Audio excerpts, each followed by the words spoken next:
This is an audiobook created by Relay Publishing, who own exclusive copyright to the story in all territories and formats. For more information, please go to our website, www.relaypub.com. We hope you enjoy. The Billionaire Athlete's Christmas Fling. Christmas with the Elkin Billionaires Book 1. By Leslie North. Chapter 1, Chase. American alpine skier and two-time Olympic medalist, Chase, aka Ace, Elkin, was injured on the giant slalom course at the Beijing Olympics when he violently crashed one gate from the finish, fracturing his left femur vertically and fracturing both his patella and tibia. One of the youngest alpine skiers to ever compete in the Olympics, Ace qualified for the American team at 17 and went on to compete on the Olympic team, consistently earning medals throughout his career. "Well, that's enough of that," Chase mumbled into his pillow.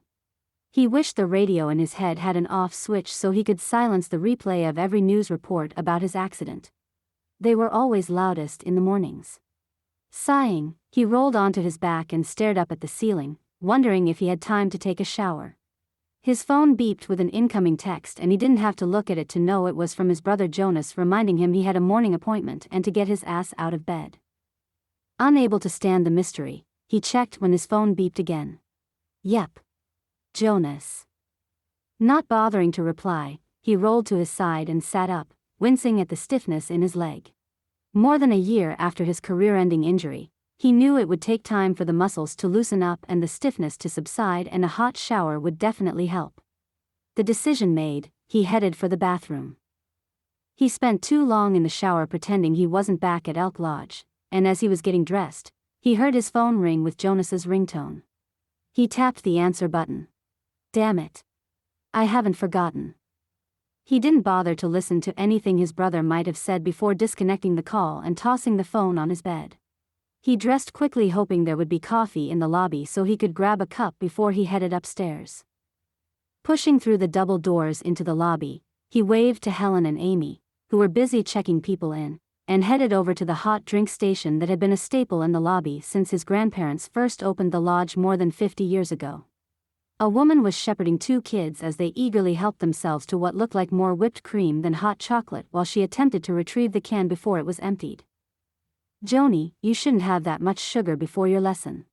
Sammy, don't fling that at your sister. We do not throw food. Wait. No. The woman's panicked voice reached him just as Sammy or Joni whirled around and appended the contents of their cup all down the front of his sweater. Everyone seemed to gasp and the woman lifted her head to make eye contact, an apology already tumbling out of her mouth. "Oh no. I am so sorry." She grabbed a wad of napkins off the table and began to frantically press them against his sweater while continuing to spew out apologies and telling the kids to apologize as well. It was way too early for this. Stopping the woman, he gently took the napkins from her and tossed them in the trash. She seemed downright distraught over what had happened, since she frantically continued to fuss. Chase finally had enough. "Hey. It's fine. No harm, right? Looks like you have your hands full with your children, so why don't I just get out of your way?" Oh. These aren't mine. They're my students. I didn't birth them or anything. Not that that's a bad thing." Her face turned a pleasing shade of pink, and under different circumstances, he would have loved to stick around to tease her and possibly see what else might happen, but as it was, his phone was beeping again. Jonas.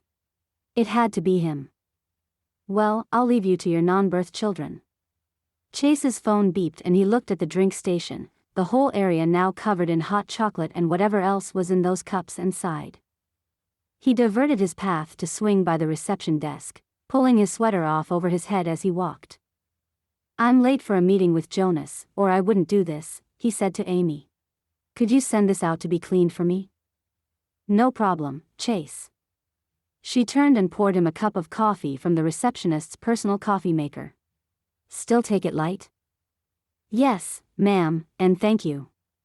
Smiling, he took a long sip and smacked his lips. Amy patted him on the arm, and he resumed his walk to the bank of elevators.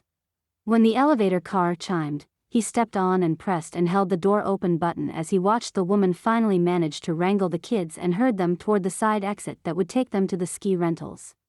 She paused at the exit and turned, catching his eye, and the smile she directed his way lit up her features. His finger fumbled on the elevator button, and the doors closed before he could react fast enough to stop it. Chapter 2, Tana. Tana Birch jumped as the door closed right in front of her.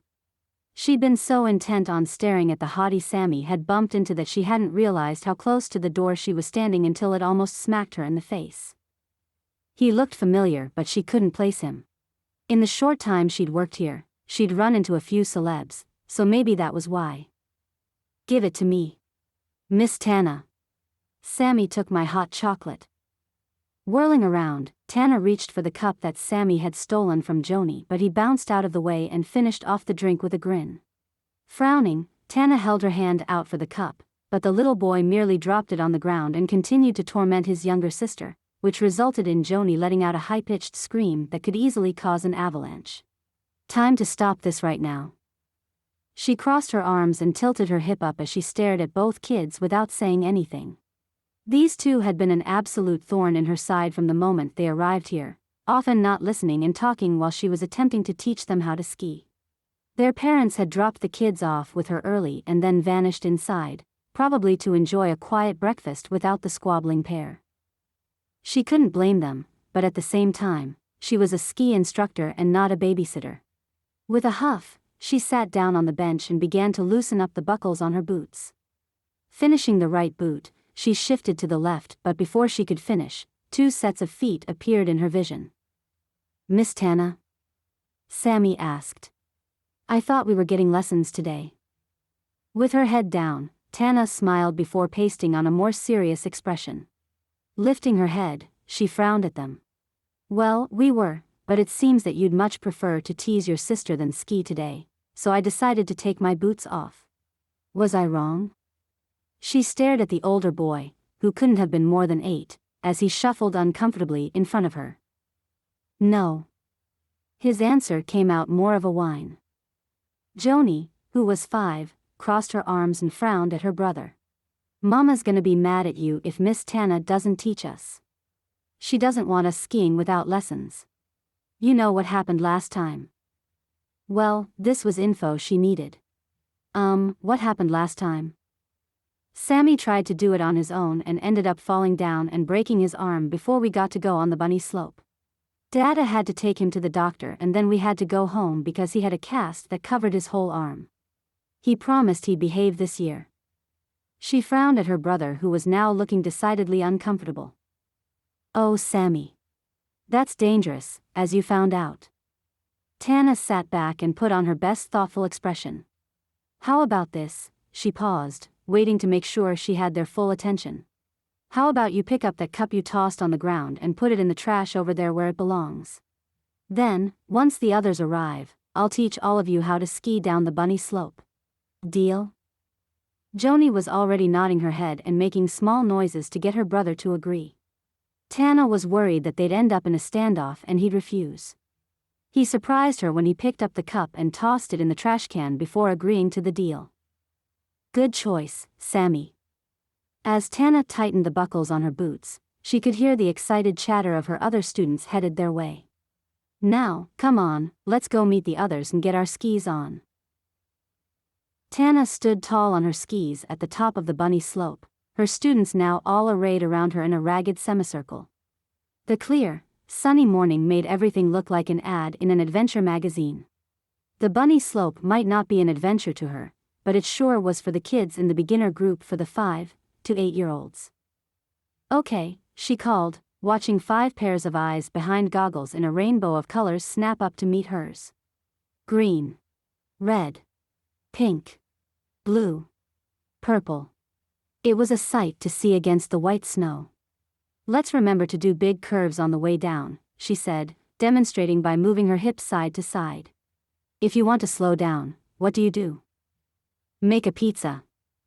The children shouted out the answer with a wild enthusiasm that made her heart beat faster. A few of them pointed the tips of their skis together to show her. Giving them a thumbs up, she knew they were ready to go.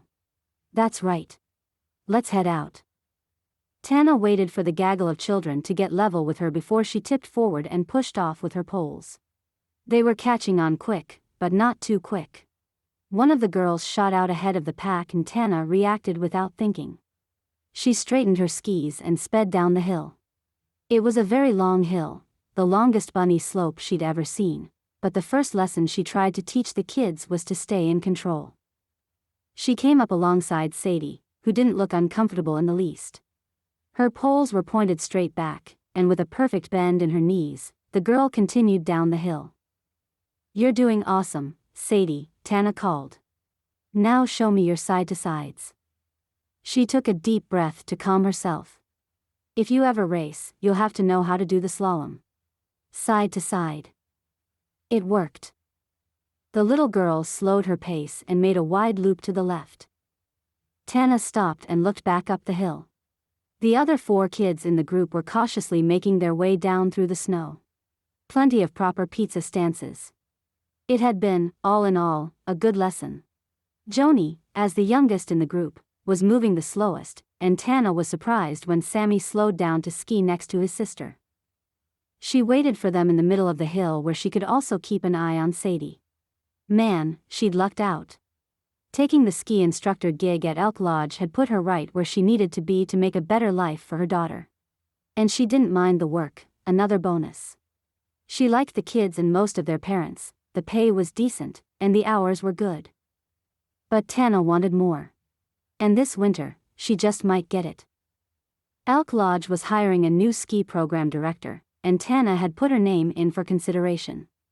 The new position was on her mind as she turned and went down the hill with the last of the group. Speculating on what might happen wouldn't do her any good, but she couldn't help it. The director job would be a perfect fit for her. And she would be so great for it. With a full-time salary and benefits, she'd finally be on the right track. She came to a gentle stop with the kids on their skis chattering happily around her. "Great job, everybody. Remember, make big turns, side to side, and make a pizza. Those 3 things will get you down the hill when you're out on the slopes with your parents, okay? What should you remember? Side to side and make a pizza." The kids shouted the phrases in a burst of glee. Grinning, she watched them scatter in different directions. Their parents stood in various places by the entrances, most of them waving enthusiastically as their children approached. The job definitely had more highs than lows. Tana pushed forward with her poles and moved smoothly toward the lodge. She'd make sure all the kids met up with their parents or nannies and then take her break. With another lesson coming up in an hour, there was just enough time to get a cup of cocoa and take her boots off for a few minutes. As much as she loved teaching ski lessons, it was taxing on her body. Another silver lining, she'd be in great shape when she got the program director's position. When, not if. That was the attitude she needed for this application. A flash of color out of the corner of her eye brought her up short as she watched a man approach. He crunched through the snow on winter boots, the sound reminding her of her daughter Lindsay chomping on cornflakes with an open mouth. "I'm Ace," he called out when he got closer. Chapter 3. Chase. Chase's grandmother sat behind her desk, head bowed over a massive ledger. Even at work, she was the picture of elegance, silver hair swept back in a neat bun, a cream sweater that looked soft enough to fall into, and her favorite string of pearls. Thanks to his brother Gabe's insistence, everything was computerized now, of course, but there were some things Elkin still liked to do by hand. One of those things was keeping track of the staff. Chase watched the swoops and falls of her pen across the paper while he lowered himself carefully into one of the antique chairs across from her. His left leg still felt stiff this morning, and he could hear his physical therapist in his head reminding him that injuries as bad as his took time to heal. Rubbing his leg, he bit back a sigh and took a sip of his coffee instead. Being back at Elk Lodge reminded him of everything he'd lost because of his accident. Not lost, merely postponed, his PT would have told him, but that wasn't true. Even if he was healed enough to compete professionally again, his chances of returning to the U.S. Olympic team were 0. He waited without speaking for his grandmother to acknowledge him. This, at least, didn't hurt his feelings. She'd always been focused on keeping Elk Lodge functioning at its best. When Chase was little, he'd learned to sit quietly and wait. But now sitting quietly reminded him that he didn't quite fit here anymore, like clothes that had gotten too small. Who was he, if he wasn't a skier? Where else was he supposed to go? When he'd returned home after he'd been released from the rehab hospital, it was to find that his then-girlfriend had dumped him and moved out, cleaning him out in the process. He was thankful that in her haste to find someone who wasn't broken, she'd neglected to find the engagement ring he'd purchased with the intent to propose to her after he returned from the Olympics. He'd at least dodged one bad decision. Then things got worse.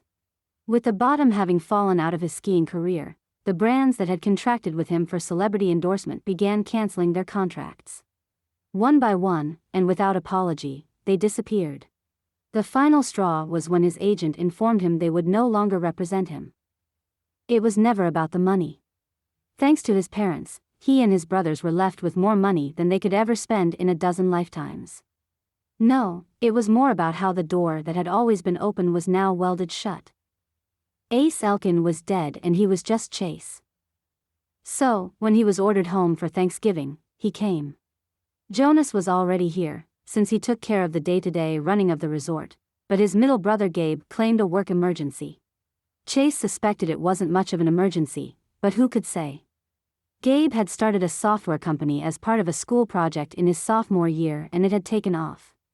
He'd moved to Silicon Valley as soon as he could, stating that's where he needed to be, and Chase couldn't remember the last time he'd willingly come to visit. The holiday dinner had been a formal affair, even though it was only the three of them, and as soon as they were finished, grandmother had ordered the servers out of the room and announced her diagnosis. She'd always been a formidable woman when it came to running the resort, but now, at 74, there was some question about how much of a toll the chemo treatments would take. Was she even going to survive them? Chase wished Gabe had been at the dinner. They were under a new set of orders not to say a thing to him until Gran had a chance to speak to him herself. Chase didn't like to imagine getting the news over the phone. But she wouldn't do that. She'd probably decide to tell Gabe when he arrived for Christmas, since he'd promised he would come. It would change everything that came after for him, but Chase pushed those thoughts out of his mind. His grandmother put down her pen, closed the ledger, and slid it to the corner of her desk. Her blue eyes met his. Chase's throat went tight with emotion. She looked so much older than he remembered. He'd been back to the lodge twice in the year before his accident and then once after it, but somehow time passed at breakneck speed, and she looked older and smaller than he remembered. Chase wanted to throw his arms out and create a barrier between her and the rest of the world. Except it wouldn't do any good now, the world had already gotten to her. She reached across the desk, palms up. Chase placed his hands in hers. Some things still fit, he supposed. His grandmother squeezed tight, not looking away. "How are you, Chase? You doing all right with the news?" He let out a sorrowful laugh. "Is anybody?" She gave him a rueful smile. "This is something we've got to face as a family. And we will be able to face it as a family, just as soon as your brother arrives for Christmas. Cancer. And the doctors weren't sure if they could stop it or slow it." For Chase, the thought of his grandmother not being here in her office anymore made his heart ache. We'll face it." He squeezed her hands, the words scratching at his throat and making his eyes burn. His grandmother gave him a stern look. "Don't get all choked up on me, Chase Elkin. We've got things to talk about." "I'm fine." His tears were reflected in his grandmother's eyes, but to her credit, she simply laughed. For a moment, Chase sensed everything would be all right. His grandmother might be sick, but her laugh was still the same. He found himself trying to memorize the sound. No matter what was going on, it would be okay. She took a deep breath. "Chase, it's time to start figuring out what your next steps are in life." Chase choked back the instinctive response to voice some sort of platitude. What could he say? How could he communicate feeling that everything he'd ever dreamed of was now in his past? "Is that a question, grandmother?" He tried and failed to put on his most winning smile. "We don't really have to discuss this. I'll be fine figuring things out for myself." She patted his hands and sat back. "Chase, you'll always have a place here." He caught a flash of tears in her eyes again, which almost killed him. He wanted to put a hand to his chest and hold his own heart in. His grandmother looked down at her ledger and pressed her hand to the paper. When she looked back up, her eyes were bright. "Which brings me to my second request. As part of that place, your first task is to help your brother wrangle a replacement for the ski program director." Anger made his skin flush at the mention of the previous ski director. Hal had been promptly fired when his grandmother discovered what the man had been doing for far too long. Elk Lodge was a favorite resort of celebrities and wealthy visitors, and unfortunately, Hal thought they wouldn't notice if he lifted a piece of jewelry here or some money there. The man had set up a whole system around it, creating pockets of time in the schedule where he could go through the guests' belongings while they were out on the slopes. The local news station had a field day with the story. His grandmother had gone into damage control mode to protect the reputation of the resort. "Jonas doesn't need my help," he said automatically. "He's the one who's great at the resort stuff. I'd be in his way. Besides, I've got physical therapy appointments in Salt Lake City." "I disagree, and we have physical therapists here in Colorado." His grandmother picked up her pen and ran it through her fingers. "We got more applications than I expected. Many more. Jonas needs help weeding through them, and you're the man with all the experience." With being an athlete, he wanted to say. With going through the motions. But how could he say that? She could be dying. He pasted a smile on his face, the way he always had when he got to the bottom of the slopes and met the press. "Fine. I won't let you down. It would be nice to hire a replacement before the lawsuits wrap up," she said dryly, a smile playing over her lips. "I'm glad you're going to help." She pulled the ledger back in front of her, and Chase got to his feet knowing that he'd been dismissed. He kept it together until he was out of sight of her office, then he stopped in front of one of the floor-to-ceiling windows that graced this floor. Guests and staff moved about below him, crisscrossing the grounds carrying skis and snowboards or holding someone close. He didn't for 1 minute think that Jonas needed help finding someone. This was his grandmother's attempt to give him something to do. He didn't want something to do. Not at Elk Lodge. Being here was a constant reminder of everything he'd lost. But that same nagging question came back: what else could he do? As he stared out at the activity below him, he recognized the woman he'd sort of met earlier along with what looked like the youngest age group they taught here at Elk Lodge. He remembered learning to ski at that age. It was also when he'd met one of his best friends, Chris Denton. His family used to come here during the holidays, and the two of them bonded instantly over a shared love of skiing and getting into trouble. He watched as she worked with the kids, making sure they made it safely down the bunny slope. The kids appeared to be excited, and he assumed she was giving them some sort of pep talk while she demonstrated exaggerated lateral and rotational movements, and they copied her. As the kids dispersed, some guy joined her and was gesturing to the slope and the kids. Even from where Chase was standing, he could tell from her body language that the conversation wasn't going well. Without contemplating why, Chase headed for the elevator. Maybe it was time he introduced himself. Chapter 4. Tana. Tana watched the guy stride toward her as if he owned the place, but she'd never seen him before. Hi, Ace. Are you looking to sign up for a class?" The guy chuckled, and it sounded kind of creepy. "You mean, you don't recognize me? Wow. I might be a bit hurt by that. I'm a professional skier. I was on the US Olympic team. Anyway, if you have a second, I could give you a couple of pointers for your lessons."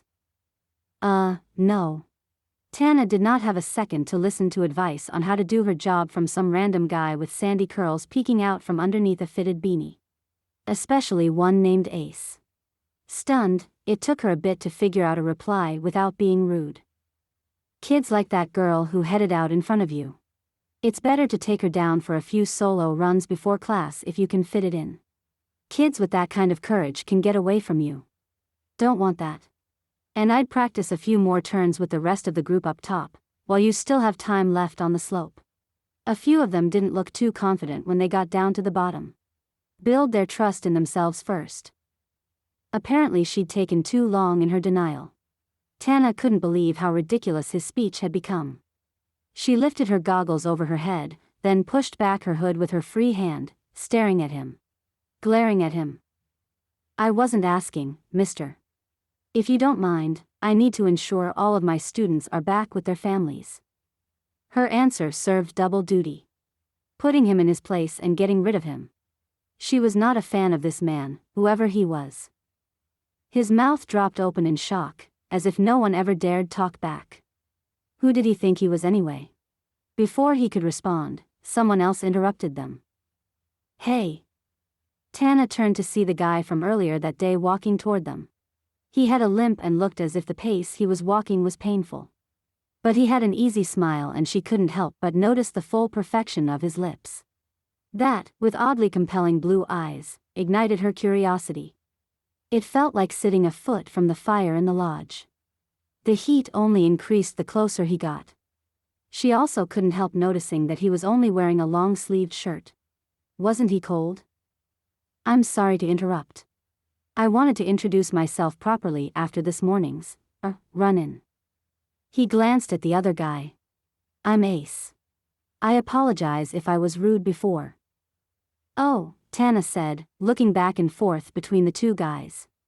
I've never met anyone named Ace before in my life, and today I meet two of you. The creepy guy's mouth opened and closed as if he were a fish, and he began to back away while fumbling in his pocket. Pulling out his phone, he sort of waved it around. I need to take this. Excuse me. And then he quickly turned and practically ran away. What on earth? The other Ace chuckled and the sound made the growing heat inside her blossom. She tugged on her jacket zipper to cool off. Did you hear his phone ring? Not even a vibration. As she said that, one of the parents stepped up to them, giving a shy little wave, the mom's cheeks pink. Her little boy, Gus, bounced up and down on the balls of his feet beside her. I'm so sorry to interrupt your conversation. The mom's smile got bigger, her expression not matching the words. She looked almost giddy. But my son was wondering if we could get a selfie. Ace's face broke into a 1,000-watt smile. I would be happy to. He signaled for Gus and his mom to stand closer and Gus held out his phone to Tana. Would you mind taking the photo for us, Miss Tana? She took the phone and moved back, completely bemused at the turn of events. Thank you so much, Mr. Elkin, Gus's mother gushed. She couldn't stop smiling. Gus beamed up at Ace like the sun rose and set on the man who was presently asking what he thought of the bunny slope. Something clicked into place. He said his name was Ace. Not Ace had said something about the Olympic team. Oh shit. The man was champion skier Chase Elkins. One of the Elkins, as in owners of the lodge. Sammy had spilled his hot cocoa all over a world champion athlete and was the reason he wasn't wearing something warmer. Chase, however, seemed completely at ease as he continued to chat with the little boy. Tucking her arm tight against her side, so her hand wouldn't shake when she took the picture, Tana snapped a few before handing it over to her student's mom. Putting an arm around Gus, Chase smiled patiently while the mom took several more pictures of Chase and Gus doing funny poses and laughing. This guy was way too good to be true. Right? Thank you so much, the mom said, giving Gus a gentle push toward the lodge. We've got to go. But Mom, don't you want to show your dad and brother your pics? Thankfully, the little boy agreed and ran off ahead of his mother. See you next week, Gus. Tana called out. She couldn't keep the laughter out of her voice and decided she didn't want to. Turning back to the man standing next to her, she stuck out her hand to officially introduce herself. I'm Tana Birch, ski instructor. He stuck his hand out to shake hers. Chase Elkins. Former skier. Tana flinched at how cold his hand was. Ouch. Your hand is freezing. We should get you inside for something warm to drink. Chase rubbed his hands as they headed into the lobby. Just so long as I can get it inside me and not on me. He gave her side eye, his grin obvious as she gave an exaggerated cringe. I'll be your bodyguard and block any children attempting to dump their hot cocoa on you. It's much too cold to walk around here without your shirt on. Her mind immediately shifted over to what he'd look like under his Henley. He was probably ripped in all the right ways, and her cheeks heated in a blush. Turning her back to him, she busied herself with making 2 hot cocos at the drink station, letting the steam from the hot water heat her face before she faced him again. Satisfied, she handed him his cup and watched as he took a sip. "Thanks." He wrapped both hands around the cup while she sipped from hers. "Does that happen often?" "What? Someone trying to impersonate me?" At her nod, he shook his head. "Nope. At least not in person." And why he thought he could get away with it at my family's resort? He laughed. I've no idea how he thought that was a good idea. Tana chuckled and looked around. "Do you suppose he's a guest here?" I'd never seen him before, but unless he's one of my students or a parent, I admit that I don't pay that much attention to the guests. Me either. I'll check with the front desk to see if they know who he is, but I suspect he won't have stuck around. Let's hope not, because, wow. Not that he's the only one to try to give me advice. I had another guy earlier do a similar thing, only he was a lot pushier about it, and then he tried to flirt with me. In front of his kid while his wife was inside. Who does that? And why hire me, if you're going to have such strong opinions about how I'm doing my job? Sorry about the disgruntled guest. Chase finished off his drink and tossed the cup. Want me to have him removed from the premises? No, that won't be necessary, but I appreciate the offer. She smiled at him as he gave her a flirtatious look. Are you sure? Because rumor has it that I've got a bit of sway with the people who run this place, and I'd be happy to test that theory. Chase's wide smile lit something inside of her. It made her think of adventure and laughing until her stomach hurt and the rush of pushing off the top of a black diamond hill. His eyes held sadness, no surprise, considering what had happened to him. Is this your first teaching gig? Oh no. When I was in college, I spent my winter breaks working as an instructor. UC in Boulder? The very one. I got my bachelor's degree in dance, something my mother will never understand. And when there isn't snow on the ground, I teach dance at a local studio not too far from here, but I'd much rather be on the slopes. Explains your grace on skis, then. Ah, thanks. Wait, when did you see me on the slopes? She thought she detected a slight blush working its way across his cheeks. I was upstairs speaking with my grandmother, and the windows outside her office have a great view of the different runs. Well, that's interesting. Tana felt her watch vibrate and checked the time. Listen, I'd love to talk more, but I need to get ready for my next class. The words started out as a courtesy exit, but once she'd said them, she realized they were true. It was really nice to meet you. It was great to meet you. His blue eyes traced over hers, and his smile softened. I'm supposed to help my brother, Jonas, with the selection of our new ski director, so you'll be seeing me around for the next few weeks, at least. I look forward to seeing you in action. You're helping? That's great. Tana's voice went up an octave as she spoke, and she quickly excused herself. Walking away, she rubbed her cheeks. Chase Elkin was the hottest guy she'd ever met, and he was going to help determine her future. She needed to get her infatuation under control, because there was no way she could keep flirting with her boss even if it was exactly what she wanted to be doing. Chapter 5. Chase. Chase's heart still hadn't settled into a normal rhythm, and it had been hours since he formally met Tana. He took another sip of hot cocoa and tried to pretend he wasn't looking for her out on the hills. The lodge's canteen doubled as a lounge, and its massive windows looked out over the front ski hills of Cardinal Mountain. Other bright red coats came down the slopes with students in tow. The only person he wanted to see was Tana. Wow. The words still rang in Chase's head. Tana was, without question, the most stunning woman he had ever seen. Her big brown eyes had warmed him from the inside out, sparking something low in his belly. And that smile? So big and genuine and hot. It didn't matter that she wore a set of black ski pants and a bright red coat issued to her by the resort. Her eyes alone had taken him captive and refused to let go. Which shouldn't be happening with an employee at the lodge. Not now, and not ever. Tana's red coat appeared at the top of the bunny slope, and he knew instantly from the way she moved that it was her. It made perfect sense that she also taught dance. She seemed to dance even on skis, with grace and confidence and what he was sure was an encouraging smile even if he couldn't see it from where he sat. The students around her followed her lead, and they started down the hill. He couldn't hear what she said, obviously, but he watched as each one vied to be next to her during the descent. They loved her. It was clear that she had skills. She had rapport.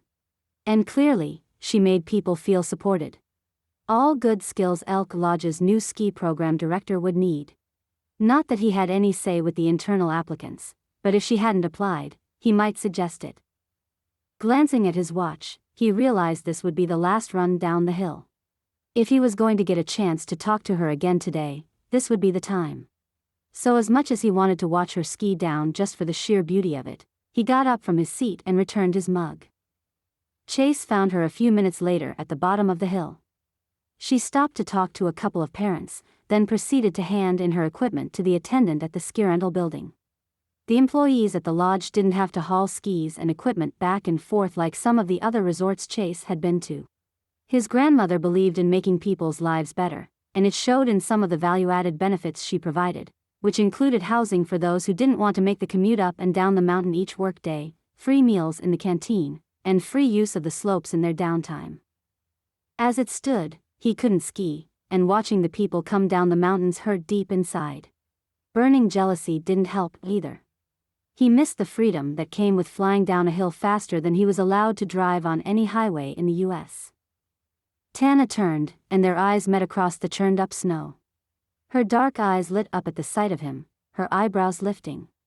Chase had already planned out what he'd say when they met again, but now all the words flew out of his mind. She skied over to meet him.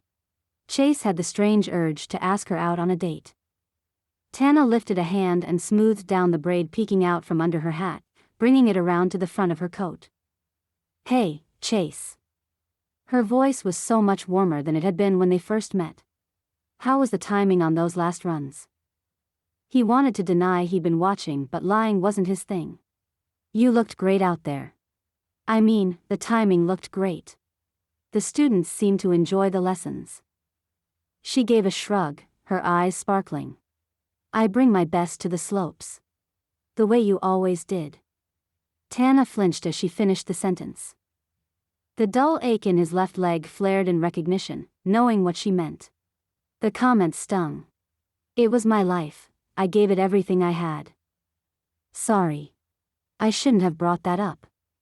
Her eyes flicked down to the snow. It was international news. No big deal. Except the end of Chase's skiing career had been the biggest deal of his life. It still was, but looking into Tana's eyes gave him the strange sensation that the accident and his injury had faded into the distant past. Temporary relief, but highly welcome. "I'm not here to offer tips, unless you want some. I came to see if you'd like to have a drink with me."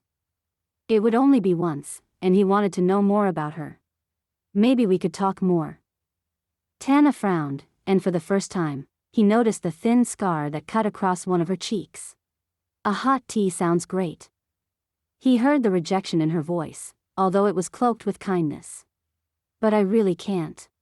I have an errand to run, and I can't miss it." "Another time, then." Disappointment dogged him. He pushed it away.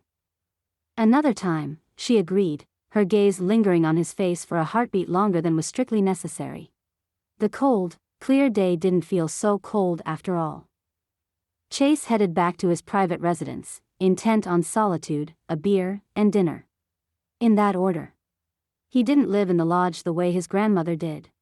She and his grandfather had renovated half the top floor of the lodge into their own private apartments early on in their ownership of the resort. Both liked being around other people, and it gave them peace of mind about the building itself. Of course, Elk Lodge had grown considerably since then. In addition to the primary lodge, they offered numerous private chalets in the forest overlooking the slopes and a neat set of winter camping cabins. And then there were the family houses. 3 of them, to be exact.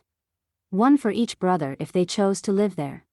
The houses were perched off the same access road as the lodge and looked down over the property. Jonas had moved into the first one years before. The other two had sat empty most of the time, used only when he and Gabe came home for the holidays.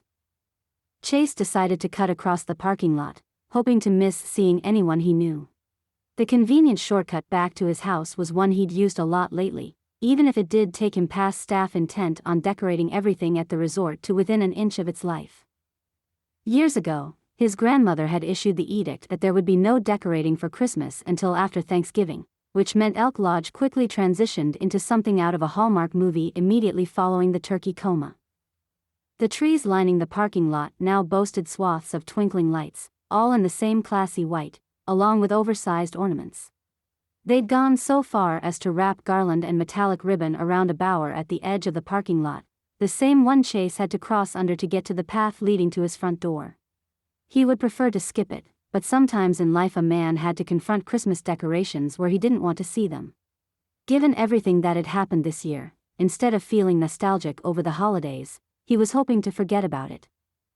3 rows of cars in, he spotted Tana crouched low next to a blue Honda, muttering something under her breath. He'd put $5 on a series of curse words, her voice rising enough for him to catch some of them. He bit back his smile, realizing she was upset and needed help, not mockery. "Fancy meeting you here," he said, staying back a few feet so as not to scare her. "Looks like you're having a bit of trouble running that errand, ma'am." "Anything I can do?" he offered, teasing her with the ma'am thing to make her smile. It worked. Tana wrinkled her nose. "Do you have a spare tire? Because this one doesn't look drivable." "Want to give your opinion on this along with a bit of mansplaining?" she teased. She got to her feet, and Chase moved closer. "Mansplaining, huh?" He crossed his arms and pretended to scrutinize the tire. It was obvious what was wrong. "Well, since you asked, looks like it might be flat." The two of them looked down at the ruined tire. "You don't have a spare in the trunk? I can change it if you want." She nudged him with her elbow, her playfulness sending sparks of awareness up his arm at the touch. "I can change a tire, but unfortunately, that is the spare. And I'm already running late." "I have some wonderful news," Chase said, unable to squash his grin. "I have an entire car." "But does it have 4 usable tires already attached to the car?" "You're in luck. It does. How about a ride?" Tana shook her head. "Sure. I'd love a ride if you've got the time to spare." "I have nothing but time.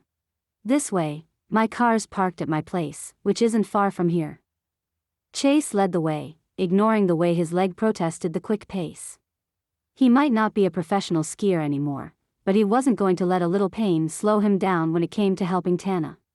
Because by helping Tana, Chase was helping the resort, and by extension, his grandmother. This was about family and not because he found her attractive and wanted to spend time with her. Nope. That definitely wasn't it.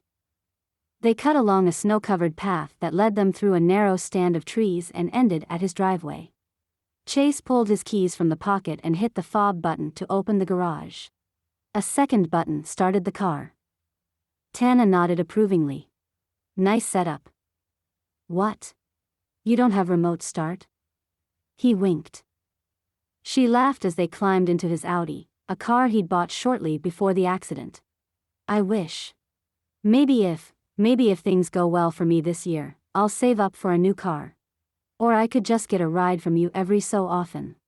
This baby still has its new car smell." That's not what he noticed. Tana's scent reminded him of snow and sunshine and a bare hint of snowdrops, and that was better than any expensive scent Chase had ever encountered, including new car smell. "It does," he agreed. "I don't come across people with flat tires very often." He flashed her a teasing smile. "You only drive this when people get a flat tire? No wonder it's still brand new." "That's right," he teased. "Everything I could ever want is right here." A beat went by, the tension crackling between them. "At the resort, I mean." "Honestly, everything I could ever want is at the resort, too."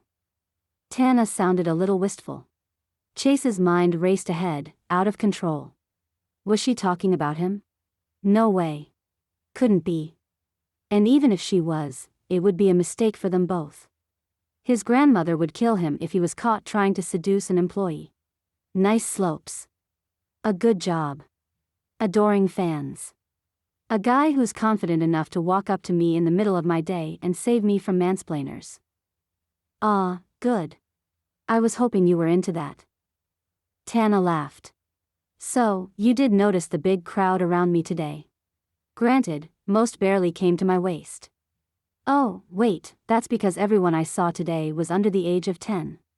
Turn here. My errand is this way. Tana guided him through several turns. Chase had never been more aware of someone sitting in the passenger seat. He heard every breath. His body felt every move hers made as she shifted to get comfortable. He had to get his mind off how unbearably sexy she looked in her snow gear. It made no sense. There was nothing Chase found inherently sexy about heavy coats. But with her hair spilling out from under the cap and the tight shirt he could see with her now unzipped jacket, he couldn't stop the rush of heat. Do you like it? Teaching. Tana frowned. You think I would admit to you, Mr. Owner of the lodge, if I didn't think my job was great? Of course you would. Or at least I hope you would. Just pretend I'm some random guy you recently met, trying to get to know you better. She smiled, sparking a touch of pride in the knowledge he'd put it there. Fine, I'll bite. I do like teaching. Kids have an inherent enthusiasm for things that we seem to lose once we reach adulthood. And they've got all the energy in the world. Teaching them keeps me grounded. Do you ever work with kids? It's this right, up here. She pointed out the window. Chase steered the car around the corner, a solemn expression on his face.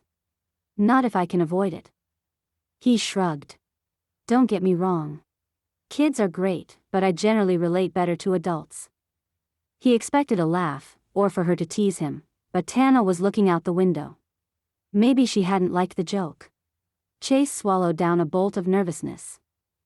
Great, Tana said. Just stop right here. He parked the car in a spot by the sidewalk. The road was teeming with other vehicles, making him wonder just exactly what her errand was. He quickly scanned the area and spotted a sign, Cardinal Valley Elementary School. Why were they here? Tana pushed open the car door and stood, waving her arm over her head. A little girl stepped away from the crowd of people and looked their way. Mommy, the little girl screeched and started running their way, her face one of pure joy. She was the spitting image of Tana. Chase's heart skipped a beat as he watched Tana open her arms wide to catch her daughter up in a big hug. Chapter 6. Tana. Tana led her daughter to the car, helping Lindsay into the back seat and confirming she was buckled up. She hadn't missed the shocked expression on Chase's face. It was a look that told her everything she needed to know. The man is not a kid kind of a guy. Being a solo parent meant that her daughter always came first, which was why she was working at Elk Lodge. She wanted Lindsay to have the best that she could give her. At the same time, it often served as a bucket of cold water for any potential partners. This time, it hurt more than anticipated, but it was probably for the best. Maintaining her professionalism was what mattered most, especially since she wanted that director position. Tana slid into the front seat and put on her seatbelt. Chase drove out into the end-of-school traffic, and she turned to look at Lindsay. Her daughter looked just as shocked as Chase had moments ago. Her mouth hung open, and her eyes were shining and glued on Chase as though she was seeing the biggest celebrity in the world. Because, of course, she was, at least according to her criteria. I hope you had a good day today, Tana said, unsure of what to expect, but there was no avoiding the situation. It was 10 minutes back to the resort. Linz, this is my friend Chase. Ace Elkin, whispered Lindsay. Lindsay seemed to think about this for a few long heartbeats, and then the surprise melted off her face. Ace, you're my favorite person. He let out a chuckle. Oh, I'm sure your mom is your favorite person. She only got a ride from me because she got a flat tire, and you are the best skier in the world. I've watched all your videos. Mom, can I see your phone? Please. Lindsay acted as though she hadn't even heard Chase, cutting him off to gush on like a true fan. For 1 minute, Tana said automatically. She tried to avoid screen time with Lindsay if possible. Tana pulled out her iPhone and passed it to Lindsay. What do you need on there, honey? Lindsay was already focused on the phone, her tongue sticking out between her teeth. I need my playlist. Tana blushed. How could she have forgotten? Lindsay's playlist wasn't just a collection of random videos she liked. It was a playlist of videos that featured Chase, the ski world's golden boy up until his accident. Are you sure about that, hon? We can watch the playlist at home. Tana gave Lindsay a big grin, which her daughter missed entirely. Linz? Sound burst from the phone's speakers. Show him this one first, Mom. Lindsay thrust the phone up toward Tana. Watch this, Ace. It's a video of you, and you're doing awesome. Honey, you need to call adults Mr. and Mrs. This is Mr. Elkin unless he gives you permission to call him Chase. I prefer Chase to Mr. Elkin or Ace, if that's okay with you. He stopped at the stop sign and turned slightly in his seat to give Lindsay a thumbs up. Lindsay squirmed with excitement as she quietly murmured Chase over and over. Tana gave her daughter another smile that hopefully communicated pull it back just a little and took the phone. She held it up, the screen vaguely pointed in Chase's direction. It's not safe to watch while I'm driving. He tried to smile, but it faded almost immediately. Well, I'll tell you what happens. Lindsay strained against her seatbelt as far as she could. You come down the hill. You go around all the flags. She waved her hand in the air, mimicking the path he took in the video. And then, when you get to the bottom, Lindsay sucked in a breath, anticipation brightening her face. Then you go over a jump. Oh, I can teach you how to do that. Chase was busy making a turn, and Tana saw the moment when he realized what he'd done. It was a flinch, barely there, and then gone. Lindsay squealed at a pitch capable of shattering glass and bounced up and down in her seat. Can I do it, Mom? Can I have private lessons with Chase? Can I please do it? Tana noticed the tension in the firm set of his jaw. I'm sorry. I should have warned you that she's one of your biggest fans. You don't have to do it, Tana said quickly, trying to help him find a gentle way out of his mistake. Chase stared ahead out the front window, as though he wanted to be anywhere else other than here. Honey, that's really not something we can ask Chase to. It's fine. Chase maneuvered the winding roads through the resort. I'm glad to give the lesson. No charge. That wasn't what she'd been worried about. Tana hadn't been ready for this when she got in the car with Chase, but she should have been. Clearly. We'll talk about it at home, Lindsay. You have to let me take lessons, Mom. Lindsay's voice had gone higher.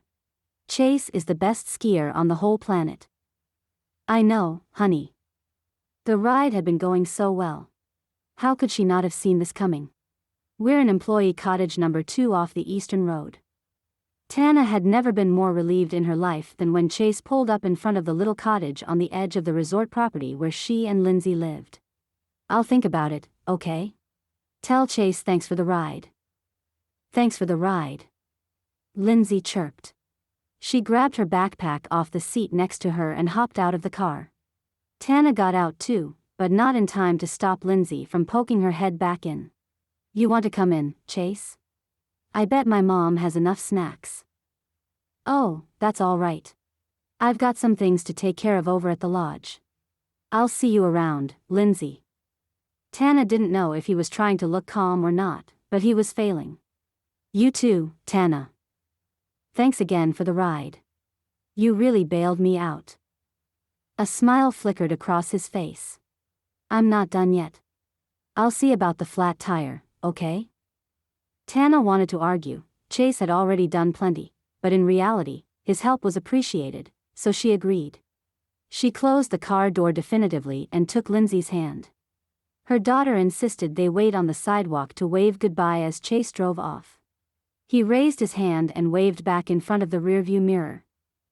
Back in the little cottage, Lindsay hung up her backpack and raced to the bathroom to do the first thing on the after-school fun list, wash her hands. It didn't seem to matter that the activities themselves weren't what Lindsay would call fun: washing hands, changing clothes, and a snack. Okay, the snack part was fun. Lindsay was up on a step stool with the water running when Tana got to the bathroom door. "I met Chase Elkin," she announced as if Tana hadn't been in the car the whole time. "He is the best skier in the world. And now I get to ski with him." "Honey, I've always wanted to ski." Lindsay pouted, her expression pained. "I've always wanted to ski just like you, Mommy. And you said it was dangerous, but Chase is a good skier. He wouldn't do something dangerous."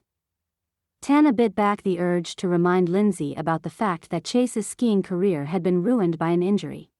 She wanted to be able to talk to her daughter about everything in a calm and collected way. "You know what, Lindsay? Your teacher texted me today. She told me you got all your homework done in the kids' club." Lindsay nodded proudly. "I did my whole sheet." "Then you know what?" Tana leaned down and brushed her fingers gently over Lindsay's ribs, causing her daughter to giggle. "You can watch Frozen as a special treat. Okay?" "Yes." Lindsay punched a fist in the air, spraying droplets of water all over the bathroom. "Oops." She flashed Tana the most charming grimace she'd ever seen before grabbing the hand towel to dry off the floor. "And that can go right in the laundry." Lindsay scampered off to her bedroom to change clothes, leaving a shirt and pants and underthings in her wake. Drawers opened and closed, and then she ran out again in her favorite Frozen PJs to turn on the movie. Tana picked up the laundry, laughing at her daughter's enthusiasm. When Lindsay was a baby, she had trouble falling asleep, and out of desperation, Tana would play different songs, hoping to calm her daughter down enough to fall asleep. The soundtrack to Frozen had been a lifesaver, seeing them through countless growth spurts. The sing-along version always seemed to brighten their day. Tana went through the kitchen to the small utility and laundry room and was very thankful that the staff residences came with their own washer and dryer. With a 6-year-old, there was always laundry to do.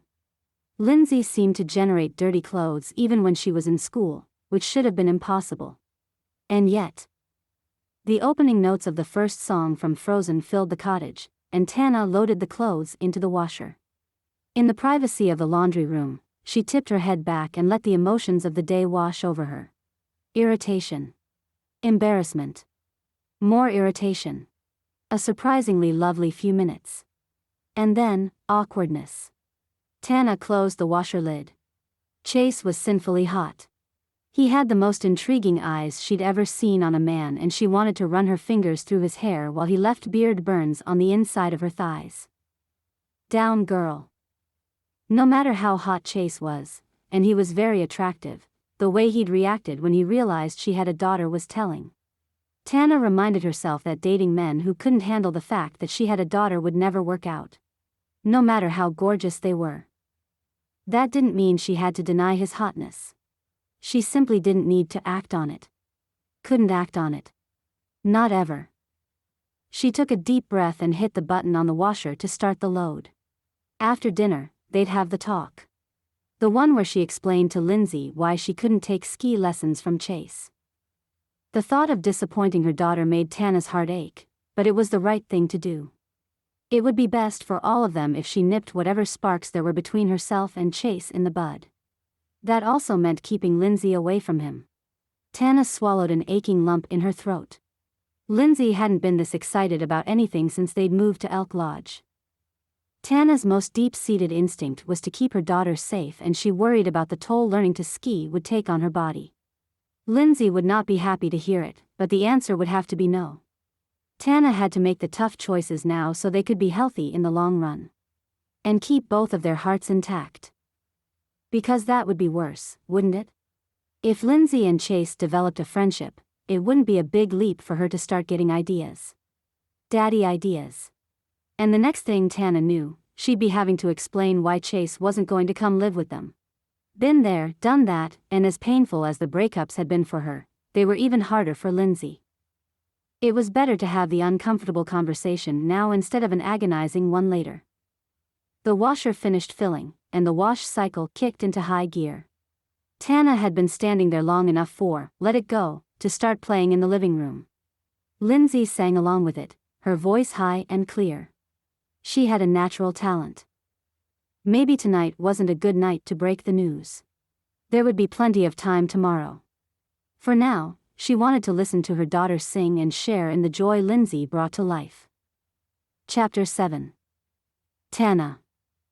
Tana stood in the middle of Chase's driveway, looking up at the luxury chalet he called home. It was really something else. Huge picture windows dominated the front of the log home, and all of it looked like it had been lovingly maintained for as long as it had been on the property. The front door was painted a deep forest green complementing the natural exterior, and there was a large wreath hanging there that was bigger than Lindsay. The door swung open, and Chase stepped out. Crap. She'd meant to knock like a normal person, and here she was, staring at his house from the driveway. "Hey," he called out. "Did you need a ride somewhere?" "After how well yesterday's ride went?" "No, I'm good." Tana smiled, trying to project warmth and gratefulness as she was about to reject his kind offer. "I actually came to talk to you." Chase grinned, and desire heated her core.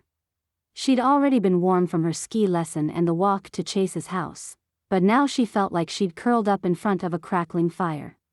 No. That was not the kind of feeling she was supposed to entertain.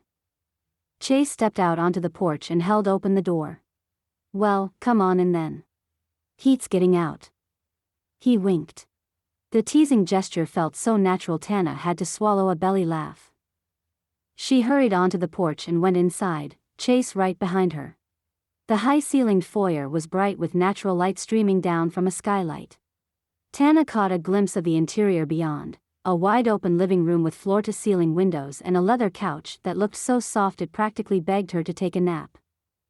Tana spun around, knocking into Chase, her hand going to his chest. Hard and muscled. She jerked back, heat rushing to her cheeks. She hadn't realized he'd stepped closer. He put out a hand to steady her. "Did you remember an errand you have to get to?" His teasing smile made her want to melt into the floor. "Because your car should be okay, but if you liked mine better." No. She caught her breath, taking a step back. His teasing wasn't doing anything to ease her nerves or help her focus.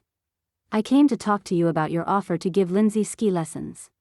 "She can't take lessons from you, that is." Her nerves were messing with her brain and any chance at coherent thought. Chase pushed a hand through his hair. "Oh, didn't you know?" A hint of sarcasm laced his voice. "I was a professional skier. I'm probably overqualified to teach her, so you don't have to worry that I don't have the skills." "I also have the skills. I am an instructor." It sounded a little defensive, which was not how she'd meant to sound. An old fear beat behind her rib cage, somewhere near her heart. "I could teach her anything she needs to know about skiing, but she won't be learning." "She can't." "She can't? Why not?" He looked genuinely confused. "Because she has a neural weakness in her right leg." Tana felt the same ache in her throat that she had 5 years before when the issue had first been diagnosed. An over-interventionist neuroorthopedic doctor had insisted that Lindsay wear an uncomfortable brace, and her little girl had cried every time she had to force her to wear it. Her doctors have never been able to find an explanation for it, but what it means for Lindsay is that her right leg will always be weaker than her left leg. If she pushes herself too far, it's hard to bear weight on it the next day. Skiing would be too risky. Chase blew out a breath. "Well, first off, I didn't even notice a weakness." He straightened his back and met her eyes. "I can understand why you'd be nervous. I really do. I just have a different perspective on what it means for Lindsay."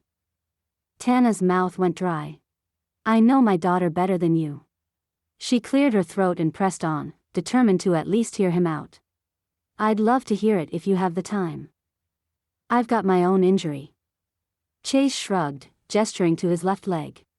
"The one thing I hated most after it happened was all the people who wanted to tell me what I can or can't do.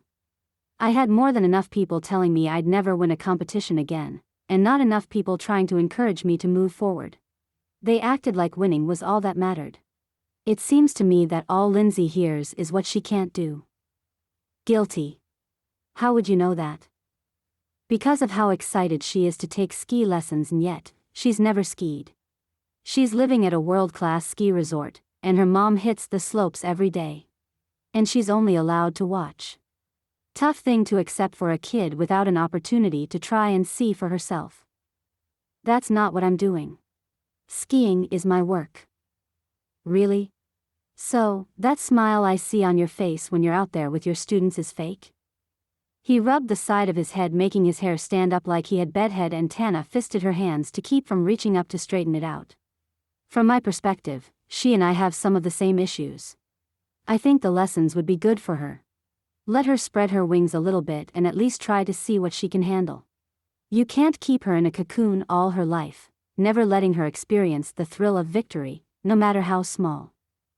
Chase was right, she'd limited Lindsay's activities all her life in hopes of keeping her safe. It's the agony of defeat I'm worried about. I don't want anything to happen to her. If she pushes too hard and her leg gives out on the slopes, she could get hurt. I'd never forgive myself. But you want her to be independent, right? There was no sting behind Chase's words. One day, she'll have to leave home and try new things and fend for herself. The ski lessons might help her with that.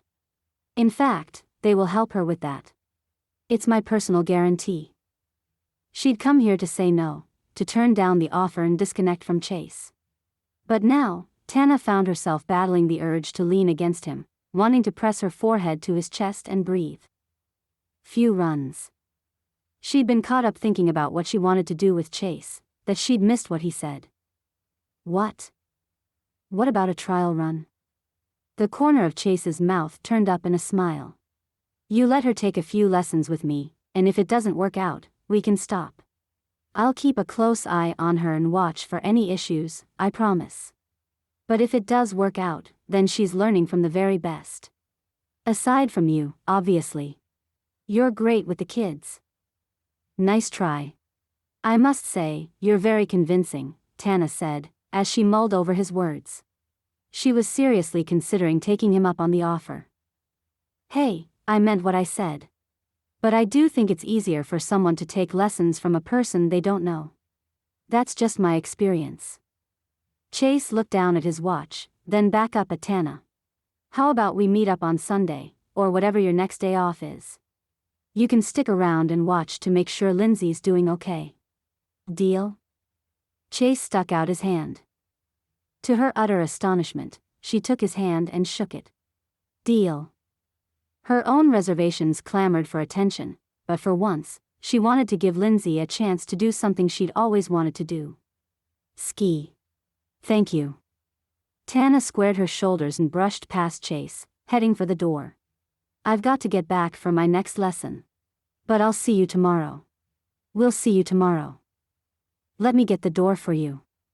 Chase reached around her for the handle, bringing their bodies close together. And I want you to know that I meant what I said. If you come to the conclusion that it's too dangerous for Lindsay, or she starts having problems, you can stop the lessons anytime. Chase was so close that Tana couldn't help but tip her face up toward him. God, he smelled good. Like cedar and expensive cologne.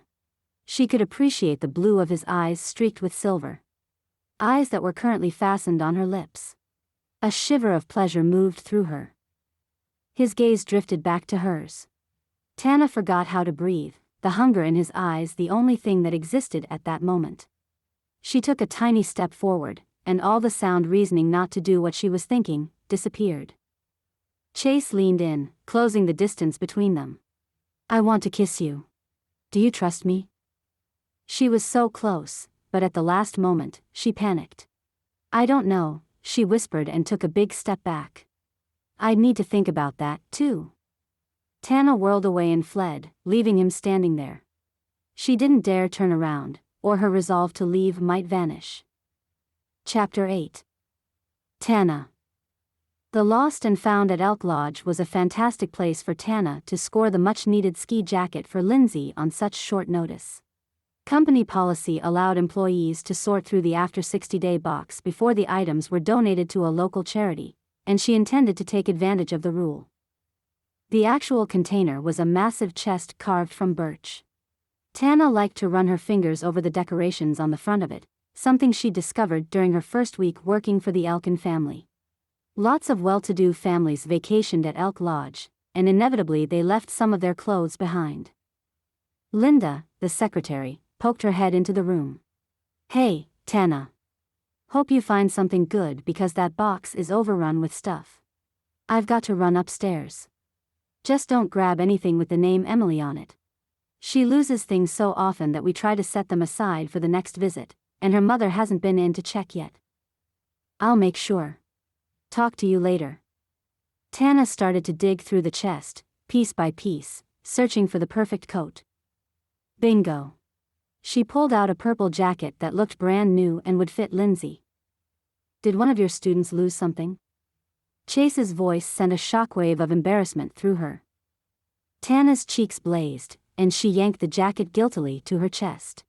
She'd walked away from him when their lips were inches apart, as if she didn't really want to kiss Chase. Except she did. She wanted desperately to know how it felt to have his lips brush against hers and for his tongue to. "Oh, stop. She hadn't done anything wrong." Tana lifted her chin and turned to face him, who stood in the doorway watching her. "No, they didn't. I was looking through the lost and found for a ski jacket for Lindsay. I don't have the time or the money to go shopping before her lesson with you." "Well, if you find one, make sure it doesn't have the name Emily on it." He grinned. Tana's mouth twitched as she fought back a laugh. "Oh, so you heard?" In the past 2 days alone, Emily had reported to her she'd lost a set of ski gloves, a pair of snow pants, and a change purse. Tana hadn't known girls still carried change purses. They seemed like an artifact from her own childhood. "I heard." Chase smiled, too, and suddenly it felt illicit to be having a conversation with him about a guest at the resort. She shouldn't be gossiping about guests with Chase, a bad idea on so many levels. Especially when she was picking through the lost and found. Tana took another look at the jacket, arranging her face into what she hoped was a serious expression. Chase's eyes followed hers, then strayed to the chest behind her. "Let me buy her a new one in the ski shop." Tana tensed. "No, you don't need to do that." "Why not?" "I don't mind. And if there's nothing here, I could run into town and find her something while you take care of your lessons." Tana clutched at the jacket. "Seriously, this is fine." The fancy ski shops would cost a fortune, not that it would make any difference to Chase. This was precisely why she couldn't get involved with him. They were from 2 different worlds. "She's growing so quickly. We'll make do with what we have." Chase pressed his lips together, and an awkwardness crept in around the beat of silence. "Are you satisfied with your pay rate working here? Because if it's not good enough, I'll speak with the family about upping salaries across the board. It wouldn't be out of line. We want to make sure we hire and maintain the best, and that means paying people what they're worth." He caught Tana's eyes again, and she had to catch her breath. She made herself meet Chase's eyes. "The income and benefits you offer here are fantastic. I just learned the hard way that if you can scrimp and save for a rainy day, you should do it." Tana sighed. "You know, I'd really rather be hitting the slopes and refreshing my skills. I haven't done any work on the moguls or hills in quite a while, and I'm getting rusty. Not the best look for a ski instructor. I could help you out with that. Want a free lesson?" Chase's words cut into Tana's skin, followed by a burst of irritation. When Tana had found out she was pregnant, her sperm donor, also known as her ex, had immediately offered to make an appointment for an abortion.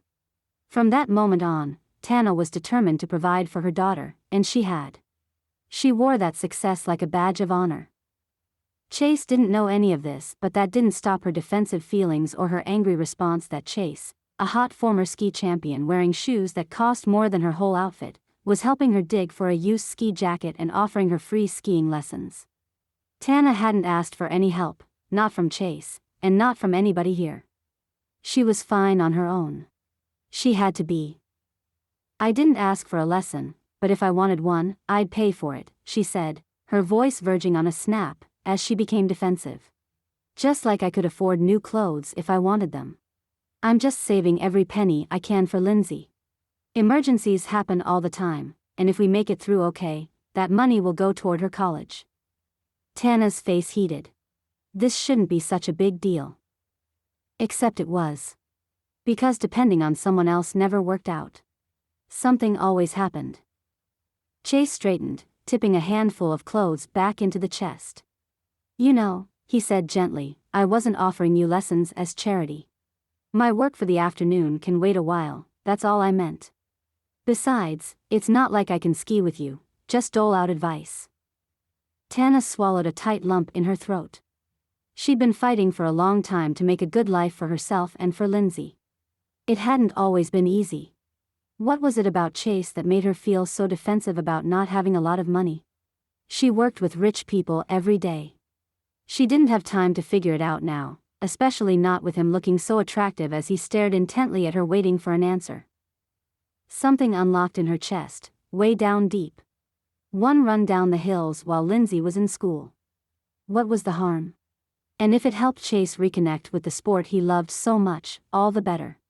Just because he didn't ski, didn't mean he couldn't help others. Okay. She nodded, pleased to see Chase's eyes light up, which made her agreement that much better. Let's go.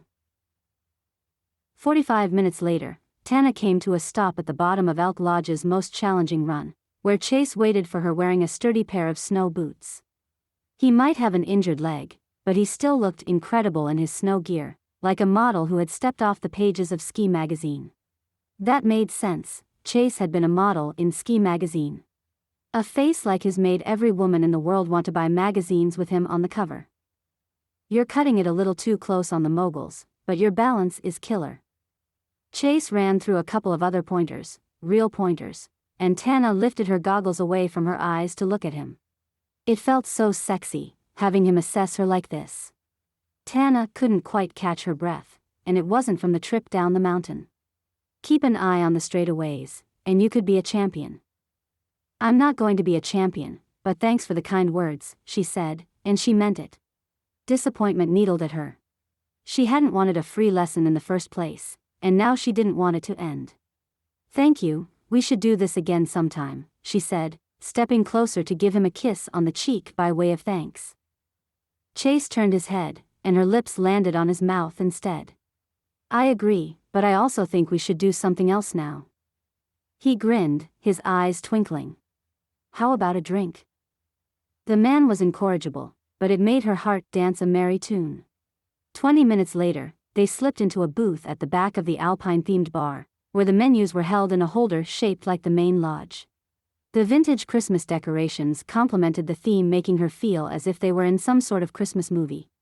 The Elkin family pulled out all the stops at Christmas. All the artwork on the wall had been wrapped like gifts with silver and gold paper, and a tree in the corner glowed with multicolored lights and gold ribbon.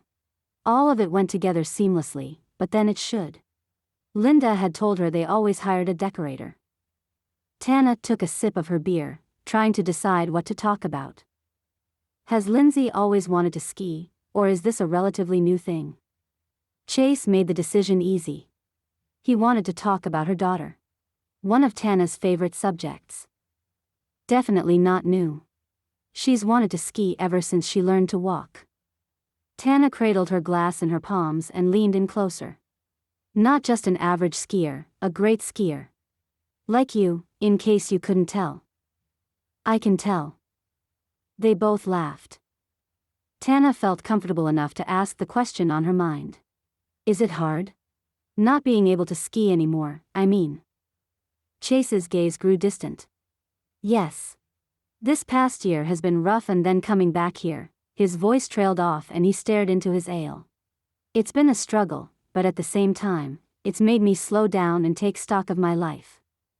He took a deep breath and exhaled slowly, as if the weight of the world were on his shoulders.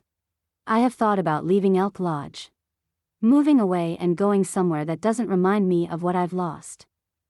Oh, wow. Yeah. Chase took a long drink of his beer. It's tough having to adjust your expectations after something happens. You know what I mean? I do. Of course Tana did. Life had dealt her plenty of adjusted expectations that started long before she ever found out she was pregnant. But at the same time, I know I can't stay here forever. Chase's blue eyes lingered on hers, and Tana looked down at her beer to hide her blush. I want to spend the holidays with my family, but then I need something else. Chase was only beginning to come out of what seemed like a depression over his ski accident. Another good reason this wasn't the best time for them to explore their attraction. He didn't even know what he wanted in life. And yet, his determination to move forward with his life drew Tana to him. It's difficult, she said after a minute. Things happen. All you can do is roll with it. I could have been better. Chase winked, his grin a good sign. You? I don't believe it, Tana scoffed, playing along with him. He shrugged. I guess we'll never know. Chase laughed, and Tana felt herself falling into his laughter head first. Heart first. Enjoying his company was a risk. She wiped the smile off her face and straightened. Listen, I don't think we should continue this. She waved her hand back and forth between them, whatever it is that's going on between us. Chase leaned back in the booth. Why not? He asked, one eyebrow cocked. It was just a simple kiss. There was nothing simple about it, not to Tana. It wasn't a full kiss, she pointed out. Right. And why not? Chase raised his eyebrows. I wouldn't have minded a real, honest-to-God kiss instead of a three-quarters kiss. We can't. Tana couldn't keep the laugh out of her voice. A three-quarters kiss? Ridiculous. I'd say we can. It's inappropriate. I have a second-round interview coming up soon with your brother Jonas for the ski director position. Chase looked pleased and maybe even a little smug, which Tana had to admit was a good look on him. Everything was a good look on him, which was what made everything so hard. It was hard not to talk to him. It was hard to talk to him. I've got something to admit also. I was put in charge of sorting through the external applicants. We got way more than anticipated. People are really interested in this job. But Jonas and I split up the work. I have nothing to do with internal applications. Honestly, Tana, if it was up to me, you'd already have the job. From what I've seen, you'd be great at it. But the final decision is up to Jonas and my grandmother.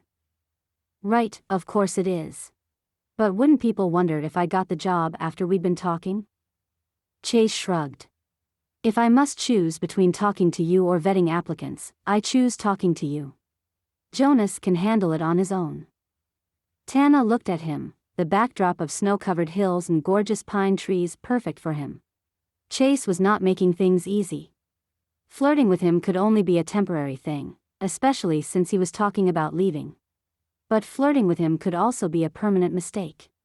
If things ended badly, she'd be the one left behind looking bad to her coworkers and her bosses long after he left. That's good to know. Tana smiled and took one last drink of beer. She stood, their time together at an end. I've got to run. See you around, Chase. And thanks for the beer. Chapter 9. Chase. Thursday afternoon, Chase stood at the bottom of the hill next to the lodge. Lindsay came down the bunny slope with a confidence he usually saw in older skiers, and not someone who'd only had a handful of lessons. He went forward to meet her at the bottom of the slope. One of the other employees, a junior instructor, accompanied her to the bottom of the hill. You look great out there. He and Lindsay high-fived. Next time make your turns bigger and wider. It'll give you more control coming down the hill. Lindsay screwed up her lips. But I want to go fast down the hill. Speed comes later. He patted the top of her helmet. When you get on the harder slopes, you'll need to be in control more than you'll need to go fast. So do 2 more runs slow, and then we'll talk about going a little faster. He remembered what Tana had said. Not too much faster, though. You still need to be able to stop. Okay.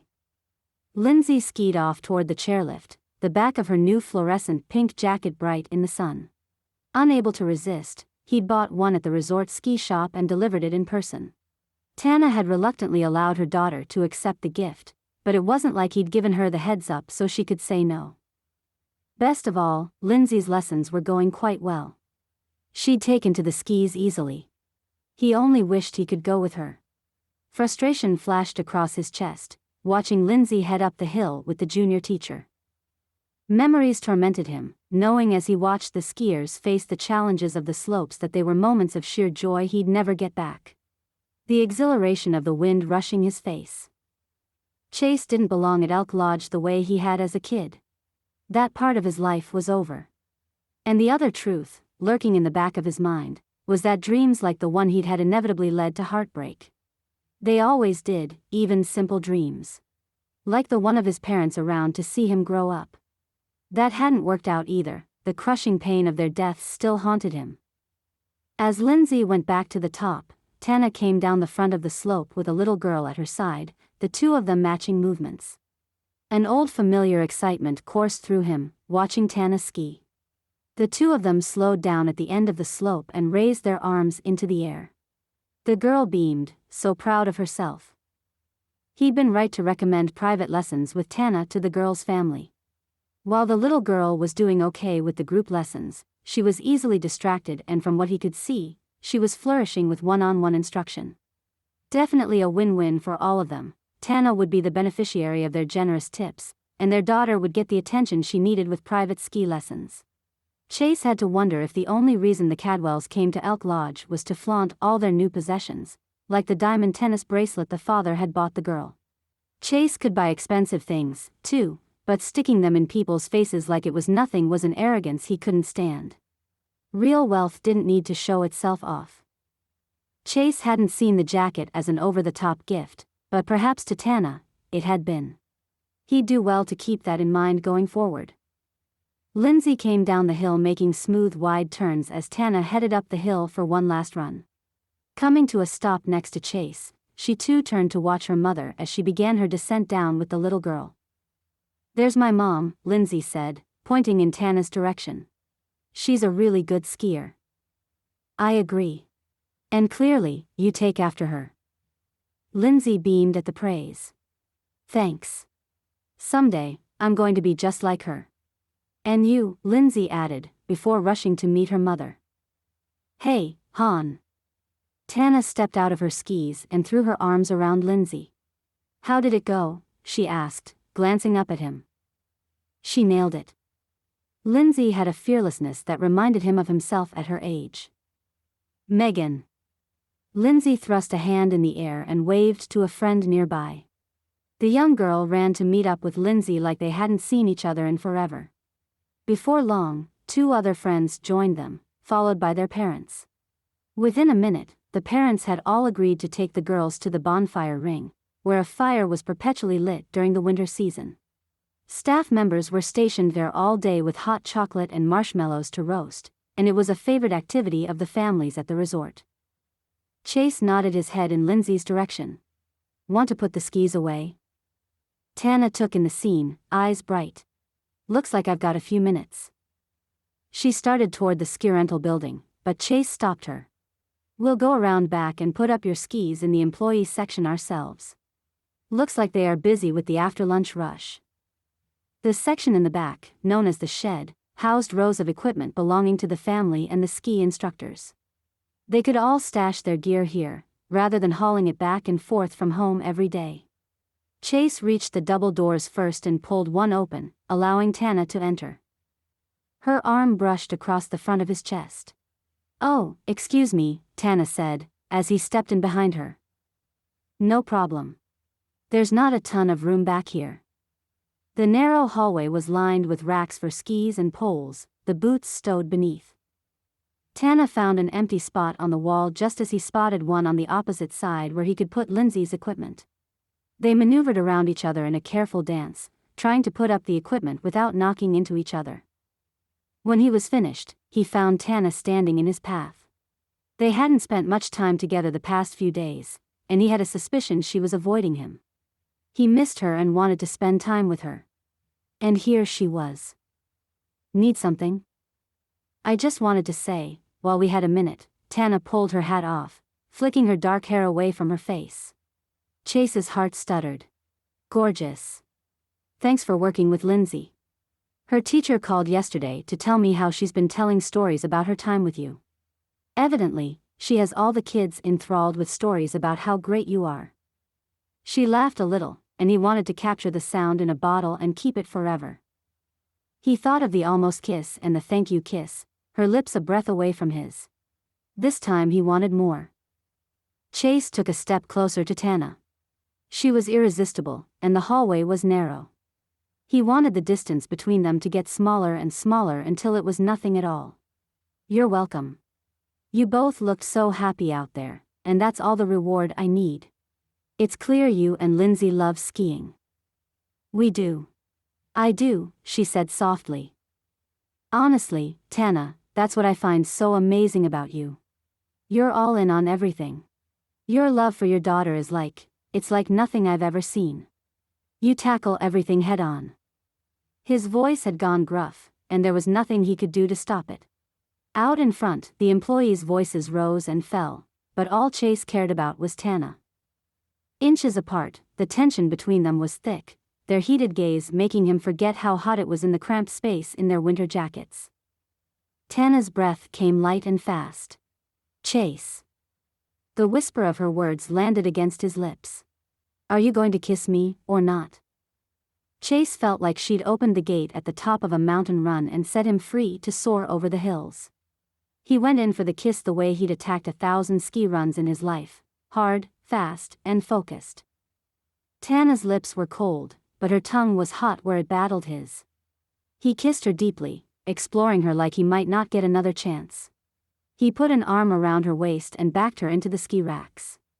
The only thing that mattered was kissing her. Tana tasted sweet, her mouth holding a hint of caramel. His whole body leaned into the sensation, heart pounding, tongue searching, lips desperate for hers. "Chase." His grandmother's voice called out his name like a reprimand. Tana jerked away from him. He caught a glimpse of her red face and then her back as she ran faster than he could have imagined toward the front of the building, leaving him standing there. But not alone. He didn't want to turn around, but he did. His grandmother stood in the narrow hallway, her eyebrows raised in question at what she'd witnessed. "Hello, Gran." Chase's brain was racing as he tried to think of a way to explain, but it was hard to focus. His skin still hummed from the kiss, goosebumps tugging at his skin. There was no explaining it. He looked her straight in the eye. "Well, you saw." His grandmother surveyed him with the hint of a smile in her eyes but a serious set to her face. "I saw you entering the building and came to ask about something. Was that fleeing woman Tana? Aren't you working with her daughter on ski lessons?" "What?" "No, that wasn't Tana," he said with a straight face.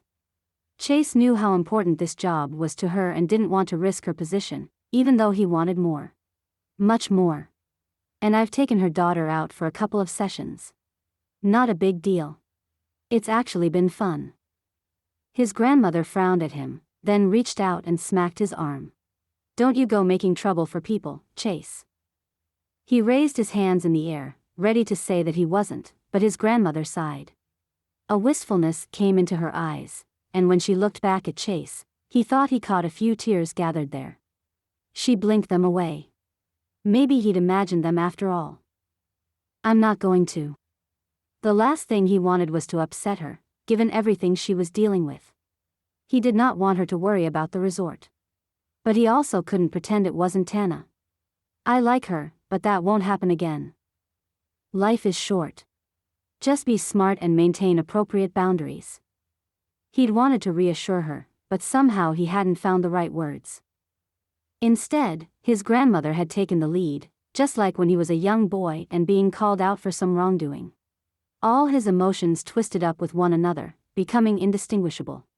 The only thing he could focus on fully was how good it felt to kiss Tana. She put a hand on Chase's elbow. "I'm happy you're back. Do you know that? It's obvious you're feeling more at home and that you're falling for someone special." Her eyes were shining again. "You've seemed so lively the last few days. I hope you'll consider staying here permanently." Buzzkill. He couldn't stay, the memories were just too painful. The noises of the resort fell away, leaving him in a roaring silence. "I'll think about it." It was the only answer he could give without hurting her. Good. His grandmother headed out, but Chase stayed behind in the quiet. For a fleeting instant, he imagined bringing Tana to his home permanently, and Lindsay. He imagined how it would feel to hear their voices echoing through all the rooms that were normally silent. He imagined Christmases and birthdays, singing carols, opening gifts. He imagined a quick run to the lodge in the winters and climbing the lush green hills in the summers. And then he blinked it all away, the images replaced by others. Like the moment he crashed into the gate during the giant slalom.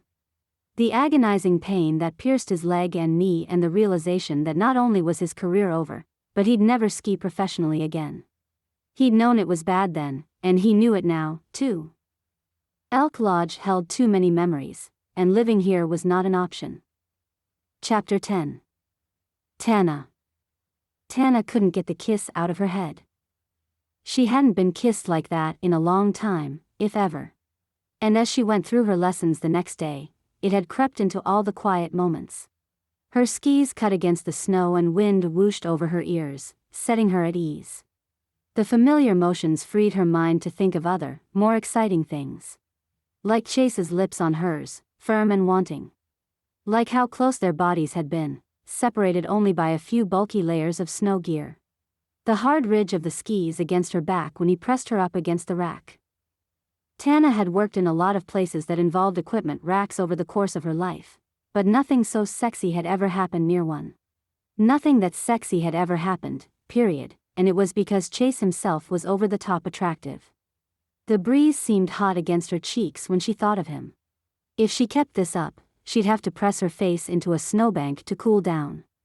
That wouldn't look great to her employers.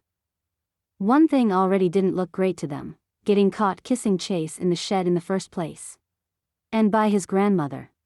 Her face went hotter, and Tana moved to the side of the hill and took a side path along one of the bigger, longer slopes where there was more open hillside. She couldn't decide if she'd done the right thing. Running away probably hadn't been the best course of action, but the options had been sparse.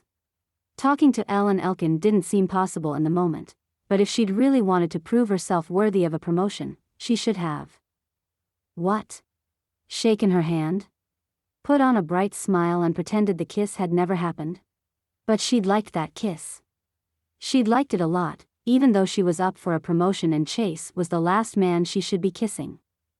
She didn't regret the kiss. Tana made a quick turn and held her arms out, letting the wind stream around her clothes. She wouldn't regret the kiss. The main embarrassment was obviously not greeting Ellen like any other employee would. Somehow, she'd need to fix that.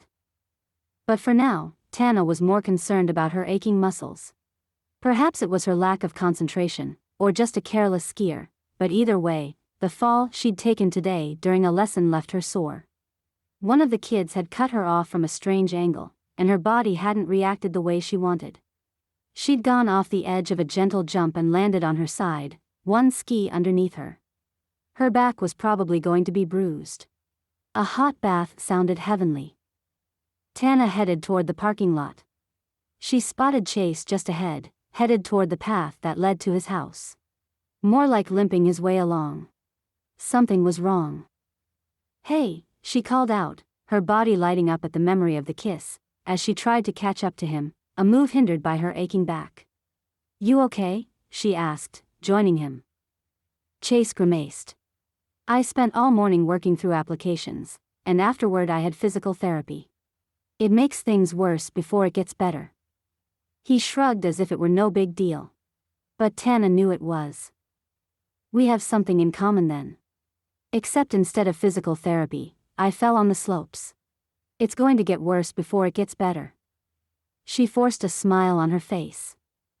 Chase laughed, but the firm set of his mouth told her he was worried. "How bad is it? What hurts?" His eyes traced over her body, and Tana looked away. "I'll be fine. Other than a big bruise more than likely. And a bruised ego to match. I'm going home to soak my pain away in a hot bath." Chase stopped short and looked around. "Where's Lindsay?" "Lindsay?" Tana took a deep breath.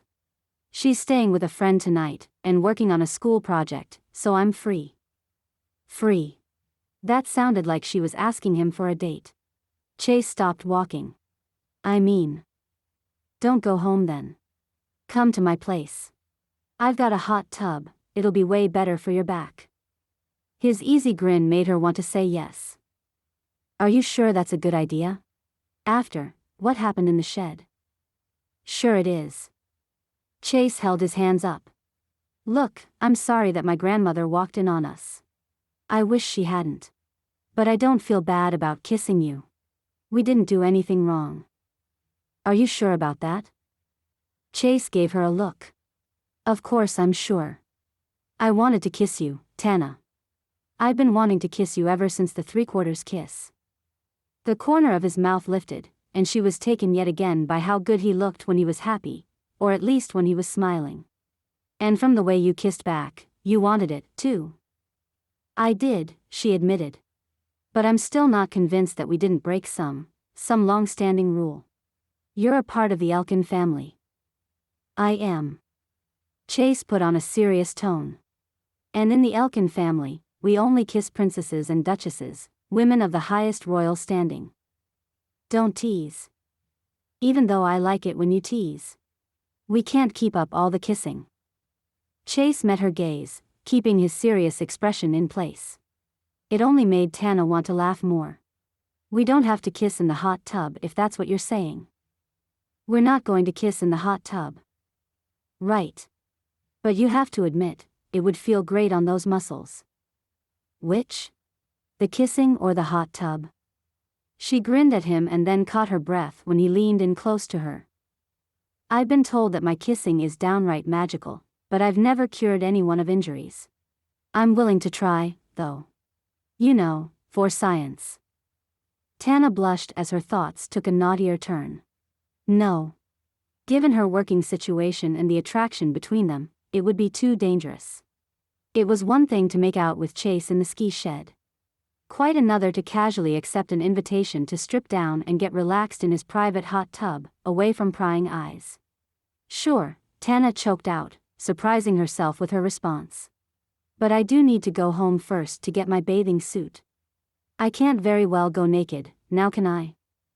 You could. I wouldn't mind. His devilish grin reinforced that this was a bad decision, but she wouldn't chicken out now. The truth was, her back did ache, and her leg muscles were tight.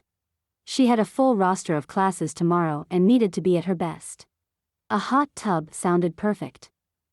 Back at her cottage, Tana rifled through a box at the back of her closet. She'd thrown the summer things inside when it was time to move. Do not get attached to him. She pulled out a cute red bikini and threw it back into the box. No way. A polka-dotted number from 3 summers ago was another reject. Not now, not ever. Tana yanked out her oldest suit, a boring black one-piece. Perfect. On the way to his house, she tried to convince herself she could do this. It would be okay. Couldn't she just appreciate his good looks and charming personality without having feelings?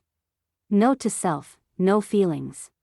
Her promise to herself didn't do anything to quell the sense of impending doom. Well, not doom. More a vague worry that she was about to make a huge mistake.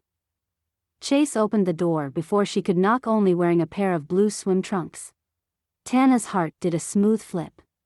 He looked good. His body was all taut muscles and creamy swaths of skin that she so didn't want to taste. Hey there. Glad you came back and didn't chicken out, Chase said, his teasing grin making her heart race. Hot tub's ready. Well, I'm not. I still have to get into my suit. Tana followed him inside. She ducked into his guest bathroom to change and found her hands were shaking. This was just a friendly visit to his hot tub, and nothing else. Nothing. When she came out, she found Chase in the kitchen, leaning against the island. His face lit up when he saw her. It's out on the back deck, he said, gesturing toward the back door. Ladies first. No way. Tana dropped her clothes on a low bench by the back door. Owners first. Suit yourself. Chase laughed. She couldn't take her eyes off him as he padded across the deck and stepped into the hot tub. He let out a groan of pleasure. Water's perfect. Come on in. He held out a hand to her. Tana felt drawn to him by the force of gravity. She crossed the deck, the icy cold against her feet making her move faster. Taking his hand like it wasn't a big deal, she let him help her down the steps into the welcoming warmth of the water. The heat scalded the bottoms of her cold feet. Within 30 seconds, the stinging stopped, and she tipped her head back, letting out a little moan. Okay, you were right. This is good. You're only in up to your calves, Chase prompted. Imagine how it'll feel when the water's up to your shoulders. He was right a second time. When she sank down into the water, it began to dull the lingering aches and pains from her day on the slopes. Tana leaned her head against the headrest, letting the tension go out of her muscles. Something at the core of her unlocked. What's on your mind, Tana? She lifted her head and peered at Chase. He was stretched out on the opposite side of the hot tub, muscular arms on full display. The bubbling water obscured his abs, which was a shame. But she could be an arms woman. In fact, she was all in on them now. Your incredible body. That's what was on Tana's mind, not that she'd tell him that. I've been thinking about Lindsay's ski lessons. It was a safe topic. I don't know if she's ready for more lessons at the level you're trying to take her. Maybe you're moving too fast. We're still on the bunny slope. Chase laughed. She's improving so much every day. By the end of the season, she'll be ready for a couple of the easier blue trails. Worry twisted through Tana's gut, kept slightly at bay by the roll and tug of the water. That's the thing. I'm worried Lindsay's pushing too hard. What if her leg buckles while she's skiing? Chase pushed off from his side of the hot tub and sat next to her. Tana's skin pulled tight, goosebumps all over even in the hot water. If her hand floated up just now, she'd be touching him, and... You know I can watch for that, right? His eyes met hers, willing her to trust him. I won't push her too hard. That's not the way I teach. You know that. You don't teach that way either. True, she agreed. It was hard not to look at Chase's lips when he was talking. He had full, gorgeous lips, and the memory of how they felt pressed against hers sent a shock of desire down her spine. But she's my daughter. I want her to be safe. I want you both to be safe. Chase's eyes flicked down over Tana's face and toward the neckline of her swimsuit. And I want you to feel good. About everything. Tana moved toward Chase at the same time he moved toward her, the jets rocking them off balance and forcing them closer together. He swept her into his lap in a single effortless move, and Tana straddled him right there in the hot tub. Giving in to the urge, she kissed him. Hard. Hot. Deep. Chase's hands slipped up around her waist. She had never been so aware of how thin bathing suits were. Almost nothing separated them except the water and a couple of flimsy layers of fabric. Tana felt unleashed, wild. She nipped at Chase's bottom lip and traced his abs with her fingernails. Her hips opened around his, inches of water between the two of them, and then less. His tongue coaxed her mouth open and explored her. Desire sped through her, pushed along with every beat of her heart. Oh, it felt good, so very good. And too much. She could feel herself slipping, falling, sinking into him. Tana broke the kiss with a gasp and pushed off, floating over to the other side of the hot tub and draping herself over it. A winter breeze soothed her forehead. Was she ever going to catch her breath again? Not likely. Not when Chase was like this. He was trying to help her, quietly, in his own way, without humiliating her. He'd offered ski lessons, his hot tub, and his body. The water shifted and swirled around her. Chase came up behind her and put a hand on her shoulder, his touch lighter than the breeze. You okay? Tana put her knuckles to her teeth. No. I'm not. I'm torn. I'm attracted to you. That's a relief. She laughed, but it did nothing to release the pressure in her heart. Of course I'm attracted to you. You're hot. Chase got closer, and she could feel the heat of him against her back along with the water. But I don't have time for a relationship. And there's the issue that I've applied for a promotion in your family's resort. It wouldn't look good. Chase leaned his chin on her shoulder. No. No, Tana said firmly. And I've heard you mention more than once that you're only going to be here temporarily. You have other plans for your life. You don't know which direction you're going to go. His firm body, pressed against her back, was enough to make Tana want to stay the night. The rumble of Chase's voice vibrating across her skin and all her muscles was as familiar as it was scintillating. I know I'm not lonely when I'm with you. He said it so casually, like he was commenting on the weather or the pine trees surrounding his house. We could just have a fling. It doesn't have to be serious. Nobody would need to know about it, so it doesn't affect anything here at the lodge. And I'm not going to leave before the holidays anyway. His lips brushed against her neck, and Tana shivered. Friends with benefits. Oh, it was so tempting. Tana's heart ached for it. Her body ached for it. She turned around in Chase's arms and put her fingertips gently to his chest, regret coursing through her. The hot tub's jets suddenly felt strong, like they were pushing her away. I can't, she whispered. I can't. I have to go. Towels were stacked on a bench built into the deck, and Tana grabbed one, wrapping it around herself, and feeling like a fool. Tana. She stopped, halfway back to the sliding doors that led into the house, and turned to face him. Chase stood in the center of the hot tub. Don't look at his abs. She forced herself to keep her gaze on his face. He sat down on the far side of the tub, his arms stretched out, completely at ease. If you change your mind, you know where to find me. Okay? Tana nodded. Okay. Cool. That's what she should have said, but no words came. She turned and left, unsure of what to say. This had not gone at all like she'd planned or hoped. But then honestly, it was her own fault. She could have said yes. Chapter 11. Chase. 3 days later, Chase watched Lindsay fly down the hill, wishing he was out there. His body still remembered what it was like to speed down black diamonds and carve his skis into the snow to stop at the last possible second. His physical therapist said he could try, but if he did, he wasn't going to start on the bunny slope. He hadn't done one of those since he was Lindsay's age. He was surprised that Tana had okayed all the additional lessons, and frankly, watching how quickly the little girl progressed felt damn good. Not that he could take the credit. It was all her. Her happy squeals made him smile as she whizzed by, going faster than she'd ever gone before. Man, did she have natural talent. Her cuts were sharp and precise, and Chase marveled at how much more confident she looked on her skis.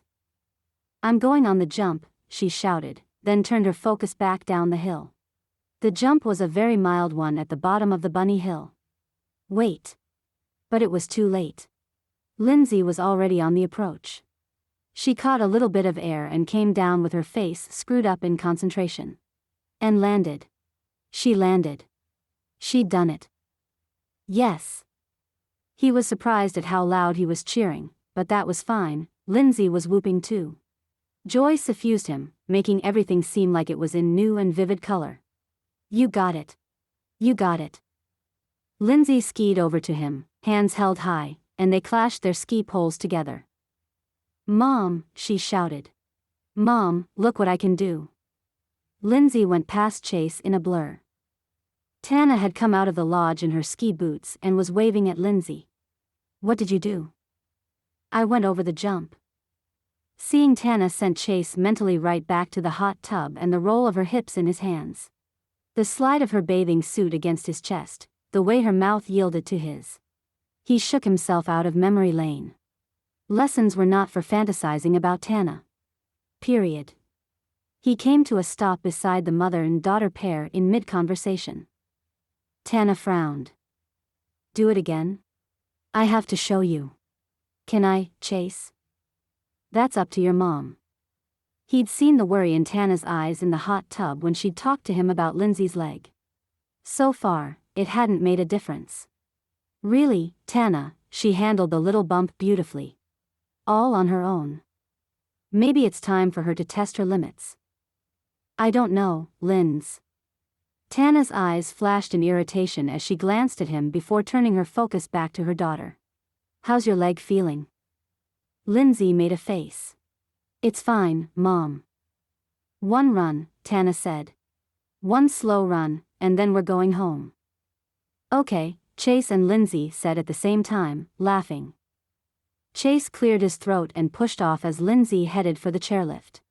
Tana followed, coming to stand beside him at the bottom of the hill. "That's the bump she went over." He waved toward the hill. "What bump?" Tana ground out, worry in her voice. "That one."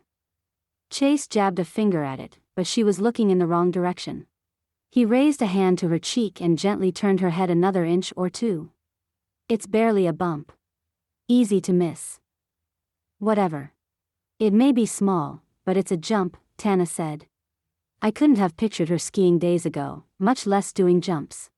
Ever." Chase nudged her with an elbow. "You can't encase a kid in bubble wrap and expect her to enjoy the lesson." It was only one layer of bubble wrap, Tana joked, and attention Chase hadn't known he was feeling eased off. "Can you blame me?"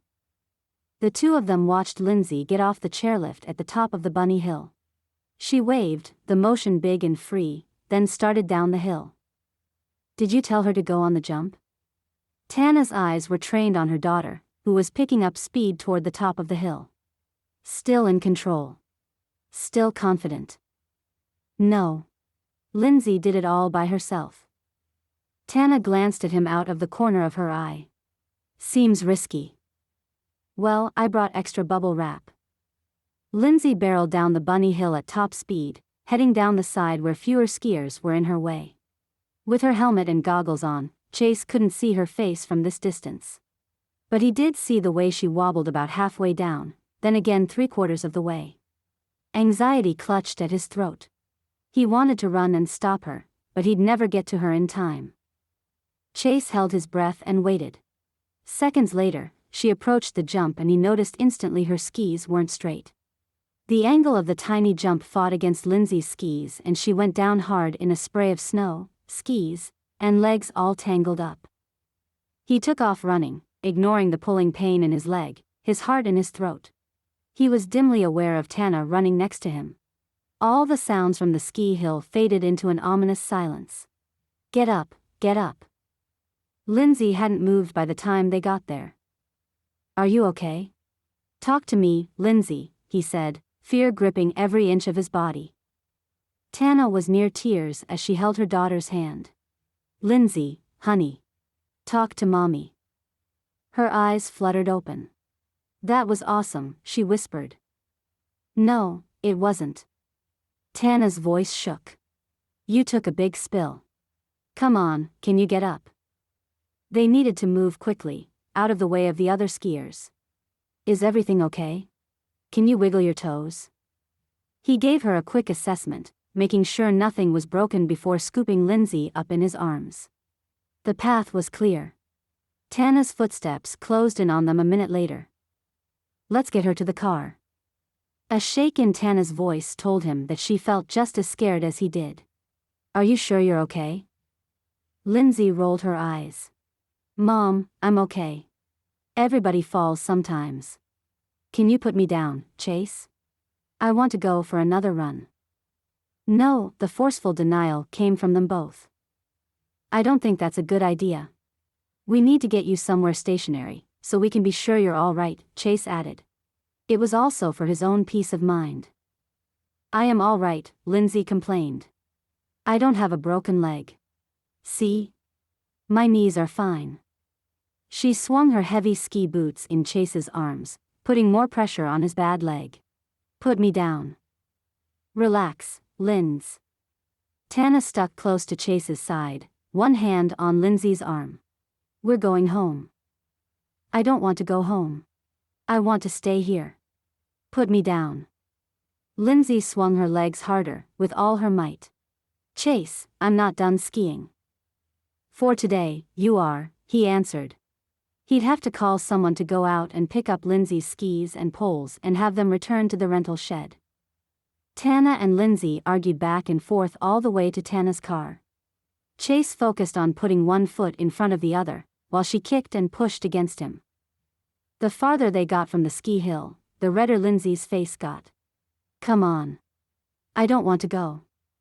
Clearly, she was overtired, although her alertness was more reassuring than anything. They weren't dealing with a concussion. Chase bent and put Lindsay in the back seat of the car while Tana hopped in the front and started the ignition. He reached for the seatbelt, but Lindsay batted him away. I can do it myself. Her eyes met Chase's with a ferocity he recognized from Tana. Don't touch it. The girl's face flushed, and she looked pointedly down at the belt buckle and slammed it home with a pout.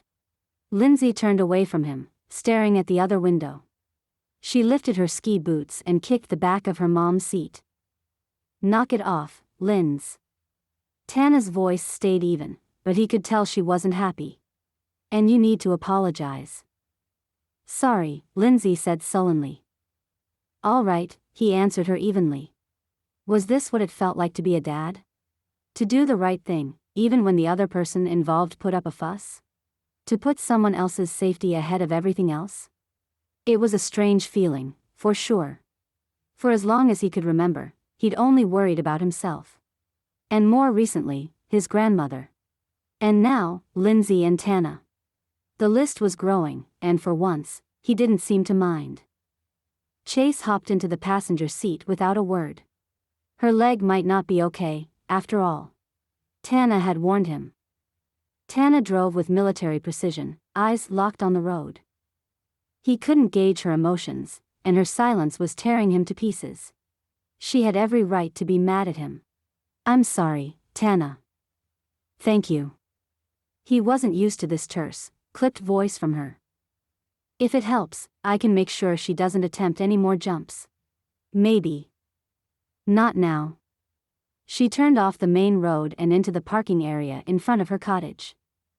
If you want to do fewer lessons for a while, he was trying to find a win-win solution for Lindsay and Tana because one thing he knew for sure, Lindsay wouldn't want to quit.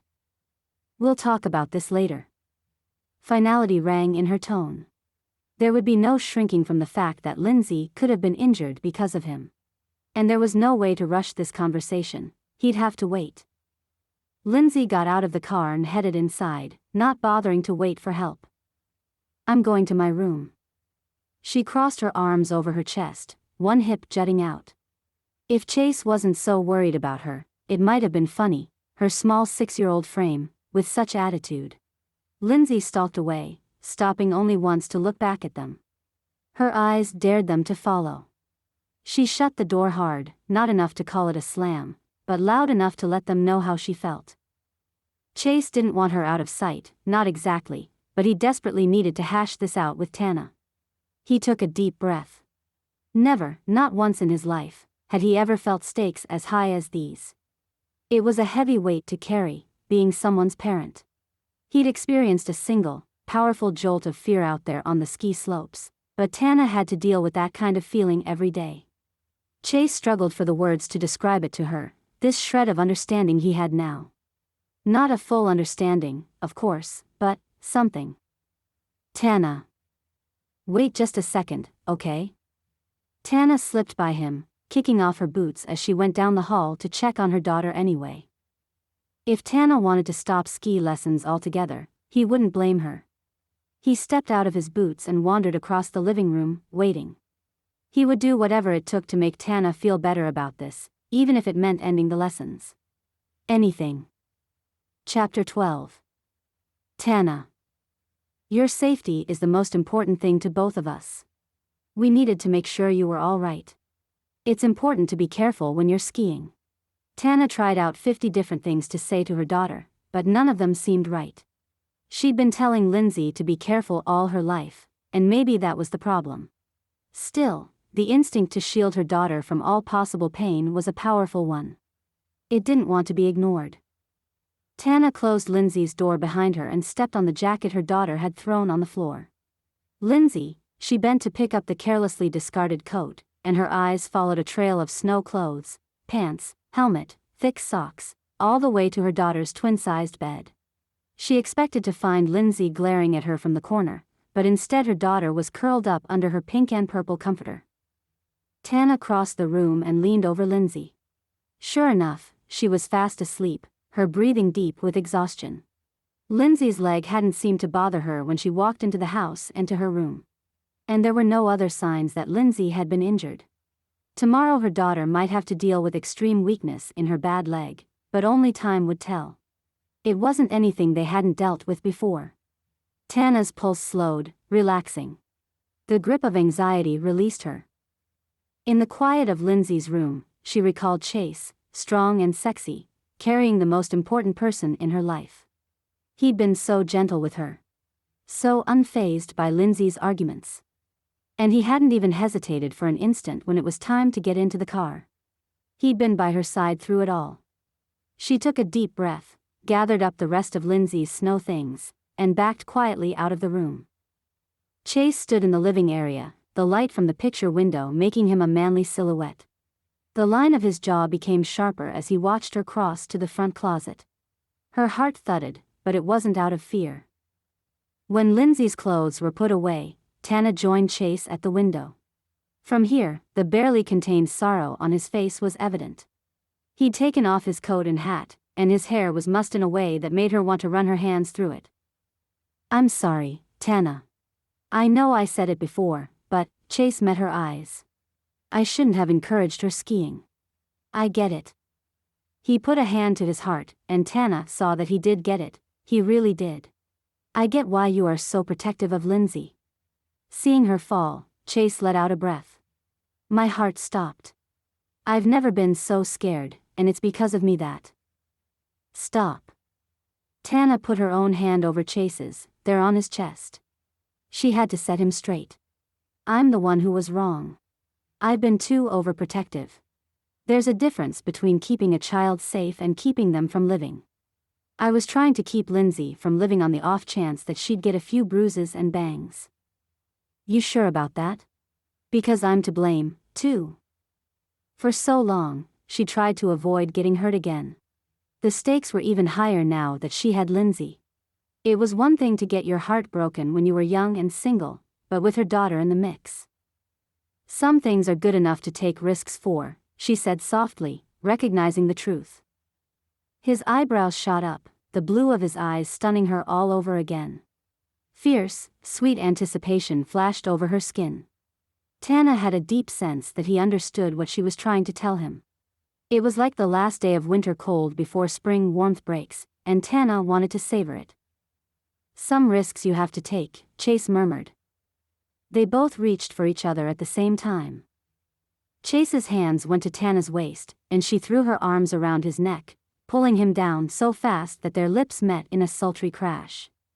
A rush of oxytocin barreled over Tana like an avalanche.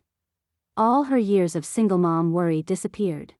They'd come back, but at this moment, she was a woman in a man's arms. With his mouth on hers. Kissing him back, she parted her lips to let him explore deeper, and Chase took the invitation. His hands slid down to her hips and she wanted to know what it would feel like to have his body close to hers. She couldn't stop kissing him. Wouldn't. Not this time. "My room," she murmured against his mouth. "Please, Chase." He surfaced to take one breath and pulled her down the hallway, their feet soundless on the carpet. All she could hear was the pounding of her heart and thought it might explode. She pointed to her room, eager for more.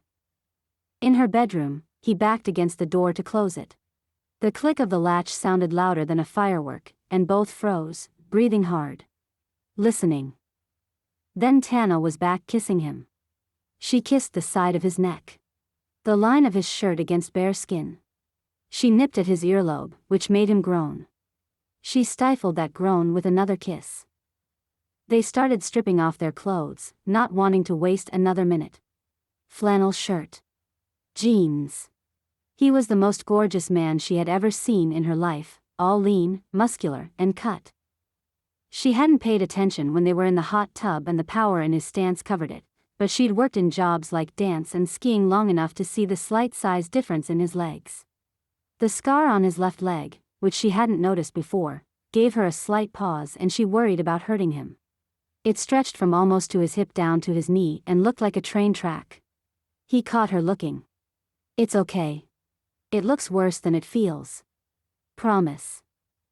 When his t-shirt came off, it was her undoing and nothing else mattered. Talk about abs. Chase stepped closer, the heat of his body coming off him in waves as he took her chin in his hand. He tipped her face up to look at him. Those full lips, she wanted them back on hers. Every nerve buzzed with wanting him. It was enough electricity to start a house fire. Are you sure? His deep, quiet voice stoked something low in her belly. Desire. Yes. Because the choice was obvious. Stark. Black and white. She could either risk the heartbreak of falling for someone who seemed perfect or risk living the rest of her life filled with regrets. She was done with regrets. Tana took Chase's hand and pulled him onto the bed. Hashtag. After, Chase let his head fall to her shoulder, and Tana lay there panting against him. Slow, deep breaths. Chase raised his head to look her in the eye. Amazing, he breathed. He brushed his lips across her forehead and rolled to her side. He paused just long enough to send her a heated look that clearly said getting out of bed was the last thing he wanted to do. Hazy with desire now, the space inside her bedroom was imbued with heat and courage. Tana hadn't brought much when they moved in, hadn't put her laundry away last week, but even the basket of clean clothes struck her as meaningful. Bathroom? Chase asked, a gleam in his eye. Next door on the left. As soon as she heard the bathroom door close, Tana fell against her pillow and covered her face with a clean t-shirt. That was the most incredible sex of her life. Chase was in her bathroom, freshening up, and probably putting his clothes back on. Covering up that beautiful body of his. She needed to do the same thing. Lindsay could wake up any second. But just for a moment, Tana let herself bask in total satisfaction. It felt so good. Chapter 13. Chase. Chase walked into Jonas's office on the main floor of the lodge with bleary eyes and an emotional hangover. Or was it a physical hangover? Whatever it was, it made his whole body pulse with the need to be back with Tana. Jonas sat behind his desk in the office. He'd renovated the place a few years back to be a modern oasis in the middle of the Elkin alpine-themed ski resort. He'd carried the theme straight through to Christmas, meaning that there were 0 Christmas decorations in the office. No lights. No nutcrackers. Not even a miniature tree at the corner of his desk. Jonas had his own issues with the holiday, but now wasn't the time to bring them up.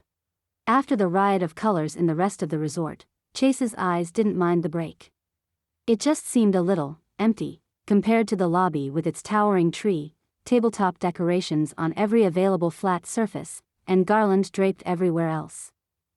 Jonas had been working on something, pen hovering over a stack of papers in the middle of his desk while he peered at his computer.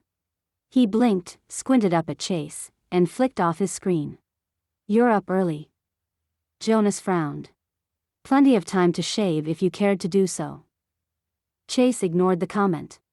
The guests wanted to talk to him no matter what state his facial hair was in, and more importantly, Tana hadn't seemed to mind it last night. Chase had far more important things to worry about right now. Namely, the conversation he was about to have with Jonas. I'm growing it out for the holidays. You know, the whole sexy Santa vibe. He smirked when his brother scowled at him before sitting down in an oversized chair in front of the desk, and ignoring the ache in his knee from overdoing it the day before. Chase tossed a folder in front of Jonas.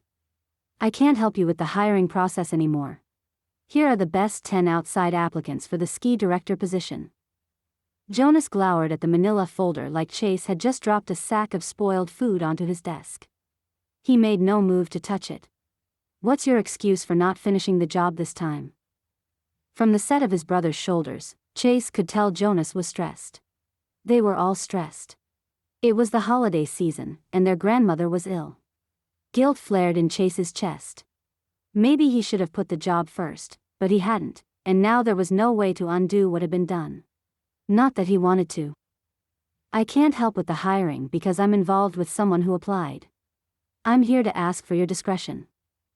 Jonas leaned back in his chair and slid both hands into his hair. God, Chase. I shouldn't have to warn you about putting your libido ahead of the family, but here we are. There's no need for you to warn me about anything, Chase shot back. I'll probably leave soon after the holidays anyway, and you won't have to see or think about me. His brother looked incredulous. Really? That's just like you. Show up and leave when someone asks you to pitch in. At least I came, unlike Gabe. Chase took a deep breath and steadied himself by gazing deeply into the stark white walls of Jonas's minimalist office. He wasn't going to throw their other brother under the bus when he wasn't here to explain himself. Do you want me to go through the candidates with you or not? What's the point? Jonas made a dismissive gesture at the folder. You probably chose these resumes at random. I'm going to have to start at the beginning.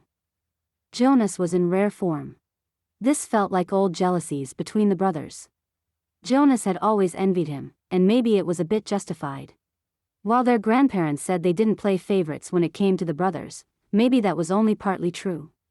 Their grandfather had competed professionally as an alpine skier. In fact, that was how they'd met. Their grandmother was vacationing with her parents when Gramps ran into her. He'd told her at the time that he was so overwhelmed by her beauty, he'd lost control of his skis.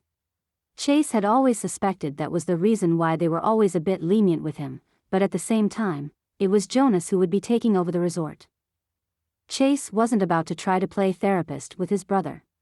Fine by me. The sooner he could get out of here, the better. Good luck with that. I saw you, you know. Jonas's voice stopped him halfway to the door. Coaching that instructor's little girl. Jonas scowled at him, eyes narrowed. And what makes me the most furious is that you're a great teacher. Seriously? That's what has you so pissed off at me? Jonas sat up straight and pulled the folder across the desk to him. You're right, Chase. You should go. A candidate will be here to interview shortly, and someone needs to do this work so that our grandmother isn't more stressed than she needs to be. Chase had no argument with that. And technically, he'd fulfilled his part of the bargain. He'd found the best outside candidates for Jonas to choose from. The only thing he wasn't going to do was sit in on the final interviews. Besides, he wasn't going to hang around after the holidays, so it made no sense for him to weigh in on who should get the job. He turned on his heel and went out, leaving Jonas flipping pointedly through the slim stack of resumes. He greeted staff members and waved to Helen and Amy at the front desk, but his mind was elsewhere. Jonas was at a maximum stress level, and Chase wondered what was eating at him, but he knew better than to ask him. His brother would either blow him off or dredge up some old slight from when they were teens, and Chase had been excused from chores so he could spend more time training in order to qualify for his first Winter Olympics. Chase headed outside into the crisp morning. He took a minute to soak it in, the cold air welcome on his face. Maybe Jonas was having girl problems of his own. That would be enough to make anyone stressed. But no, that was unlikely. Jonas worked so much that he was probably suffering from the inverse problem. A total lack of companionship. He'd renovated himself into his ideal life, but maybe discovered something was still missing. He took the trail back to his house. Chase wanted to go see Tana on the slopes but knew it was a bad idea. He couldn't be the kind of boyfriend who stood at the bottom of the ski hill, watching her. Boyfriend. He snorted at the thought. He was not Tana's boyfriend. His phone buzzed, and he stopped at the edge of his driveway to check the message. An apology from Jonas? That would never happen. Gabe, you busy? Chase swiped through his phone and dialed his brother's number. When a person texts, Gabe said by way of greeting, you should text them back. I'm walking up my driveway. Not looking to text and trip. I think I've done enough damage to my leg. What's up, Chase? You texted me, remember? I can hear it in your voice. What's going on? Gabe asked. Chase let out a breath. I can't stay here. There's just too much. Chase waved his hand knowing full well his brother couldn't see what he was doing but unsure how to say it. You're doing that hand thing Mom used to do when she was trying to explain something, aren't you? Chase laughed. How do you do that? He told Gabe how he felt about being back at Elk Lodge and how much it hurt being surrounded by snow and not able to ski. His brother remained silent. "What do you think?" "I think it'd be great if you came out to California. We'd be closer to each other. You could find a place to live that isn't surrounded by snow."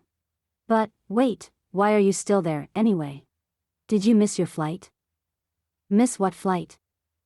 "Your flight away from Elk Lodge, to wherever you're going next. I thought you wanted to get out of there." Gabe's tone shifted. "Anything wrong?" "Grandmother made a big deal about everybody coming back for Thanksgiving, but I thought. It's been a long time since she saw us all together." She was feeling nostalgic, Chase mumbled. It didn't feel great to lie to his brother, but they'd all sworn not to say a word to Gabe until he was home for the holidays. "And anyway, I'm helping Jonas out with some things around the resort. That's why I'm still here." Gabe snorted. Why would Jonas ever ask anybody for help? "He didn't. Gran wanted me to step in. I guess he seemed stressed and busy." Sounds like Jonas on a normal day. "We're hiring a new ski program director after that fiasco with the last one."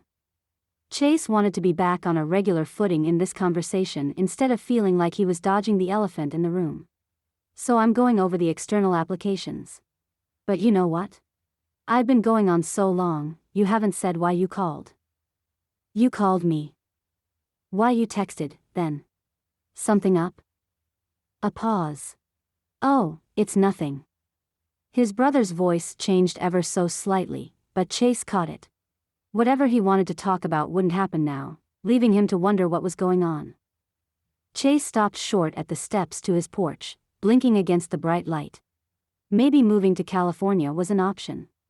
He would definitely be closer to his brother, and without all the pressure of Elk Lodge, he and Gabe might get to know each other again. He hadn't seen his brother much over the years. Their lives had diverged when Chase's career took off and Gabe started his company. "Chase. You still there?" He could hear the click of a keyboard in the background. "The cell service over there is still terrible, I guess."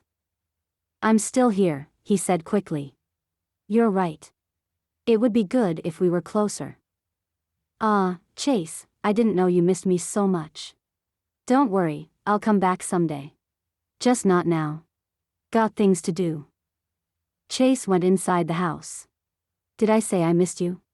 If I did, it was a mistake." "Love you, bro," Gabe said, ignoring the teasing. "Love you, too." Funnily enough, he meant it. "Oh, hey, Gabe." "Yeah? You will be here for Christmas, right?" Like I said, I've been busy. You've said." Chase blew out a breath. "Just get here for Christmas." Chase didn't wait for his brother's answer. After hanging up, he wondered if he should have had a heart-to-heart about their grandmother's health, considering he didn't think it was right Gabe hadn't been told. Jonas had been all out of sorts lately, and not having been around much, Chase could only attribute it to their grandmother's health. All the more reason not to keep Gabe in the dark. If only he hadn't promised his grandmother not to say a word. He tossed the phone onto the kitchen counter. Things had gone south with Jonas, fast. He was clearly pissed about Chase's decision not to sit in on the interviews, but he also guessed it was more than that. He wouldn't mind putting some distance between him and Jonas for a few months. Maybe a few years. There was Tana to think about. He didn't want to be away from her for even a few minutes. The quickie in her bedroom had been so good, he dreamed about it last night in the few hours he slept after making the final list of potential candidates. But with a daughter and a job, did she really want him to stick around? Chase couldn't be sure. It felt like a sure thing, somewhere deep in his gut. He'd thought the same thing about his last girlfriend. He'd been wrong. A fresh start someplace that didn't remind him of everything he'd lost called to him. He'd be able to make friends and connections through Gabe. It could be the beginning of his life after skiing. There would be the time before his accident, this strange in-between time, and an exciting new afterward. Whatever that might be. Oh, he could almost see it. Strolling in the bright West Coast sunshine. Passing by a park with a playground. Lindsay sprinting off toward the swing set. Tana laughing by his side. Yikes. Chase pulled himself out of that vision and scrambled for something to do. Anything. Food was always a good answer. He pulled a box of pizza from the freezer. Ice particles clung to it and fell to the counter as he tossed the box down. Tana wanted a career at Elk Lodge. She didn't want to uproot her daughter to be with a man she'd slept with exactly once. From the pink in her cheeks and the electric way she'd moved afterward, it had been as good for her as it had been for him. But that wasn't the same as a commitment to each other. So much for not thinking about her. He stabbed at the buttons on his stove, setting it to 375 degrees. After sliding the pizza onto a pan, he dropped into a seat at his kitchen table to wait for the oven to preheat. Focus on anything but a crazy dream of a life with Tana. Except the dream, like weeds in a garden, wouldn't go away. Chase stared out the window at the snowy backdrop. Several minutes later, a beep alerted him it was time to put the pizza in the oven. He returned to his chair, letting his thoughts drift to life. More specifically, what he wanted from it. Gabe knew all kinds of people out there, people who didn't care about skiing or Chase's past abilities. He didn't have to worry about working. Hell, he could travel the world, not bothering to put down roots, but that didn't sit well with him. Instead, he imagined a sprawling house with a balcony, and the sun on his face. In his daydream, his grandmother was still healthy, and Elk Lodge was going strong, it just didn't need him. In the dream, he knew he was exactly where he was supposed to be. Even more reason to get away from Cardinal Mountain. The smell of smoke grabbed his attention. He'd forgotten to set the timer on the stove, and now the edges of the pizza were burned. Chase hustled over, cursing lightly under his breath, and wrapped his hand around a dish towel. When he dropped the pan on the top of the stove, the pizza didn't look all that appetizing. Different than expected, but still edible, the burned pizza was like a metaphor for his life. Chase shook his head, not wanting to dwell on something so utterly ridiculous. Chapter 14. Chase. After the burned pizza incident, Chase needed to get out. To do something that didn't involve meeting Tana on the ski slopes for her lessons. There was plenty to do in the nearby town. Stores bustled with shoppers, their boots leaving footprints in the dusting of snow on the sidewalk, their breath freezing in the air against a background of Christmas wreaths with red bows and bright bulbs. The tree in the town square and the decorations in the windows reminded Chase of all the things he used to be excited about when it came to Christmas. He hadn't been looking forward to Christmas until it came time to do something special for Tana and Lindsay. If they were together, if they had a future, this would be the norm every year. Don't imagine that now. Focus on the gifts. Shopping for Tana and Lindsay was better than imagining their life out west together, right? Sure it was. Lindsay had told him her birthday was coming up, so he made sure to buy her a separate present.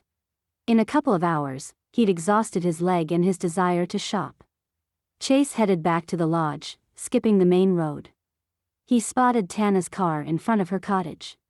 He hadn't planned on stopping by, not really. But one quick stop to drop off Lindsay's birthday present and their Christmas gifts shouldn't be a problem. He gathered up the packages, already wrapped care of several kind store clerks, and sprinted up the front steps. Play it like a delivery guy. In and out. Chase knocked on the door, balancing the gifts in his arms. Coming, Tana called from inside. She opened the door a moment later with a little plastic tray in her hand, one of those microwavable meals. Her face flushed deeply. Hey, Chase. How's it going? Wait, what's that? I want to be in your bed again. Good. Listen, I wanted to talk to you about something. Following her gaze, he glanced down at the bundle in his arms. I bought some skis for Lindsay, they're a birthday present. Tana frowned. Oh, Chase, you don't have to do that kind of thing. She looked wary. I'm glad to do it. I wanted to. Lindsay's going to be a great skier, and why not do it on some cool skis that are a better fit for her? She hesitated, and he remembered the way she'd held back at the lost and found. But then her eyes slid over the skis, and Tana's face brightened. You're impossible to stop. Did you know that? I can be pretty persistent, yeah. But this delivery won't take that long. He felt slightly ridiculous, standing on her porch and holding an armful of presents. I wanted you to know that I talked to my brother today. Jonas. He's the one who. You should come in. It's cold out. Tana stepped back to let him into the narrow front hall. I've got a few minutes before I have to head out. Where to? To get Lindsay from school. I got lucky today, a lesson ended early and I had some spare time to stop at home and eat. Makes the evening lessons better when you're not hungry. The fridge opened and closed, and water ran in the sink. Chase shut the door with an elbow. She didn't have much time, so he couldn't linger here, watching the way her dark hair spilled over her shoulders. What was it you wanted to talk about? Tana came back out of the kitchen and put her hands in her pockets. I finished the job today. With the applicants. I turned in the list and told Jonas I won't be helping with the final interviews. I just wanted you to know that I'm not part of the process anymore. You don't have to worry about things between us affecting anything to do with your application. Oh, great. Things between us sounded awfully official, like he'd just asked her to be his girlfriend. He hadn't, not exactly. The pressure seemed to fill the room. She looked away, then back at him, concern shining in her eyes. I'm glad you're doing things by the book, I guess, but Chase, you can't tell anybody about us. It still doesn't look good. You've got to swear. Chase knew Tana's biggest concern was being thought of as someone who'd slept her way to the top. She had integrity. But a smaller, more insidious voice whispered in the back of his mind that it could also be that she was embarrassed to be seen with him. He wasn't good enough for anything more than a fling. His ex-girlfriend drove that point home when she left after the accident. She didn't even pretend to care by visiting him in the hospital. She'd simply moved out, taking everything they'd ever purchased as a couple, which was pretty much everything except his personal belongings and his trophies. I won't. I promise. Now he felt like a massive fool. He'd come here with gifts as if he had a right, and what Tana really wanted was for him to back off. Way off. Tana worried at her bottom lip with her teeth, cheeks still pink. She didn't look like a woman who wanted nothing to do with him. His body responded despite himself, warring with his mind. Thank you, she said softly. While you're thanking me, could he be any more awkward in this situation? Like I said, I brought some gifts for Lindsay. I wanted to get her something. He stepped forward and handed her the gifts. Oh, thank you, Chase. I'm sure she'll love anything you've picked out. I just wish you hadn't gone overboard with the skis. They stood close together now, the presents the only barrier, and Chase was transfixed. Tana's dark eyes were the most complicated shade of chocolate and gold he'd ever seen. Her lips were full, perfect, and begging to be kissed. She took shallow breaths. Chase's heart pounded. Could he handle another crushing disappointment after his accident? Was Tana worth the risk? It would be the end of him, just like it had been the end of his skiing career. But he couldn't resist the hot pull between them. Here, he said, his voice thick. Let me just. Chase took the packages out of her arms and set them on the kitchen counter, propping the skis in the corner. One step back, and he took Tana in his arms. She melted into him, tiny moans of pleasure coaxing him toward more. Tana kissed him back, hard. It wasn't right, he knew it wasn't right, or at least it was dangerous. But this wasn't a relationship, was it? This was two adult people who needed each other. Physically. Tana undid the zipper of his coat and pushed it off his shoulders, and after that it was a race between them to see who could get naked first. Tana won. Bedroom, he thought through the haze of touching her. ####. They'd never made it to the bed, and that was okay with Chase as Tana let her head fall forward so that her forehead rested on his collarbone. I wish I didn't have to leave, she mumbled against his chest. My legs are going to be jelly after all that. There are worse things. She laughed, her shoulders shaking against him. The mood had lifted, lightened, and even though Chase hadn't come here to have sex with Tana, he was glad he had. They needed it. At least, he needed it. Tana? He wasn't so sure. But he felt too satisfied to debate all of that again now. His legs were jelly, too, and he needed to be able to drive his car. Chase stretched his arms above his head and felt her watching him. Better than coffee. In fact, better than everything. Better than everything? Tana arched an eyebrow at him. Look. He bent down to kiss her again, trying to memorize the heated softness of her lips. If I had a few hours with you, a whole night, even. Don't tease me, she breathed into his mouth. That would be the best. Tana put her hands on his neck and let herself lean into him while they kissed, tongues coming together, exploring, dancing. Then she broke it off and put her fingertips to her lips. I've gotta go, she said, and he could tell she didn't want to. Help me get dressed? Absolutely. He turned on the charm he used for fans and ushered her out of the bedroom, making a small detour into the bathroom. Then he knelt in front of Tana in the hall and tugged her panties back into place, kissing her hip bones for good measure while she pulled on her bra. He helped her back into her base layers, which made him inexplicably jealous. Why should that fabric get to touch her when he couldn't? He pulled on his own clothes and came back to guide the snow pants back up her legs. Sticking his feet into his boots made him feel like he was stepping out of a hot shower into a cold room. But it had to be done. Come on.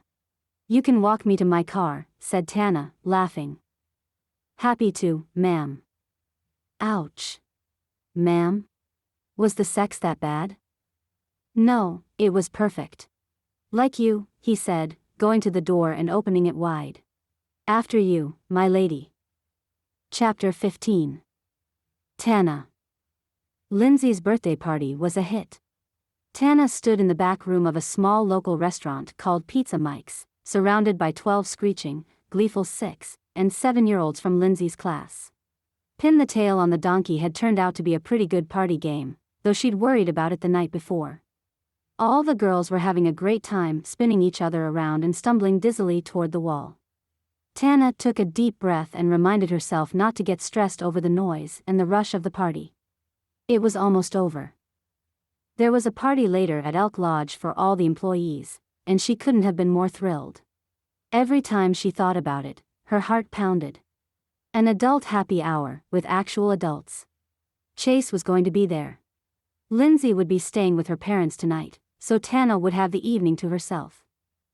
Tana's parents came into the restaurant, talking to each other, and Lindsay waved to them through the glass that separated the party room from the restaurant. They picked their way through the tables. On Friday afternoon, the crowd wasn't at peak yet, but plenty of people were dining in. Where's the birthday girl? Tana's mom asked, drawing her in for a hug. Yeah. I need to wish Lindsay a happy birthday. 7 years old.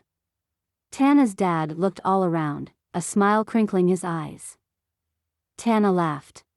She's right here, Dad. I think she was. The sentence died before it ended. Because Lindsay wasn't about to take her turn at Pin the Tail on the Donkey. She was off to the side of the room, Tana's phone pressed to her ear. Not something she'd authorized.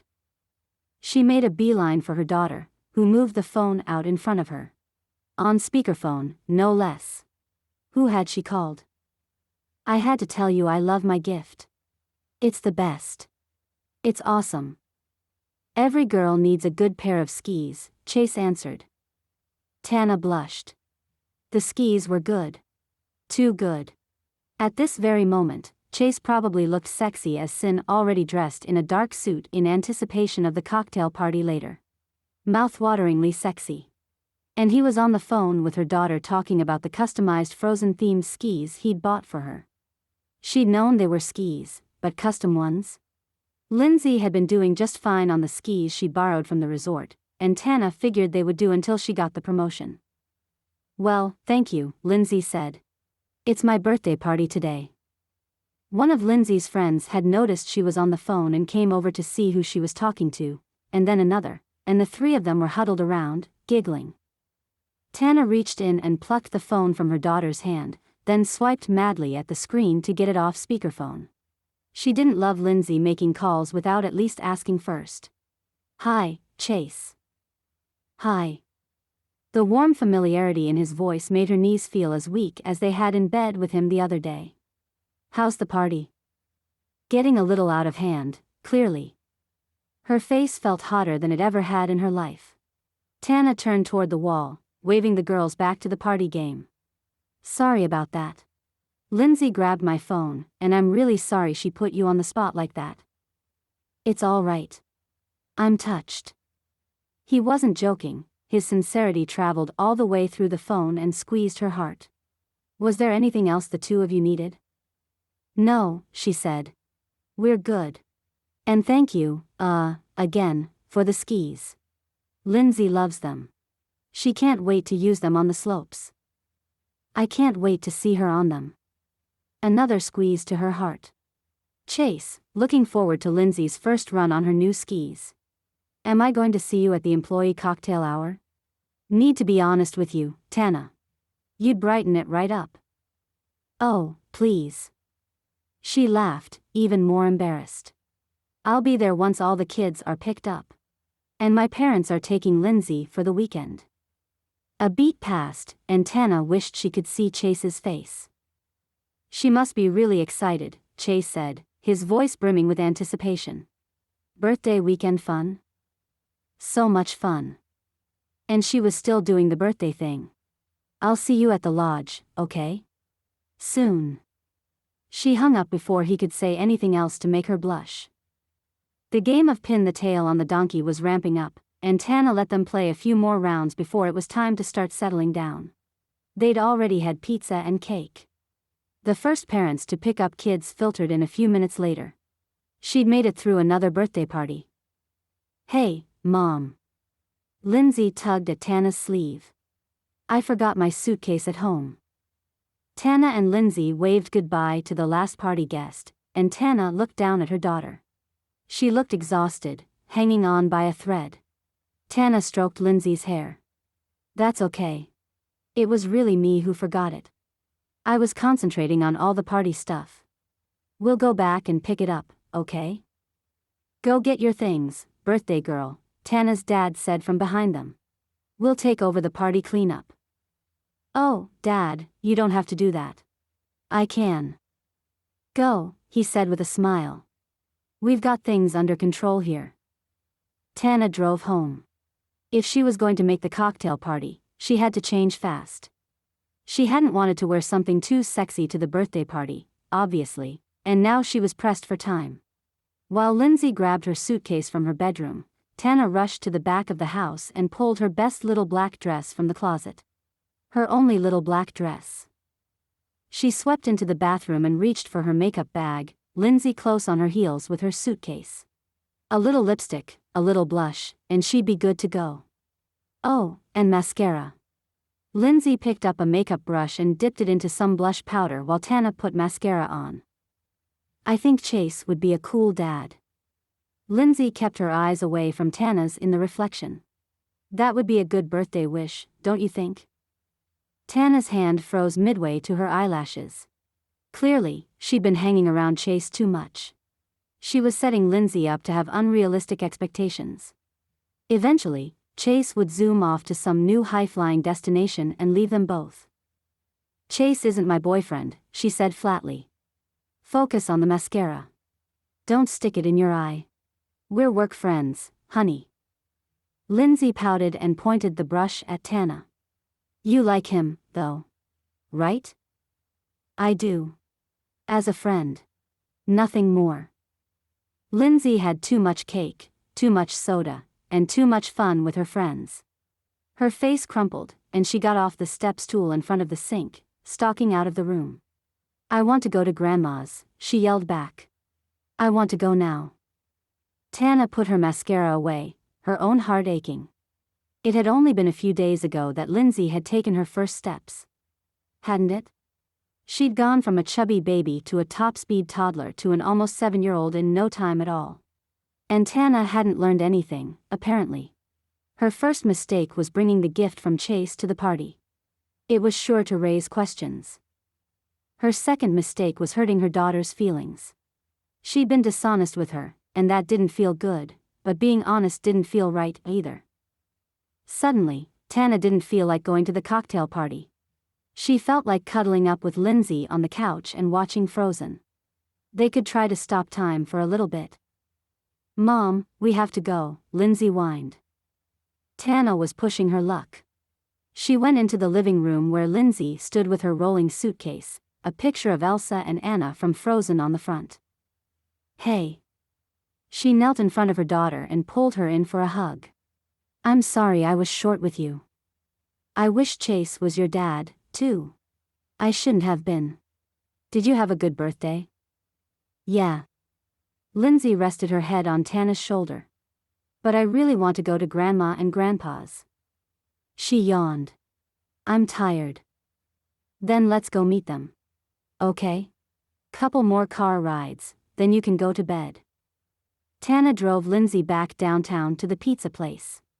The timing couldn't be more perfect. Her parents were coming out the front door as they pulled up to the curb. She got Lindsay's suitcase out of the car and loaded it into the back of her parents' Honda. "Grandma. Grandpa." Lindsay ran to them with a squeal, even though she'd just seen them at her party. It warmed Tana's heart. They were going to have a great weekend. Lindsay wheeled around on the sidewalk and came back for one more hug. "I'll see you on Sunday, Mom. Don't be too lonely without me. I'll call you, okay?" "Okay." She breathed in the scent of her daughter's shampoo and hugged her tight. Whatever came next, they'd get through it together. That was the one thing Tana could count on in life. "I love you, Linz." "I love you too, Mom." Her parents came up and took Lindsay by the hand. "Time to get going, birthday girl," her dad said. "It's a bit of a drive. But we can listen to Frozen on the way there, if you want." I do.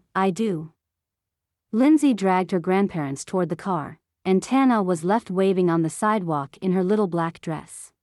Tana's mother leaned out of the car and gave her one last wave, a broad smile on her face.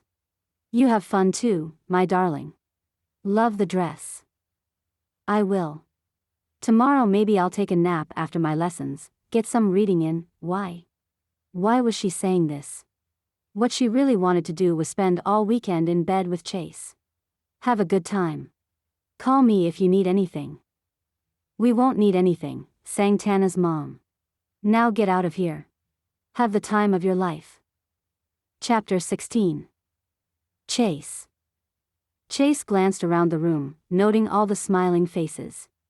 The employee happy hour, really, a cocktail party hosted by Elkin, was a big event for the staff at the lodge. She'd been hosting them for decades, and they'd settled into a familiar pattern. They always started with a staff meeting but then ended with lots of food and drinks. Employees loved it.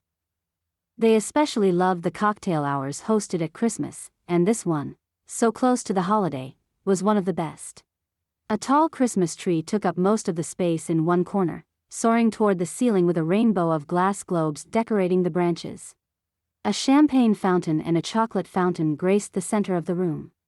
Chandeliers glittered overhead, bathing everything in a warm light that probably made most people think of glamorous fireside Christmases. It just wasn't Chase's favorite. For one thing, he preferred casual attire.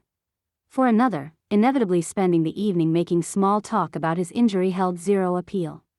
Surrounded by all the people in the room, an odd feeling of loneliness settled over him. Lonely. After his skiing career ended, Chase welcomed the solitude. Now, he missed Tana. He was lonely, even in the middle of the crowd, without her. He didn't like it. It made his suit seem itchy, the lights too bright, and everyone's voices too loud. She'd said she'd be there, though. Chase crossed the room and picked up a plate, helping himself to the appetizers, before circling the ballroom again. There was no sign of Tana. His phone buzzed in his pocket, and his heart leaped, hoping it was her. But the name on the text wasn't Tana's. "Chef Chris, dude. It's been ages. I'll be headed out your way for my show. We need to get together. I have an idea I want to run past you. Tell me I'm still not in your contact list as Chef Chris." Chase grinned at that and took a screenshot of his friend's contact info and texted it to him, and the response was immediate. Chef Chris, asshole. He slid the phone back into his pocket. Chris Denton's family owned Denton Hotels, and much like Chase, rather than go into the family business, Chris had carved his own path by becoming a celebrity chef. He looked forward to getting together with his old friend to commiserate over family drama. Chase continued his laps around the room hoping Tana would arrive soon. 2 ski instructors stood in the corner, both describing routes down the slopes based on their hand motions. His grandmother held court at one of the center tables, a smile on her face. Even Jonas had come to the cocktail hour. However, he alternated between listening to his grandmother and studying his phone intently. If he knew Jonas, he'd rather be working. All of this, Chase reminded himself, was supposed to be temporary. He'd been itching to leave. Elk Lodge had been the place where his old career had taken form. While Gabe's suggestion to come out to California was a good one, what exactly would he do with his life? He wasn't exactly someone who enjoyed a life of leisure. In theory, it sounded great. Not that he'd ever tell Jonas this, but he actually liked working. Chase popped a baked brie bite into his mouth, one of his favorite appetizers from the lodge's kitchens. He felt more enthusiastic about the puff pastry. It was, after all, a really good cheesy bite, than he did about leaving Elk Lodge. And that shouldn't be the case. He should want this fresh start more than anything, but in reality, he wanted Tana. At the party and by his side. And leading her around the room on his arm, as his guest. Chase wanted to take her home and make love to her in his big bed, and he wanted to curl himself around her and sleep all night. And in the morning, he'd show her the sunrise across the mountain when the snow was fresh and unmarked. And then later, he'd help Lindsay with her school lessons, cook them both dinner, and horror seized him. This wasn't some imaginary exercise and it wasn't infatuation. He was falling in love. The future he wanted was there in his mind, in clear, terrifying detail. He didn't want to be out west. He could be perfectly happy here, maybe coaching kids like he'd done with Lindsay. It would put all his skiing experience to use and keep him sharp. They might not be professional skiers, but he could teach them to love the wind in their faces and the glide of snow beneath their skis. And at the end of the day, he would go home to Tana and Lindsay. Having regrets over quitting the one job grandmother asked you to do? Jonas's voice cut into his thoughts. You're staring at your plate like it offended you. Chase blinked at his brother. No. No regrets. He could tell Jonas didn't want to care, but they were brothers. On some level, no matter how much they fought, they did care about each other. What is it, then? Just thinking about my options. Chase was struck by the urge to tell Jonas about Tana. It would relieve some of the pressure in his chest, but he'd promised her he wouldn't say a word. Jonas narrowed his eyes. What options? What's next for me? Oh. Jonas gave him one last look. Don't stare at your food that way. It makes people think something's up. Besides your injury. Thanks, Jonas. That's very helpful of you. His brother brushed past him to get to the bar. In a way, he had been honest with Jonas. There weren't options with Tana. She seemed focused on her daughter and her career. Would she really want to devote all her spare time to a relationship with him? Especially now that he wasn't a ski champion, that he wasn't much of anything, really, except a man from a wealthy family? The real question wasn't what Tana would have done if he were still a ski champion. The real question was what he should do now. No matter how sparkling and wonderful his vision of their potential family appeared to him, he had to deal in reality. He was moving on from this place, and Tana was putting down roots. They wanted 2 different things. You're doing it again, Jonas said, heading back to his table. Doing what? Staring off into space. Just thinking. About? Jonas took a sip from his drink. I talked to Gabe. I don't think he's coming for Christmas. He has to. Maybe someone should give him a reason. Jonas gripped Chase's shoulder briefly before walking away, not bothering to respond. Good talk, bro, Chase mumbled under his breath. Chase put his half-empty plate down on one of the tables to the side of the ballroom meant for collecting dishes. He needed to be at home, in the quiet. Besides, it didn't look like she was going to show up anyway. He was still in the middle of the room when he saw her. All the things he'd been debating furiously in his head, while smiling and nodding at the people around him, fell away. Tana stood framed in the double doors leading into the lodge's ballroom in a pair of low heels and a black dress that hit just above her knees. Her hair fell in loose waves around her shoulders. And she was looking for him. He knew from the way her eyes danced over the room, searching. She caught sight of him, and a smile spread over her face. The smile went straight to his core. In the black dress, she looked transformed. He thought Tana was breathtaking, but in this dress, it was like watching a sunrise as she moved. Graceful, elegant, and inspiring. Tana raised her hand and gave him a wave. Chase moved toward her, anxious to be close enough to touch her. Tana cocked her head to the side, for a friendly peck on the cheek. He'd forgotten almost too late they couldn't kiss in the middle of the ballroom, but she'd remembered. His nerves were singing at the sight of her. "Hey, beautiful," he said, dropping his voice to a low whisper so no one would hear. Tana blushed. "You look pretty good yourself." They were clearly both thinking of yesterday and the hot passion they shared. It wasn't exactly forgettable. Chase glanced around and caught his grandmother watching him. She didn't miss anything, did she? He tried not to look love-struck.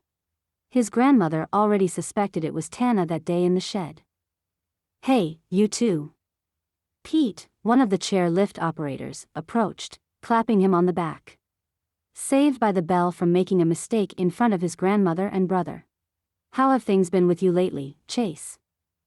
"Hey, Pete. Good to see you here. I see someone I need to talk to, but I'll catch up with you later, Chase." Tana strolled away, not bothering to wait for an answer. It was hard not to watch the sway of her hips with every step like a hungry man. Chase forced his attention back to Pete. "Good. Thinking about getting back on the slopes again someday?" "That would be awesome." Pete grinned. "It would be good for you to get your snow legs back. It would definitely cause a stir with the guests if I announced a comeback." He'd lost sight of Tana. No, there she was, talking with a group of women. He and Pete got into a discussion about new skis, which led them to clothes, which led them to jobs. Opportunities. Chase sensed Tana behind him in the crowd, and he glanced over his shoulder to find her. She was standing next to his grandmother, and the two of them were deep in conversation. He watched as they embraced, then Tana crossed the room toward him. He needed to get her out of here. Chase wanted nothing more than to peel the dress off her body and have her all to himself. Lindsay was gone for the weekend. His heart raced. "Honestly, Pete, I might not be around the lodge much longer." "Really? Why?"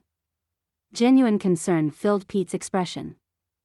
"I've been talking to my brother, Gabe, about heading out to California." "That's great news."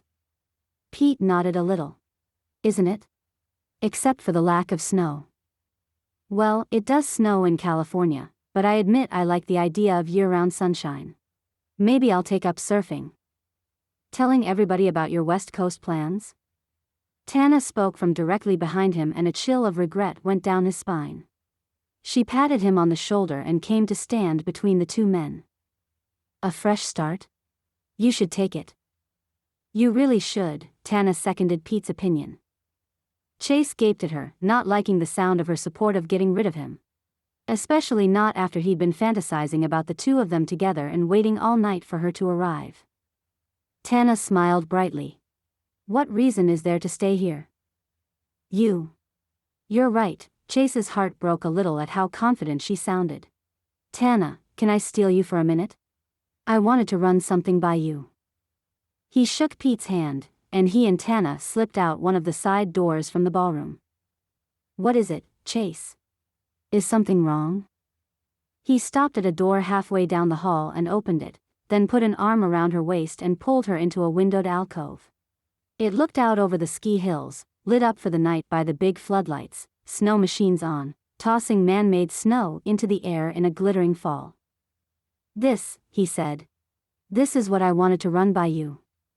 He kissed her, hard, like he might never get another chance. Any kiss could be the last kiss, Chase knew. There was no denying it, he wanted more of the same. He wanted to stay close to her and he wanted her to know it. But with her mouth on his and her body in that tight little dress, there was no dwelling on it. There was only action. He coaxed her lips open with his tongue and explored her. She tasted new all over again. Fresh. He could do this forever and never get tired of it. A stiff breeze hit the windows. Let's go. Chase took her face in his hands and looked down into her eyes. Her gorgeous, searching eyes. My place or yours? My place. It's closer, Tana said, her voice dropping a notch into a sexy purr. They walked as quickly as they dared out to the parking lot, snagging their coats on the way. Chase paused to draw Tana's over her shoulders, stealing a kiss as he did. Tana groaned against his mouth. Don't do that, she scolded. Or I'm not going to make it home. What would you do if you couldn't make it home? Chase felt desperate to know and desperate for more, but he shoved that feeling down. I'd get cold. Her eyes shone. But it would be worth it. Inside 15 minutes, they were in Tana's cottage. Chase finally got to peel off her dress, the way he'd been fantasizing. It was one thing to see a person shed a bunch of snow clothes. It was another to lift the smooth fabric of a dress up over her hips and slowly expose the lacy underthing she wore beneath it, then pull it over her head and watch her hair tumble back down over her shoulders. Inside 20 minutes, they were both naked, the covers of Tana's bed a mess on the floor. And then Chase didn't care what time it was. He was all over her, he was inside her, and nothing else mattered. Chapter 17. Tana. Come to my place, Chase whispered early on Saturday morning. Tana had turned over to find him in her bed, taking up most of the mattress. I want you there. Really? Tana stretched her arms above her head and yawned. You don't want to stay here?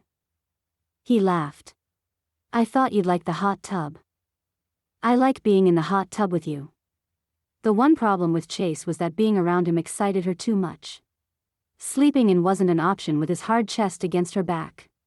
She just wanted to be closer to him. To talk to him. To do other things with him.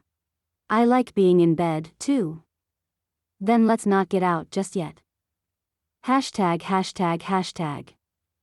Afterward, they climbed into the shower, laughing, making too many soap suds. Tana felt deliciously tired. I have an idea. She tipped her head back to rinse the conditioner out of her hair, and even with her eyes closed, she could feel Chase watching her. Want to hear it? I can't wait to hear it. Chase lifted his hands and smoothed the water over her hair, running his hands down the soft skin of her neck.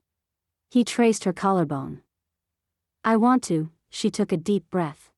This is going to sound pretty ridiculous. But, I want to watch TV at your house. You have a big TV. There are other, big things there. He burst out laughing. That's not ridiculous. I do have the bigger TV. By several feet. Tana opened her eyes.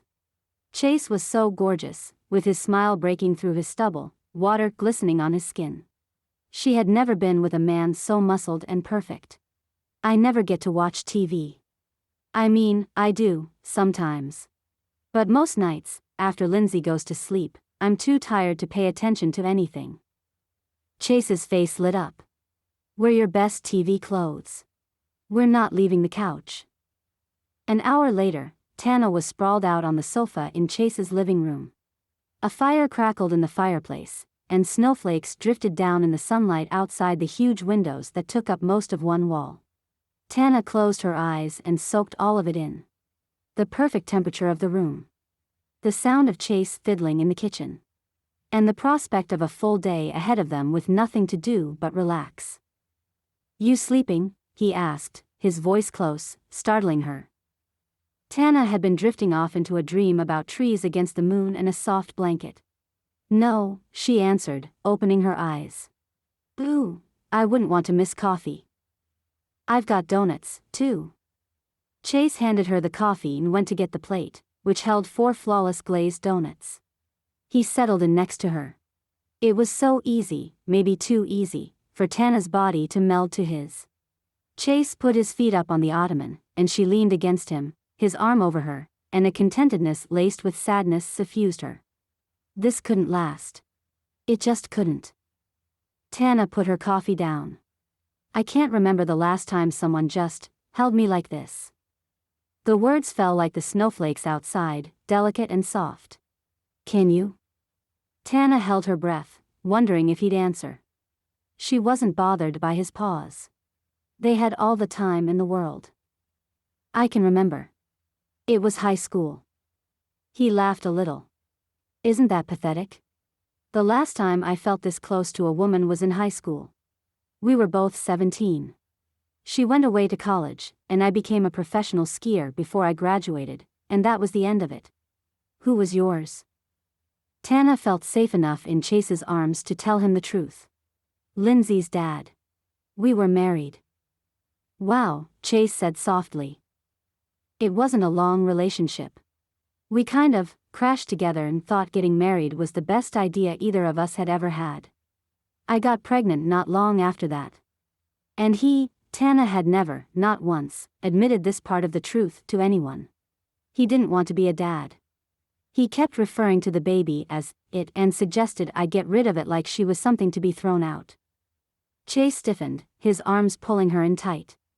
He left in the middle of the night. He just left. I woke up one morning, and he was gone. Oh, Tana. I can't even imagine.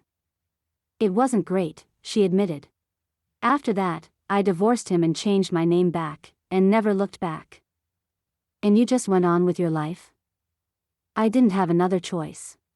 I couldn't go after my original goals. At least, I didn't think I could. Chase stroked a hand over hers. What were you going to do, before? Tana laughed at the naive dreams she'd had just after college and just before she met her ex-husband. I don't know if you remember me telling you that I got my BA in fine arts. Well, teaching was supposed to be my backup plan. I'd planned to get my MBA. I was going to open my own business. What kind of business? I don't know. She laughed again, and this time, Chase laughed with her. I thought of a lot of different things. A dance studio. A dancewear boutique. Lots of different kinds of boutiques. But once Lindsay was born, she came first. I didn't have time to go back to school or to start a business. Chase was quiet for a long time. What's your long-term plan now? The hairs on the back of her arms stood up. Chase's voice had a low, gravelly quality and she knew he was talking about them. Be brave, she thought. Tell him you want him. Maybe one day, I'll open a business, but for now, I'm focusing on getting a promotion here. You like it here, then? The image of his face when she'd encouraged him to follow his own dreams out to California flashed before her eyes. Chase had been stunned and maybe a little hurt. I really like it here, she admitted. This is the first place I've worked where I'm not worried about keeping my job from day to day. It's the kind of place I could see settling in for the long haul. What about you? Is there any part of you that wants to stay here? Tana held her breath. Could he sense that she was also talking about him? Feeling him out? The way he kissed her didn't seem superficial or shallow or like a fling. But there was only one way to make sure. She watched the snowflakes filter down and pretended to be absorbed in their twirling path to the ground. She was fully attuned to the way Chase was breathing, the way his heart beat hard against her back, and the catch in his breath. I'm not sure if it is the place for me. She'd never been happier to be facing away from him than she was right now. Tana drew a finger over his wrist and tried mightily not to take this revelation personally. I've felt out of place here since the accident. This is the place where, he paused, snorting out a sharp breath. We don't have to get into this if you don't want. We do. I told you my plans, you should tell me yours. She kept her voice light, as though this wasn't one of the most serious conversations of her life. Okay. Chase shifted, twining his fingers through hers. This is the place where I fell in love with skiing. But I also fell in love with the idea of moving on. Moving out. I didn't ever think I'd come back here. It's like wearing clothes in the wrong size. It just doesn't fit right. Could it, though? Your brother could probably use more help. I don't know if he does, he admitted. Most of my life, I've been here. I learned to ski, I got good at skiing, and it became my career. Now I'm looking for a new one. New direction. Maybe a new career. Chase hesitated, and Tana wondered what else he was about to reveal. My other brother, Gabe. He's the one who suggested I head out to California. When he got accepted at UCLA, he packed up all his stuff and drove away. He still comes back to visit, but getting him out here takes a tremendous amount of arm twisting. He needed that fresh start and he gets why I need one too. But picking up and going isn't ideal either. Hope sprang up deep inside of her. She'd thought this was his dream. What's wrong with California? He sighed. It's far from all my family except for Gabe. I'm not thrilled about leaving my grandmother. There's plenty here to miss, too. I'm worried I'd get out there and realize it wasn't for me and it would be too hard to come back. Tana hadn't had much time for regrets after Lindsay was born. She took the jobs she could find. Any job that would let her take care of her daughter would do. But she knew she'd regret not being honest with Chase. It was only a matter of saying the words. I want you to stay with me. No. Too much. I'm falling for you. Way too much. I think you could be a good father figure for my daughter. This was only getting worse. I can see how that would happen, Tana said. I'm sure you'll make the right choice, though. She settled for not saying anything. Didn't he feel this too? How well they fit together. Chase had his gruff, grumpy moments sometimes, but that was nothing Tana couldn't handle. She wanted to handle it. Maybe that was a ridiculous thing to want, but she did anyway. Let's give this a chance. Yes. That was it. That was the perfect thing to say without scaring him off or making him think she wanted to go directly to the courthouse for a marriage license. Tana opened her mouth to say it, but Chase reached across her. For a moment, Tana thought he might roll them right off the couch and onto the carpet. Chase pulled his hand back and waved the remote in front of her face. Here's the choice we need to make now. What to watch? Anything, she said. Anything, as long as you don't make me leave. I wouldn't, Chase answered. You're not going anywhere until you have watched too much TV. He rocked her back and pressed his lips to hers. Until you're finished with me. Chapter 18. Tana. It was only midweek, and if Tana could be granted one wish, anything in the world, she would have wished for a nap. Lindsay, she called. Are you ready? It's time to go, honey. I'm almost ready, her daughter called back, voice tremulous with excitement and nerves. Lindsay had been hyped up for days about this moment, and it was finally here, her turn to have her birthday celebrated in school.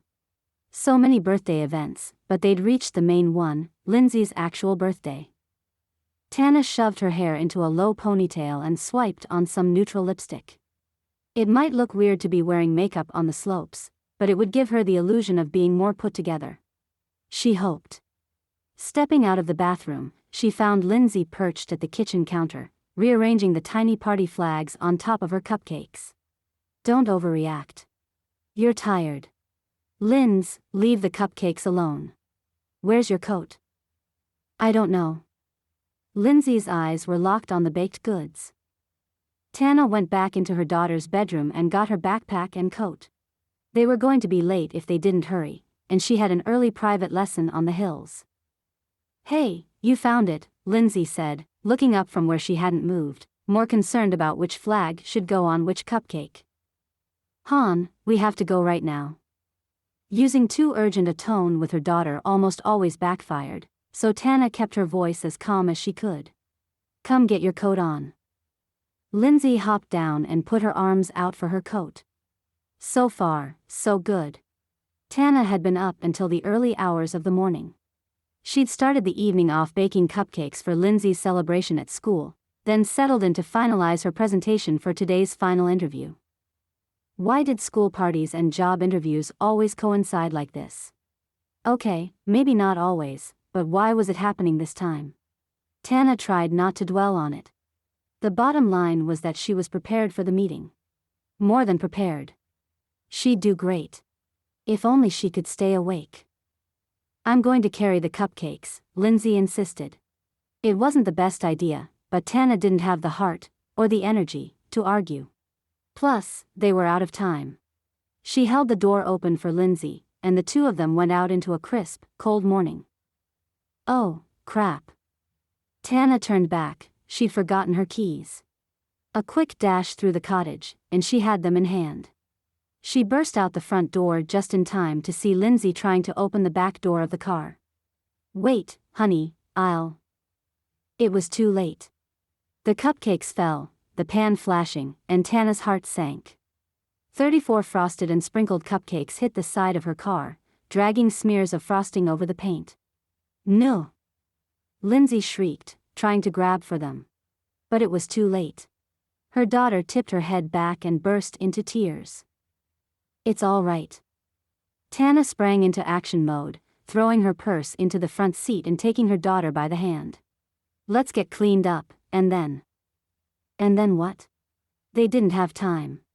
She hustled Lindsay into the bathroom to wash the crushed remnants of cupcakes off her hands, then led her back out to the car to strap her daughter in.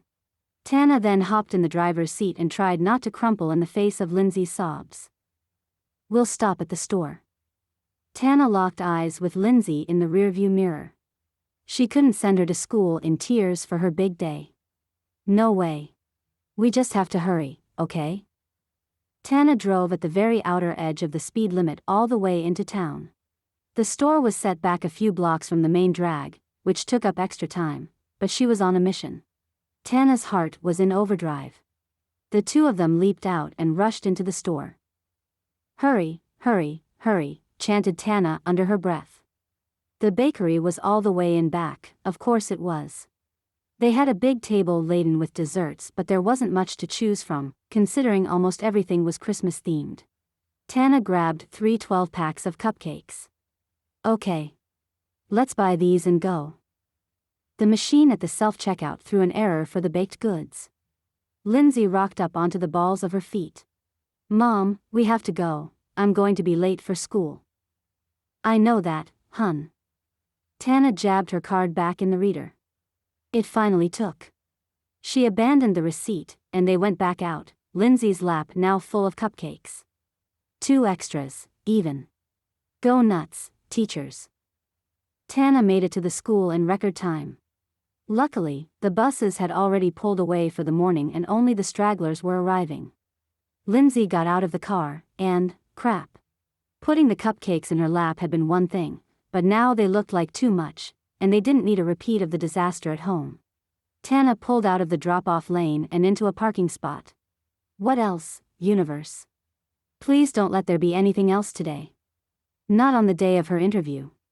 There was nothing else Tana could do except carry the cupcakes in herself. Lindsay and cupcakes safely ensconced at school, Tana got back in her car and sped toward the lodge. Get through a lesson. Get through the interview. She could do this. At the lodge, she changed into her snow gear at lightning speed and headed for the ski shed, coming out the double doors practically at a run. Only 3 minutes late and after the morning she had? The world had smiled upon her. Her client, however, was not smiling. The moment Tana saw his foreboding expression, her triumph faded away. "Mr. Jenkins," she called out to him. Best to start apologizing now. If she could head this off, they could go on with the lesson and everything would be all right. "I'm so sorry. There was a delay dropping my daughter off at school, and..." "Save it," he hissed. That brought her up short. "Excuse me?" I said, "Save it. My time is extremely valuable, and you've kept me waiting out here long enough. The only reason I'm standing here now is because I demand a refund. Immediately." "Sir, He'd come out to the bottom of the hill without his skis. He would have had to take the time to put them on. "I'm so sorry. As I said, there was a special circumstance this morning. I'd be happy to. I want a refund. That's all. Don't waste my time or money again. Now, if you can't help me with it, then I'll find someone who can." He stepped close to Tana and jabbed a finger close to her face. "And if you think I'm not going to report you to the management, think again." Tana's mouth dropped open, and for the life of her, she couldn't get it to close. The client stalked away. He hadn't been particularly warm at the last lesson, but this? After he left, she went back into the lodge and tried to calm down. Today's interview was the final round for the program director position. Chase Elkin had emailed her the guidelines last week. She'd done a good job preparing her presentation, but now she needed to exude confidence in her abilities and convince Mr. Elkin she was the best person for the job. It would be all about the delivery. Tana arrived at the meeting room in the office wing of the lodge a couple of minutes early. Long enough to catch her breath, make sure her hair was smoothed out from her ski runs, and walk in with her head held high. Jonas sat at the back of the room at a long table, writing something down on a notepad. Notes about the other applicants, Tana thought. What if he'd already chosen someone?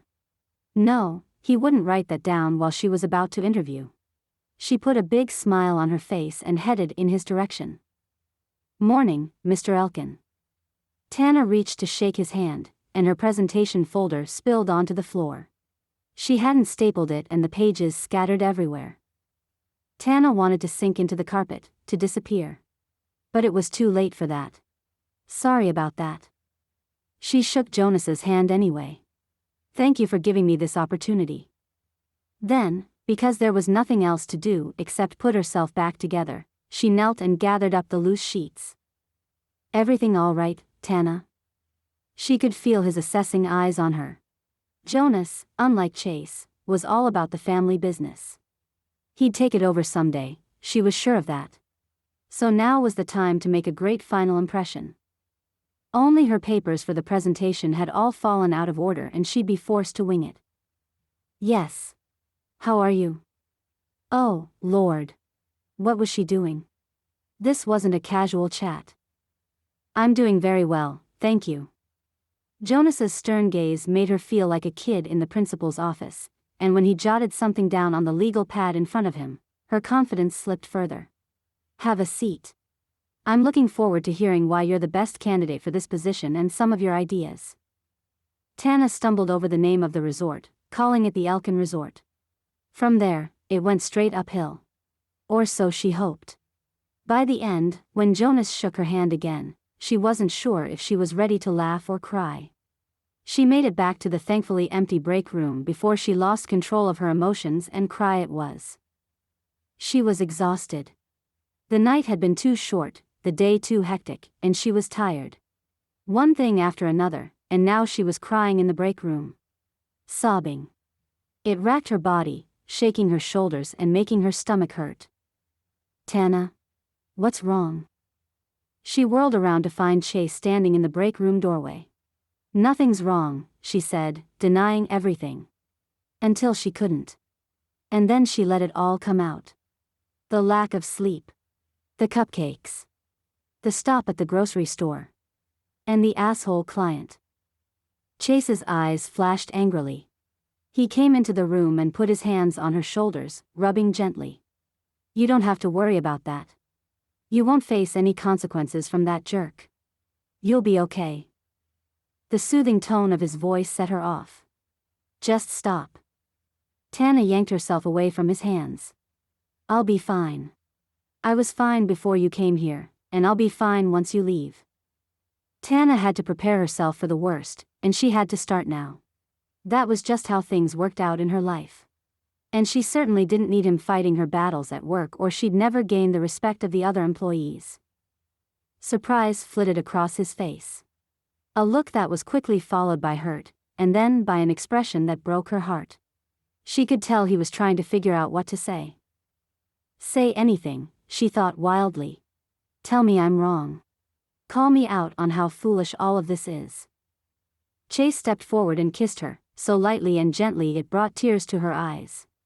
Give Lindsay a big birthday hug from me, okay? Chase straightened up and put his hands in his pockets. Then he walked out, leaving her alone in the break room. Tana pressed both hands to her chest, her face burning. She'd been awful to him, but it had all been too much. Taking one deep breath after another, She held each breath for the count of 4 and let it out on the count of 4. It was an old technique she'd used when Lindsay was a baby. Too bad she hadn't remembered it before she went off on him. Her reasons might be justified, but not her actions. Chase hadn't deserved the brunt of her emotional breakdown. When she had a solid handle on herself, and fresh makeup, there was an apology in order. But for now, the rest of life pressed in. Lessons and her daughter demanded she pull it together.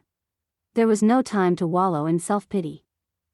I need help with all of it, Chase, and I wish I knew how to tell you. Chapter 19. Chase. Chase flipped through a catalog of rental equipment, noting items for Jonas. His brother had called him in for a final opinion on that, and why not? He could do a few more things to help before he left. Almost done? Jonas asked. Sure am.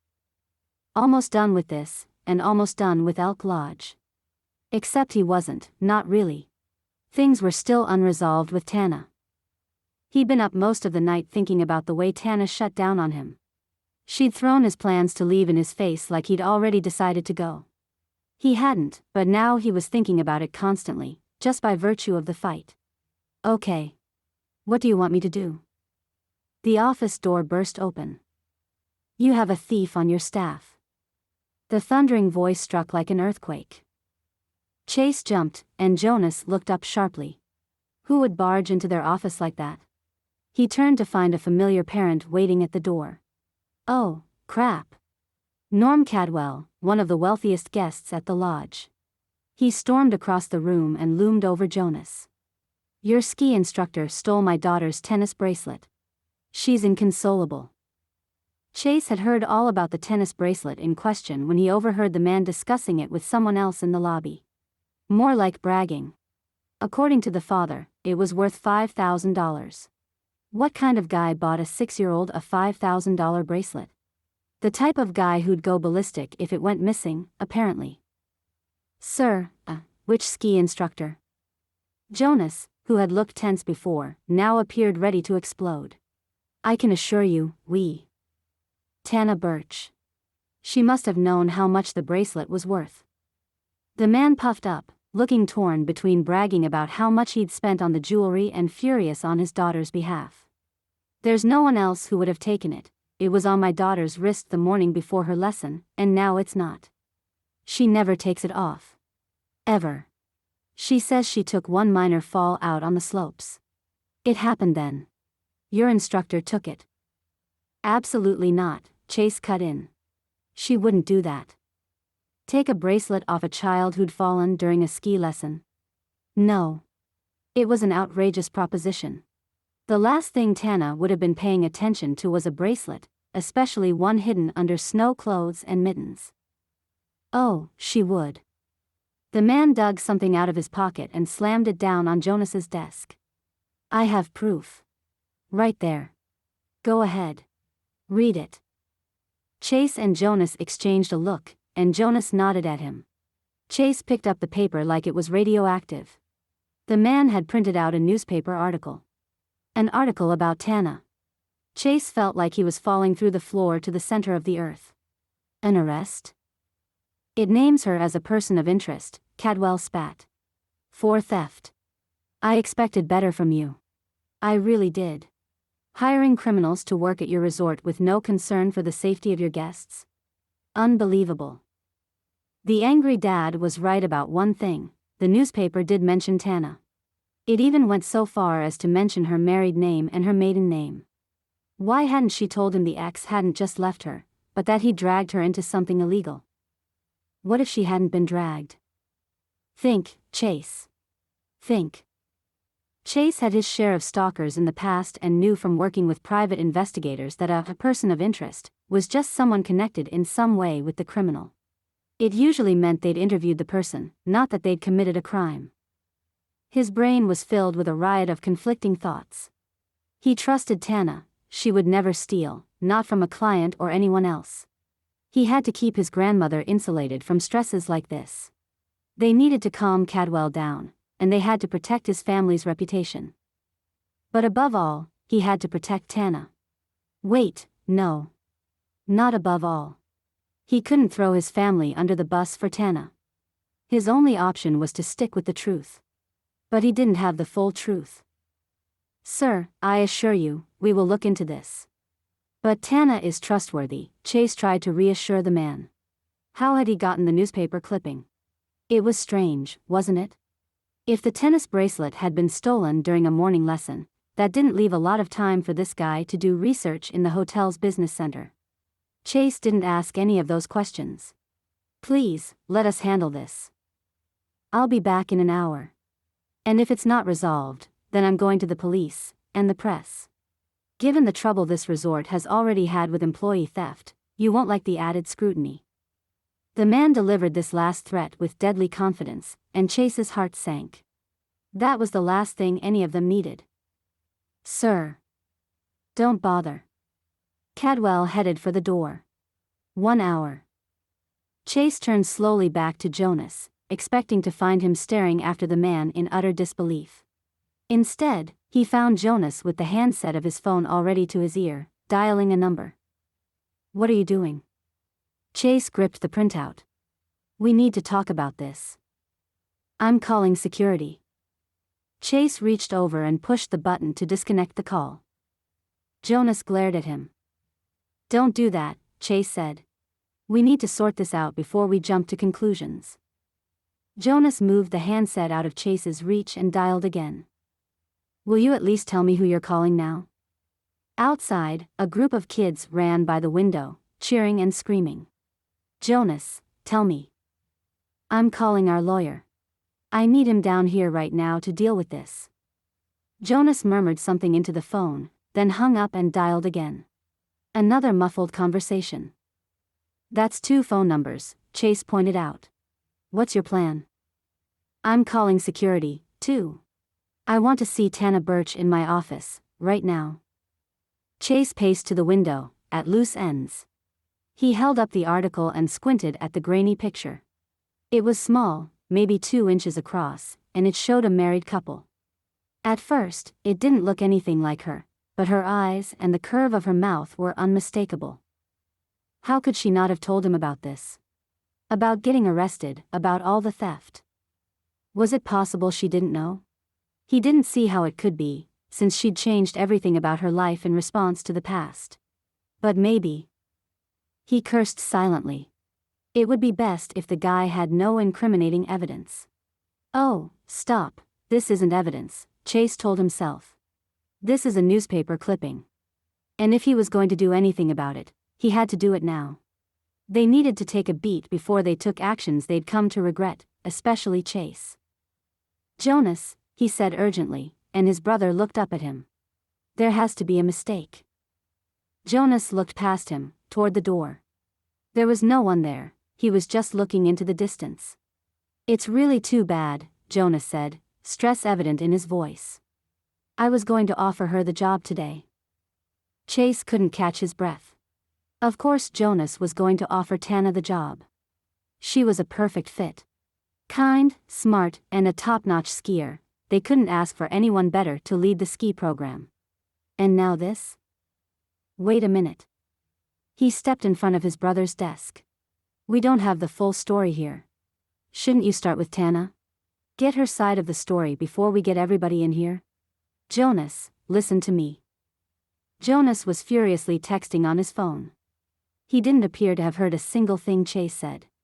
Chase paced the room, running through potential options, his brother still ignoring him. At the very least, they needed to keep this away from Gran. She would be devastated to find out there's a problem with another employee. She'd always stressed that the employees at Elk Lodge were part of her extended family. Before he could mention that to his brother, Ron Winthrop walked into the room, out of breath and adjusting his tie. Jonas. Chase. The company attorney shook both their hands, looking from one brother to the next. What's going on? It sounded urgent over the phone. I'm glad I happened to be driving out this way. One of our ski instructors has been accused of stealing an expensive piece of jewelry from one of our guests. Ron blinked, his mouth dropping open. Accused is the main point, I think, Chase put in. Nobody has any proof.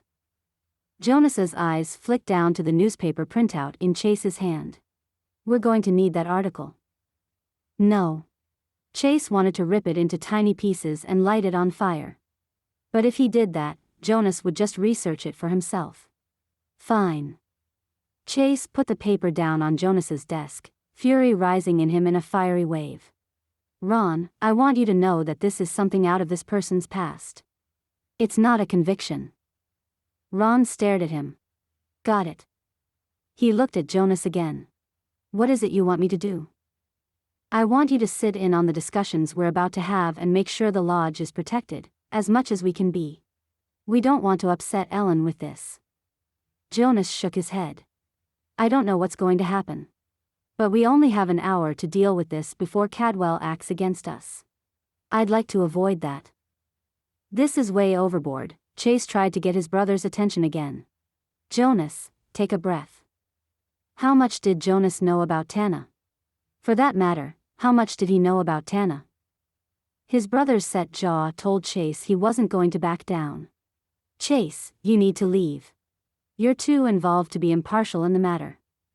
Apparently, his brother knew more than he thought. Fear crept across Chase's gut with icy fingers. What if Tana wasn't who she seemed? He didn't want to go there. Not without all the facts. Not without talking to her. But it would have to be later. Right now, he needed to get outside. Find a place where he could breathe. And think. Chase left Jonas's office and headed for the lobby. Unfortunately, he ran smack dab into Tana, flanked by 2 staff security guards. She looked terrified and kept shaking her head. Their gazes locked for one brief second, and then she was out of view. And Chase couldn't follow her. Chapter 20. Tana. I'm sorry, I don't understand what this is about, Tana said, fear gripping her, a sense of déjà vu rocketing through her body. Why had Chase been practically running out of the lobby while security was bringing her in? She was due for a lesson, and Tana worried no one would tell them she couldn't make it. Can one of you at least let me know why you're bringing me in like this? Mr.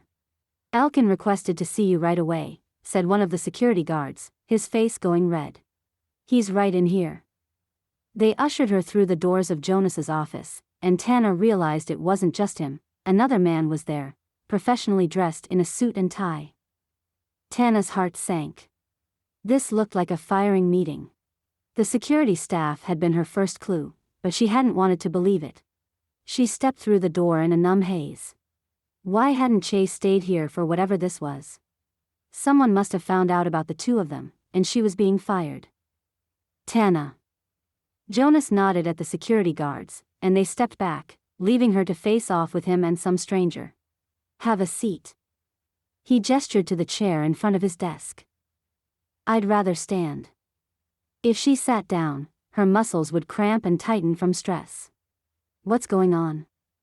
We've had an accusation from one of the guests here at the lodge.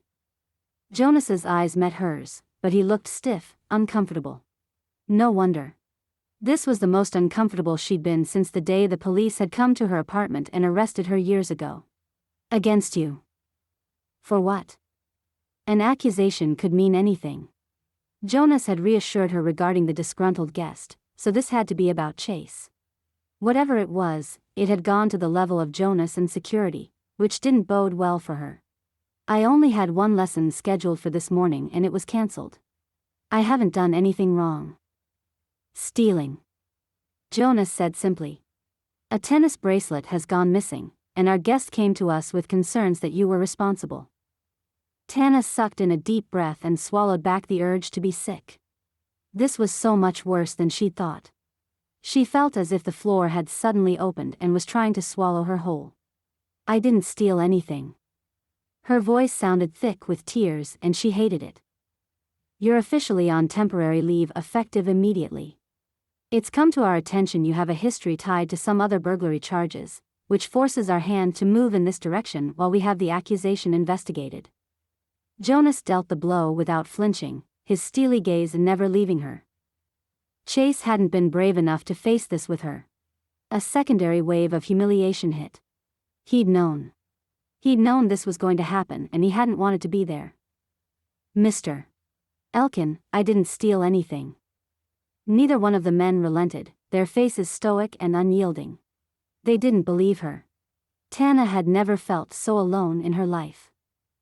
I want to assure you, Jonah said, that you absolutely won't lose the cottage or your employment benefits while things are being investigated.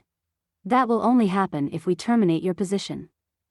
Do what you have to do, Tana said, biting back everything she wanted to scream. She turned and started for the door. She wanted to break into a run. Anger pulsed along her nerves, lighting them up, and her hands clenched into fists. She dimly heard Jonah's call after her, but her pulse pounded in her ears. What did any of it matter now? She was going to lose it all anyway. That's how these rich clientele places worked. Reputation over everything. One accusation could ruin Tana's life. Again. Tana, wait. Chase's voice echoed from behind her as she entered the lobby. Please. She rounded on him, unsure of what to say. Are you all right? Tell me what happened, he persisted. Tears slipped from the corners of her eyes. Do you know already? I know we had a disgruntled guest. He came into the office when I was with Jonas, and he brought a newspaper article. He said you stole a bracelet, and then that article. Tana, I don't believe it. Why didn't you say something before? Because it was my ex, she burst out. He had a part-time job at a store that sold electronics and he'd been accused of stealing. I had no idea. They investigated me as an accomplice, but I was never charged. It had been so mortifying, the anger and embarrassment more than she could bear. Just like now. The tears of rage had dried on her cheeks, leaving salty trails. I had nothing to do with it. Why didn't you tell me? I vouched for you, you must know that I did, but you could have prepared me. You could have said anything. Confusion raced through his eyes. Because I was never charged. Her voice shook. It happened right after I found out I was pregnant with Lindsay and my ex had bailed. The cops showed up at my door with a search warrant and didn't believe that I didn't know where he was. I was brought in for questioning, in handcuffs, and then released. You had so many chances to tell me this sooner, he said, looking violently beautiful in the mid-morning sunlight. Tana broke, sobs bursting from her like a fountain. She felt destroyed. When Lindsay was a baby, she had no choice but to keep it together. And now, here she was ugly crying in the lobby of the lodge. You're not listening to me. I was questioned. Not arrested. She held up her hand when he opened his mouth to speak.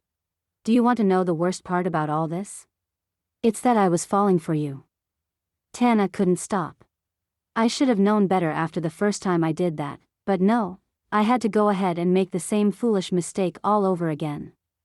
She had to get to her car and get out of this place. She'd go to her parents' house and try to figure out her life. You'll be pleased to know that we'll probably never see each other again. Tana had to get away from him. What? Tana, stop, he called out as she walked away. With one last glance back at him, she shook her head. I have to pick up my daughter from school. Tana drove out of the lodge's parking lot with infinite care.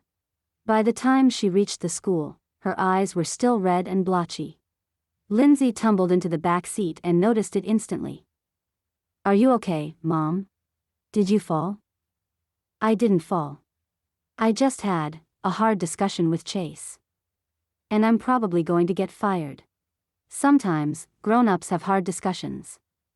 She smiled at Lindsay in the mirror. Everything will work out one way or the other. If only Tana could believe that, too.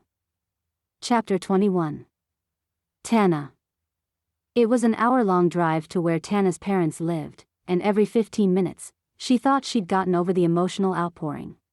Then the hurt and the heartbreak would come rushing back in, and she'd turn up the radio and sing loudly. It didn't matter if it was off-key. Lindsay watched frozen on her tablet, weeping. She kept repeating how much she wanted to go back and see Chase. Okay, maybe it wasn't her home anymore. But she knew that when she knocked on the door, everything would be okay. Or at least partially okay. It would at least be a place where she could wallow in self-pity, something long overdue. This day had gone so far off the rails she still couldn't believe it. The old specter of her past had reared its ugly head, and this time, she didn't know if she could shake it off. She'd rather leave than face this again. She changed lanes around a van with a ski rack on top and switched the radio station, too. Lindsay needed her to be at her best, and this was most certainly not her best. She just needed a minute or two. Maybe an hour or two. Several times she considered calling her mother to warn her she was coming, but she couldn't bring herself to do it.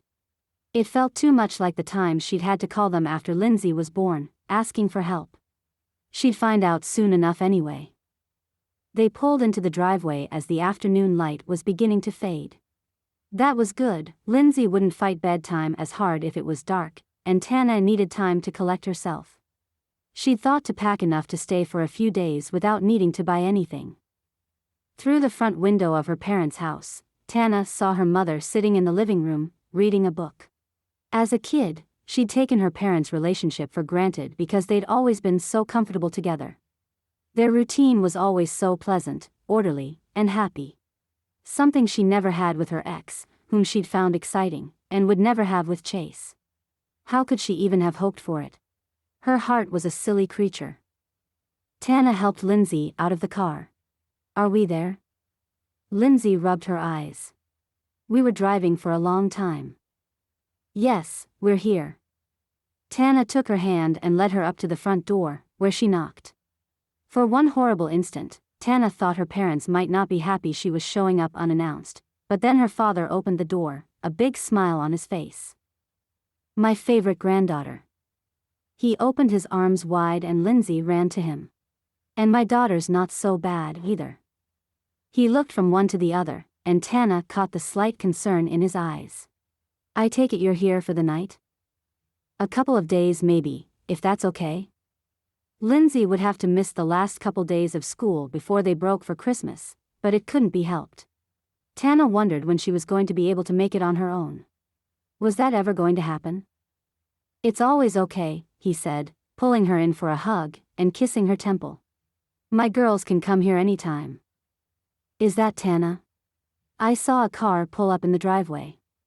Her mother, book still in hand, came out and surveyed the scene. "It is. Hi, girls." "Hi, Grandma." Lindsay let out a huge yawn. "Let's go into the guest bedroom, Lindsay," her dad suggested. Code for giving Tana and her mom a chance to talk. "Do you have a show you want to watch?" He led Lindsay away with a backward glance and a thumbs up. "Frozen 2. I just watched the first one in the car. And it's not really a show, it's a movie, but I really like movies." Lindsay followed him down the hall. Tana was exhausted and wished she could go straight to bed, but that wouldn't be the case, and she knew it. Her dad closed the door to the guest bedroom softly, and for the second time that day, Tana felt something inside of her snap. She'd been done crying, and now her face was leaking sadness. Tana slapped a hand over her mouth, trying to stifle the sobs, and a moment later, her mother's arms went around her. "Come here, hun. Let's sit down. It'll be all right. Whatever it is, it'll be all right," her mother said, trying to soothe her the same way she'd always done. The two women sat together on the sofa, Tana's mom rubbing her back as she cried. Every time she took a deep breath, a fresh wave of sobs came up. Time became meaningless. After what seemed like forever, the awful pressure in her chest subsided. Tana took a fresh tissue from her mom and wiped her eyes. "You want to talk about it?" Tana took a shuddering breath. It was now or never, wasn't it? She couldn't stand to have this conversation more than once, even with her own mom. "I met a guy at the resort." One sentence and the floodgates were opened. She told her mother everything. That first meeting on the ski slopes when he rescued her from that guy. Staying at his house. How Chase had such a different life from her own. The job interview, the cupcake debacle, the presentation, all of it. She told her about her ex, about being questioned by the cops, the missing bracelet, and the way she'd been left behind. Including falling in love. Tana tried to hold her broken heart together with both hands. Losing Chase was the worst. And now I might need to move in with you again. Tana had reached the part of her story that she desperately wanted to avoid. The job at Elk Lodge was supposed to seal the deal and make sure she never got to this place again. If things don't work out with the job, I know how these places work. We'll figure everything out. It just takes a little time, her mom said. We love having you. It's not an imposition at all, Tana. You can both stay as long as you need. Thank you, she whispered. It might not be an imposition for her mother, but it felt like giving up. Tana wanted to sink into the sofa and never get up again. I don't want to put this on you, but I have to play it safe while I find a new job. I understand. I really do. Tana's mom gathered her into a big hug. But Tana had a hollow pit in her stomach. She was doomed to be alone forever. That was the main truth at the bottom of everything else that had gone wrong. Her parents, they were the heroes in all this. They were always waiting to catch Tana when she fell. If only she could stop falling. Mommy? Lindsay appeared at the living room door, dressed in a fresh set of frozen pajamas. Hey, honey. What's up? Lindsay patted across the room, her small brow crinkled. Just call Chase. Make things better. I miss him. Her daughter's dark eyes met hers, and Tana wanted badly to tell her that it would be fine. That they could see him the next morning. But she didn't know if she wanted to go back to that place. The old humiliation of being accused of theft, and now for a second time, seemed imprinted on Elk Lodge now. I do too. But I don't think we can see him. It's just not the right time. The agonized wail that came from her daughter tore into Tana's heart, shattering what was left of the little pieces. Tears were an endless resource, it turned out, and Lindsay had plenty of them. I want to go back and see Chase, she sobbed into Tana's shoulder. Her mom stood and went into the kitchen. Hopefully she'd have an idea to see them through this, because Tana was at a loss. I want my ski lessons. I want my skis, Lindsay sobbed. We'll get the skis, she whispered fiercely in her daughter's ear. Of course I'm not going to leave your skis behind. But lessons, the only words she had for Lindsay were the ones her mother had given her. We'll figure everything out. It didn't seem to make Lindsay feel any better, and Tana understood it deeply. At this moment, knowing that they would figure things out wasn't enough. They still needed to grieve the things they'd lost. Tana's own dreams about Elk Lodge and Chase and the future had been a pipe dream, and Lindsay more than likely had her own fantastic vision for their future. But she reminded herself sternly as she stroked Lindsay's hair and whispered into her ear, she couldn't keep letting this shake her. What Lindsay needed now was a mother who had her life together. Someone who knew what was going to come next and tackled it without melting down. Feelings had merit, they did. She'd tried to instill that in her daughter. Still, there came a time when wallowing in feelings of heartbreak wasn't productive. It wouldn't do anyone any good. Tana had broken her daughter's heart for the last time. There would be no more passionate flings with men, not that she had them often, but now, that was all done. There would be no more casual friendships that led her daughter to believe that they would live happily ever after with a man who'd become her daddy. The future stretched out in front of her, and as much as Tana was determined to make it by herself, it seemed bleak. Empty. It wasn't empty, of course. She'd have her parents, and she'd have Lindsay. She'd have a lot of hard work to do to get them back on their feet. The fierce burst of energy she'd had a minute ago faded. It'll be all right, she told Lindsay again. Because we have each other. As the words came out of her mouth, a bone-deep weariness settled over Tana's body. God, she was so tired of being alone, even if it was the right thing to do for her daughter. Tana's throat went tight and her face heated. Oh, no, not again. She took a set of deep breaths. 1, 2, 3, 4, release, and calmed herself. In that calm, another question surfaced among her thoughts. She hadn't paused to think about what Chase's position was in all of this. She'd driven away from him without giving him the chance to tell her what happened. Tana had left him in the rearview mirror and not looked back. Maybe she should go to him, give him a chance. No. Tana wasn't going to make that kind of decision tonight. Maybe not ever. What she was going to do was take care of her daughter and take care of herself. "Are you hungry, sweetheart?" Lindsay nodded against her shoulder and rested her forehead there, the familiar warmth of her settling into Tana's skin. "Then let's eat, and we'll go to bed. It'll all look so much better in the morning." By the time Tana tucked her daughter into bed, she knew what she had to do. There was no way she was going through this again. She might not be able to avoid talking to the police or the press, but she was innocent. And she was tired of being falsely accused and dragged through the mud by others.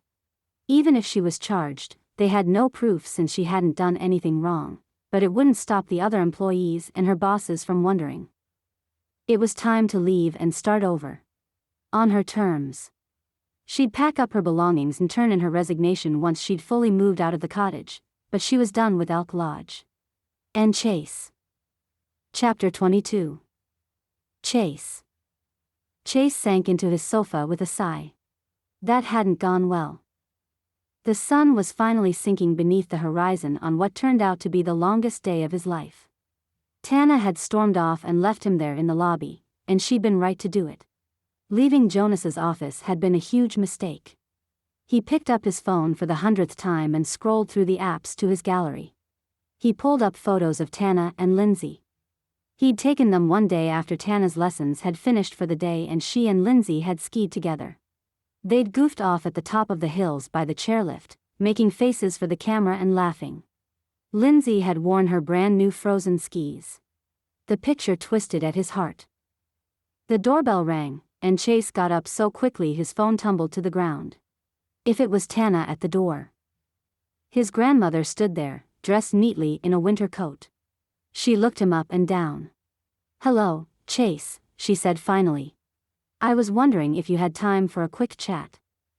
He and his grandmother were almost never at odds, but right now he felt like a giant disappointment. If she told him he'd screwed things up royally for everybody involved, well, it wouldn't be anything he hadn't already told himself. "Of course I do." He stepped back to let her in. "Want to sit in the living room?" "Sure, but I'm not staying long. I have a few things to say to you." His grandmother stepped out of her boots and folded her coat over her arm.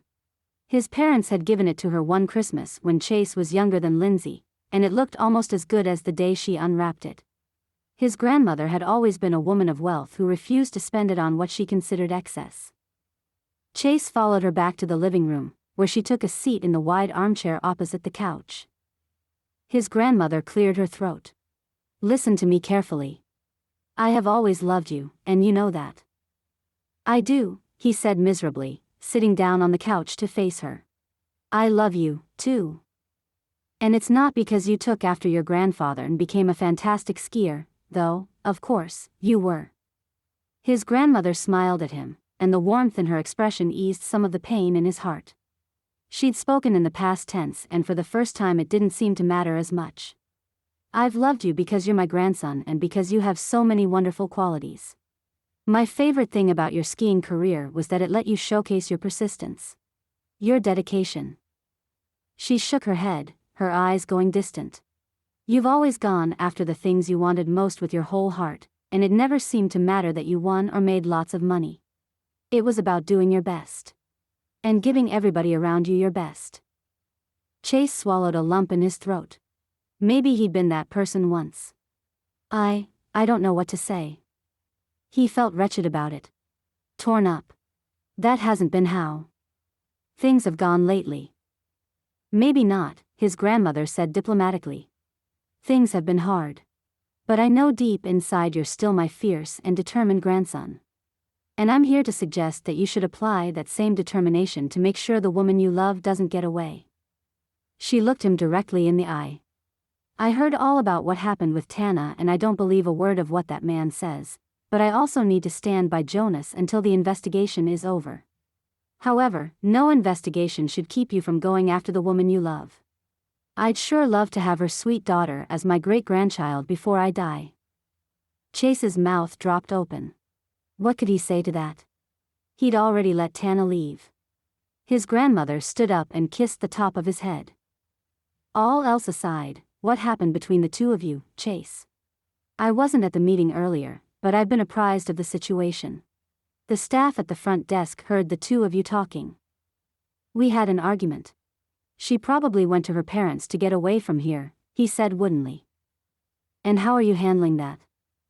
He rubbed the back of his head. I'm not. Because you're right, I love her. He hadn't meant to admit it out loud. I've fallen for her, and I didn't go after her because I thought she might not want me to. Of course she does. His grandmother patted his leg. And if you love her, you'll find a way to make it right. I believe in you, Chase. Now take some time and figure out your next course of action.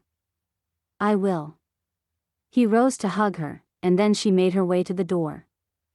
Call if you need anything, she said before she departed, leaving him alone with his thoughts. It was too late. Or maybe it wasn't. He could still go after Tana, but going after her wouldn't solve the problem of the ridiculous accusation against her. You're still my fierce and determined grandson. His grandmother's words jogged something in his memory. Don't grab anything with Emily's name on it. Chase had gone in search of Tana after leaving his grandmother's office and found her in the lost and found room, just in time to hear the secretary's warning. Emily. The girl who'd lost the tennis bracelet. What if she'd lost it on the slopes and panicked and her father asked where it was? It would be the kind of lie that would seem harmless to a child, or at least a better option than admitting she'd lost something expensive. Judging by her father's reaction, Emily wouldn't have wanted to admit to losing the bracelet. Chase had the feeling that his brother had made a terrible mistake. He put on his coat and was out the door before he had time to second-guess his plan. Within 15 minutes, he was standing at the bottom of the ski hill where Tana normally conducted her private lessons. The last rays of the sunset were long gone, and stars sparkled in the sky above him. It was an ideal night to spend in the hot tub. Oh, it would feel great on his leg, too. Later, when he'd found the bracelet, he'd reward himself with a long soak. And he would find the bracelet. He had to, no matter how impossible it seemed. But in order to do that, he'd have to ski. His heart thudded in his chest on the way to the ski shed. Ski boots felt strange and clunky on his feet, too heavy, but he clicked them into place and stuck his poles into the snow. His body remembered the movements, but his legs struggled to keep up. You can't give up. Do this for Tana. It took him 10 full minutes to get to the chairlift on the bunny slope. The ride up jostled his leg, but it wasn't so bad he couldn't stand it. It was a good thing nighttime skiing had fewer people and they had huge lights to illuminate the slopes. Going down? That would be the tough part. He made a few wide, slow turns, his leg protesting every movement. From this vantage point, the hills seemed huge. How was he ever going to find the bracelet? Chase gritted his teeth and kept going. One run. Then another. Chase focused on the trees along the edges of the hill, but it was hard to see something as small as a bracelet in the snow. It could be buried deep by now, but at least it hadn't snowed today. By his 5th run, his legs were killing him. Avoiding the skiers took him all over the hill and searching at a slow pace was agony. The slopes were beginning to clear out and soon the lifts would close for the night. He had time for one more trip down. His leg disagreed. A bolt of pain shot through it halfway down, and he sat down hard in the snow next to one of the trees on the side of the run, a big fir tree, the branches poking against the sky. Chase hustled himself in next to the tree. It would be best if nobody saw him like this, breathing fast, crumpled on the ground, in pain. That was when he saw it. A glint in the snow from the lights on the hill, a glint that looked almost like the snow itself, but it wasn't. The bracelet. He could hardly believe his eyes. But he could believe his hands, and he scooped it up into his glove as a cramp seized both legs. It laid him out flat, it was so intense, but Chase held on tight to the bracelet. This was his proof. Proof he'd do anything for her. Proof that he loved her. And proof that she belonged here, too. The only problem was that Chase couldn't stand up, the pain in his leg was unbearable. It began to dawn on him as surely as the moon rose in the sky. He was going to have to let himself be discovered this way. Might as well do it now. He eased himself up into a sitting position and pulled out his phone. Dead. Just great. And he was too far away from the lodge buildings to be able to make it back in his condition. He'd have to wait for the last run of the ski patrol when they checked the slopes for wayward guests. Chase felt himself spiraling toward a sense of hopelessness. He'd felt this way before, after his accident, and he recalled exactly how he'd wanted to fade away instead of making the decision to get up and go to physical therapy. Not participating in life seemed easier. This situation just wasn't going to get better. He had to shake the crappy give-up attitude. No, he said out loud. Who would he be if he gave up on everything over a bum leg and a little snow? His grandmother was right. Giving up had never been an option, and he blinked hard to clear it from his mind. Chase shoved his phone back into his pocket and put his hands out, ready to brace himself. If he couldn't walk, he could sort of slide. He dug his fists into the snow and tried to lift from the hips. Gravity helped, but only a little. Keep your head in the game, Elkin. He dug in again. Pushed off again. His bad leg hit a rise in the snow, and it felt like a knife had been plunged into his kneecap. He bit back a cry of pain, not wanting to give in to it. A rumble came from above him that sounded like a snowmobile. The ski patrol.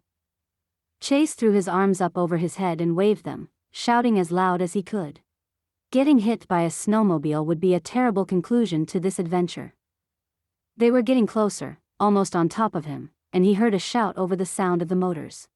2 guys, 2 snowmobiles. One of them split off, and the 2 of them rolled up on either side of him. The man in front lifted his goggles. Hey, man. Don't you know this is a ski hill? You're supposed to ski back down. Pete, the chairlift operator, peered down at him, a confused expression on his face. What are you doing out here? I thought you weren't skiing. I'll excuse your joke, but only because I'm so glad to see you. Chase's teeth chattered with cold and a pure shot of relief. But listen, I'm going to need some help. Yeah. Looks like it. Pete leaped off the snowmobile and waved for the other guy to help. Chase was embarrassed to only vaguely recognize the other employee. He winced as the 2 men lifted him to his feet, the pain shooting through his entire leg. It was a team effort to ease him onto the back of the snowmobile.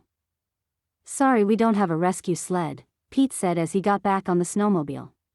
We didn't expect to find anybody on the slopes since they closed 20 minutes ago. No problem. Hey, would you call down to the lodge and make sure my brother's around? I'll need to talk to him, and my phone's dead. Pete made the call and drove Chase back to the main lodge. Every bump hurt his leg, but the pain was already beginning to ease, if only a little. His awkward angle sitting in the snow probably hadn't helped. At the front door, Pete offered him an arm to get off the snowmobile, and Chase found he could bear weight. Thanks, man. Really appreciate the rescue out there. Pete saluted him and headed back out. Dealing with the situation probably could have waited until morning, but Chase couldn't wait another moment to put an end to all the stolen bracelet nonsense. He hobbled through the lobby to the bank of elevators and went up to the 2nd floor. This guest and his family always booked the largest suite available when they visited. He made it to the end of the hallway and rapped on the door. A confused murmuring came from inside, and after a few moments, the door cracked open. Emily's mom, a platinum blonde who he'd never seen without all her makeup, squinted at him in a pair of silk pajamas. Emily, get back in bed, she said in a loud whisper. How can I help you? My husband isn't here right now if he's who you were looking for. Chase took the bracelet from his pocket and held it in the air so she could see it. I think someone lost this. He found my bracelet? The door flew open, and a squealing Emily ran out. She tore it from Chase's hand, pressing it to her cheek. I can't believe you found it. Chase met the woman's gaze, her open mouth proof of her shock. Where was it? It has a broken clasp, he explained. It was in some churned up snow near a tree. The little girl burst into tears. Emily, what? Emily's mother put a hand on her shoulder. Hey, listen, it's okay. He knelt to Emily's level, biting back a groan. Did your bracelet break while you were skiing today? I'd love to hear what happened. He wanted all the truth and needed to hear the words for Tana's sake. Emily looked up at him, her bottom lip quivering and her face red. "It broke," she howled. "It fell off my wrist. I got to the bottom of the hill, and it was gone." Her eyes went wide. "I didn't want to tell my dad. He would have been so mad at me. So, he saw I wasn't wearing it. I said my teacher took it." Emily hung her head, tears dripping down onto the floor. Her mother gasped. "Mr. Elkin, I promise you, we will make things right." "Emily?" She crooked a finger at her daughter. "Come back to bed. We'll sort all this out in the morning." She turned back to Chase. "I'm sincerely sorry about this and my husband's overreaction, Mr. Elkin. You leave him to me." The glint in her eyes suggested that her husband should be very, very worried. She shut the door with a muted click, and Chase felt like the weight of the world had been lifted off his shoulders. Almost all the weight, anyway. He still had one more conversation to have tonight before he could finally give in to the pain and head for home. Chase took the elevator back down to the main floor and headed for his brother's office. "Hey," he said. Their faces lit up, and his grandmother rushed to him, throwing her arms around him. "Chase, we heard from the ski patrol. What made you go out on the hills?" "Your leg," his grandmother started, her voice worried and strained. "I was looking for the bracelet." Chase held his grandmother tight. She could beat her cancer, but tonight was proof life was short and fragile enough as it was. "And I found it." Jonas scoffed. "You didn't. In the snow?" "I was lucky." He straightened up, keeping his arm around his grandmother. "I put on a pair of skis and then skied until my leg gave out. It happened to give out next to a big fir tree, which is exactly where I found the bracelet. I've returned it to the family." The little girl, Emily, admitted that it broke while she was skiing, and she made up the story about Tana to keep her dad from getting upset. Jonas put a hand to his forehead, dropping into his leather chair. "Damn.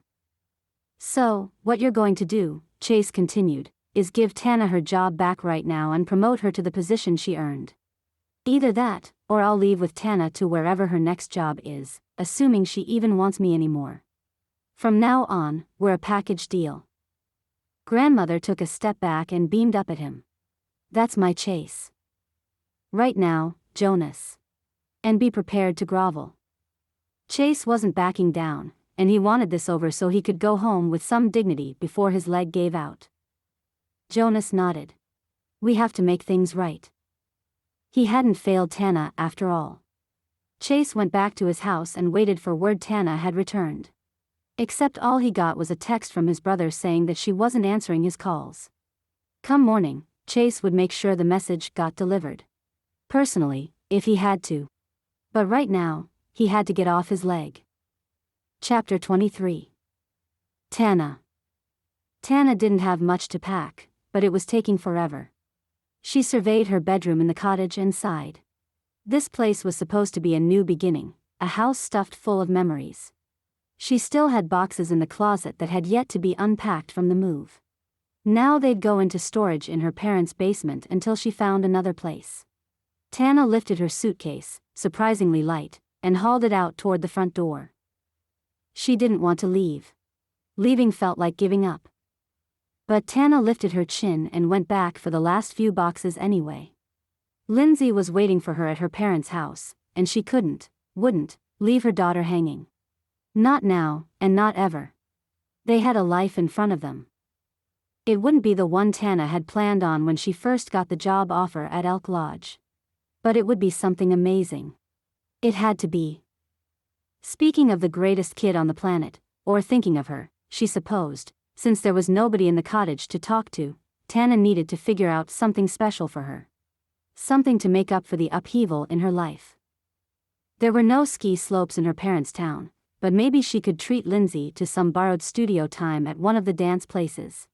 Once upon a time, Lindsay had been in love with tutus and plies. Tana was halfway to the door when a knock sounded, startling her. She set the box in her arms down before pulling the door open. "Chase. What are you doing here?" Chase stood there, feet planted, looking slightly out of breath and as gorgeous as ever.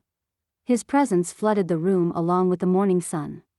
He looked slightly tousled, as if he'd just climbed out of bed. Tana was seized by the urge to drag him directly back to her bedroom. Against all reason, because she was leaving. The bed wasn't made, but they didn't need sheets to do what she wanted to do. She didn't need sheets to lose herself in Chase's body and forget all the things that hurt her. I couldn't get a hold of you. His green eyes shone with light and hope, and Tana couldn't catch her breath, either.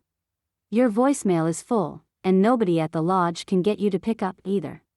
But I had to see you. I had to talk to you. I kept coming by here to see if you'd come back. It's been 2 days, and I can't let you drive away for the last time without hearing me out. I turned my phone off. Her life was in shambles around her, or at least it had been until this moment. Chase was the first real spark of hope she'd felt, aside from Lindsay, in days. A spark she didn't want to feel. I emailed my resignation this morning, and I don't want to talk to anyone from Elk Lodge. Anyone, including you, Tana huffed. She'd done enough crying, and now she needed to stay strong. But it was hard with him standing in front of her. If you don't like what I have to say, then I'll turn around and leave, and I'll never bother you again. Okay? I want you to kiss me. Less talk. More kissing. At the very least, she needed to hear him out. Go ahead. I'm listening. It was the easiest way to get him to leave. What happened in the past isn't important to me. What's important to me now is that you know I believe in you. I shouldn't have reacted the way I did when I found out what happened because of your ex. You're right, it was in your past. You couldn't be expected to divulge every detail when you didn't know how I felt about you. How you felt? How I feel. I love you, Tana. That's why I went to find the bracelet.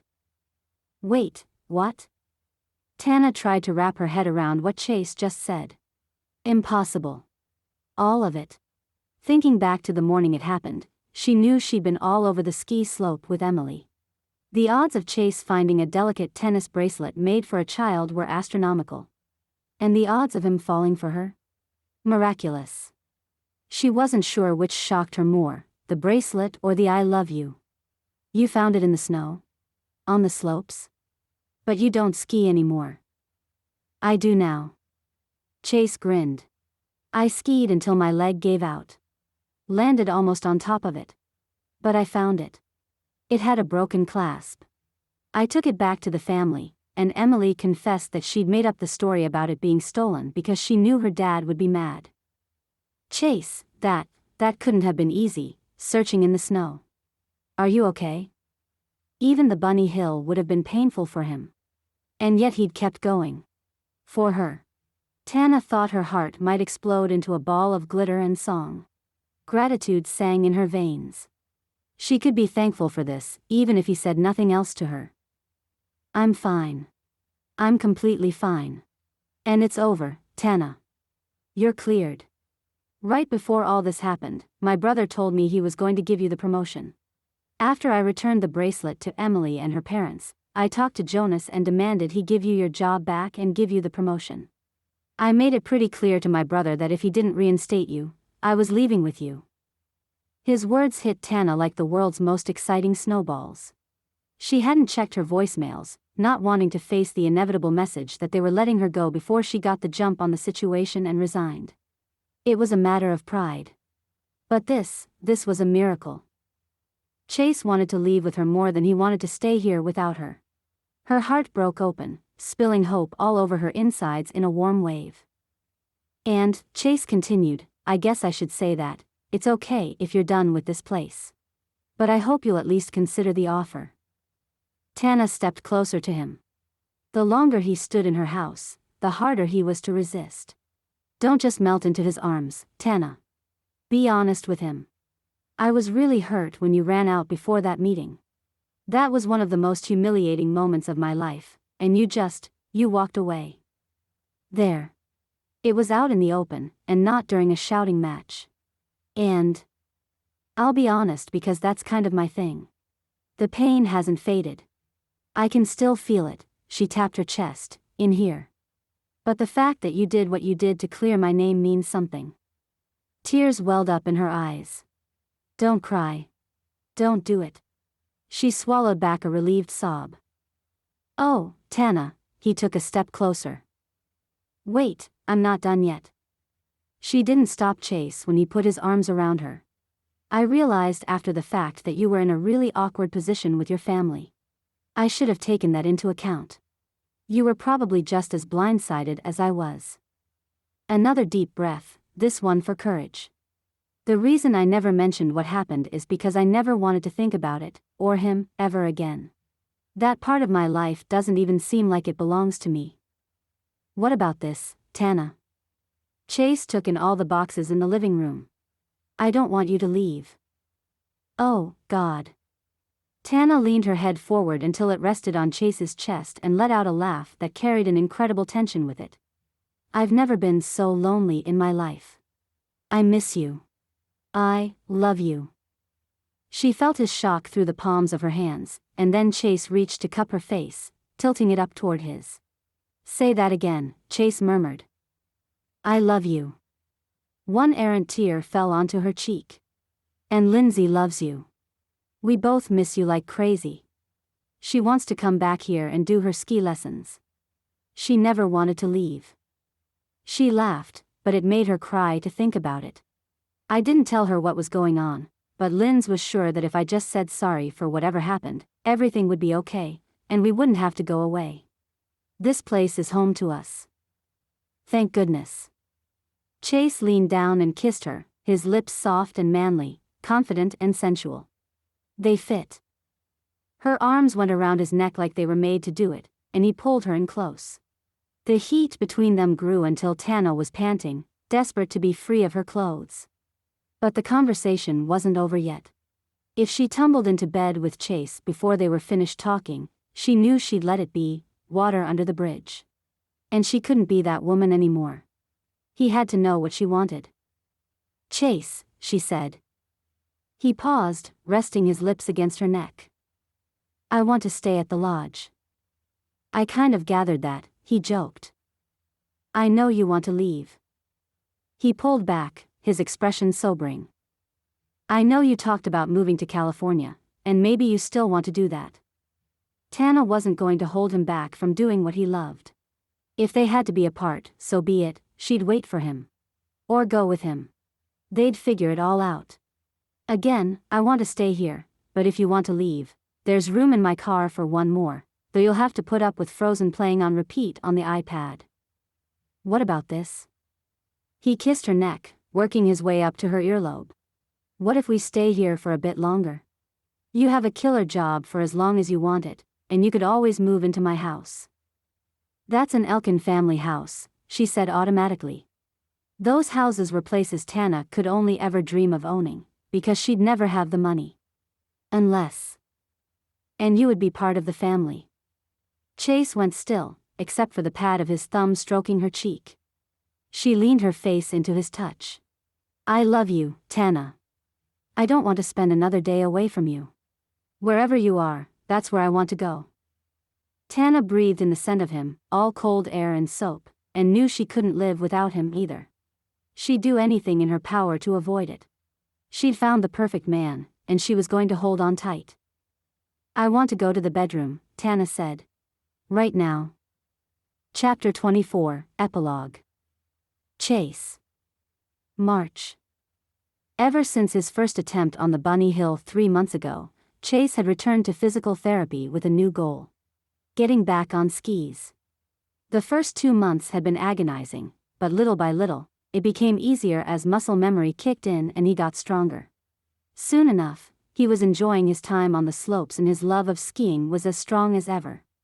Provided he didn't overdo it. Okay, ready? Chase led Tana to the Bunny Hill chairlift, and they rode together to the top. But instead of turning right, they turned left toward the base of the closest intermediate slope. Close your eyes until I say you can open them.